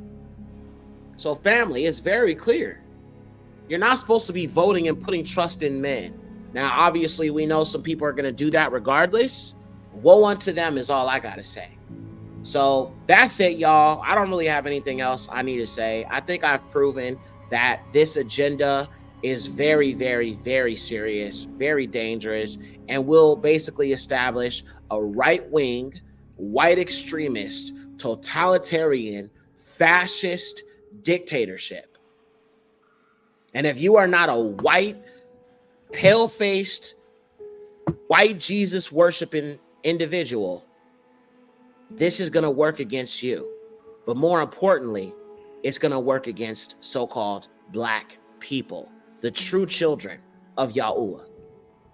So I ask that you guys share this video far and wide. If you have not yet subscribed, like this video, please be sure to do so. Share this video so people can wake up. Now, if you are from another nation and you want to vote for this dude after everything I showed you, you will be judged by the Most High, because, y'all claim to be followers of the Most High, followers in his son, but yet y'all want to put so much trust in man. And the Bible tells you not to do that. All right, we don't believe in pagan Jesus Christ. We do not believe in who you call the Christian God. We believe in our Father Yahuwah and his son Yahusha. This is Yexer Malkiyahu, as always, saying shalom. Donald Trump's daughter Ivanka has been at the center of some uncomfortable moments with the candidate. Yet at times, his fatherly praise is downright cringeworthy, like on The View in 2006. I said that if Ivanka weren't my daughter, perhaps I'd be dating her. Stop it! Oh, it's so weird! Stop You know what? You are sick. Donald Trump repeatedly points out how hot his daughter is, saying last year in a Rolling Stone article, "Yeah, she's really something, and what a beauty, that one. If I weren't happily married and, her father." Please welcome the lovely Ivanka Trump. Still, even Ivanka seemed confused when talk show host Wendy Williams asked about things the two have in common. What's the favorite thing you have in common with your father? Either real estate or golf. Donald, with your daughter? Well, I was going to say sex, but I can't relate that. I can't relate that.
Donald Trump really said it. He'll be a dictator for a day if reelected. He says, "You're not going to be a dictator, are you?" I said, "No, no, no, other than day one." Trump made the extraordinary vow at a town hall in Iowa moderated by Fox News host Sean Hannity, who was attempting to quell fears that Trump would exact revenge on his political enemies. You are promising America tonight you would never abuse power as retribution against anybody. Except for day one. A promise from Donald Trump to be a dictator. Trump's comments are sparking outrage today. Stunning comments about a potential second term. Think about it. If any other politician in American history were asked the question, are you going to be a dictator? No. Fox News brushed it off as a joke. He was joking about those dictator comments. What he did there is brilliant. He made it into a joke. Despite the rumors, Trump will not be attending tonight's Republican primary debate in Alabama, sponsored by News Nation. It'll mark Megyn Kelly's return to the moderator's chair. She made a personal plea to Trump. This would be spectacular. Mr. President, you would be more than welcome, and we would love to have you. But no diet.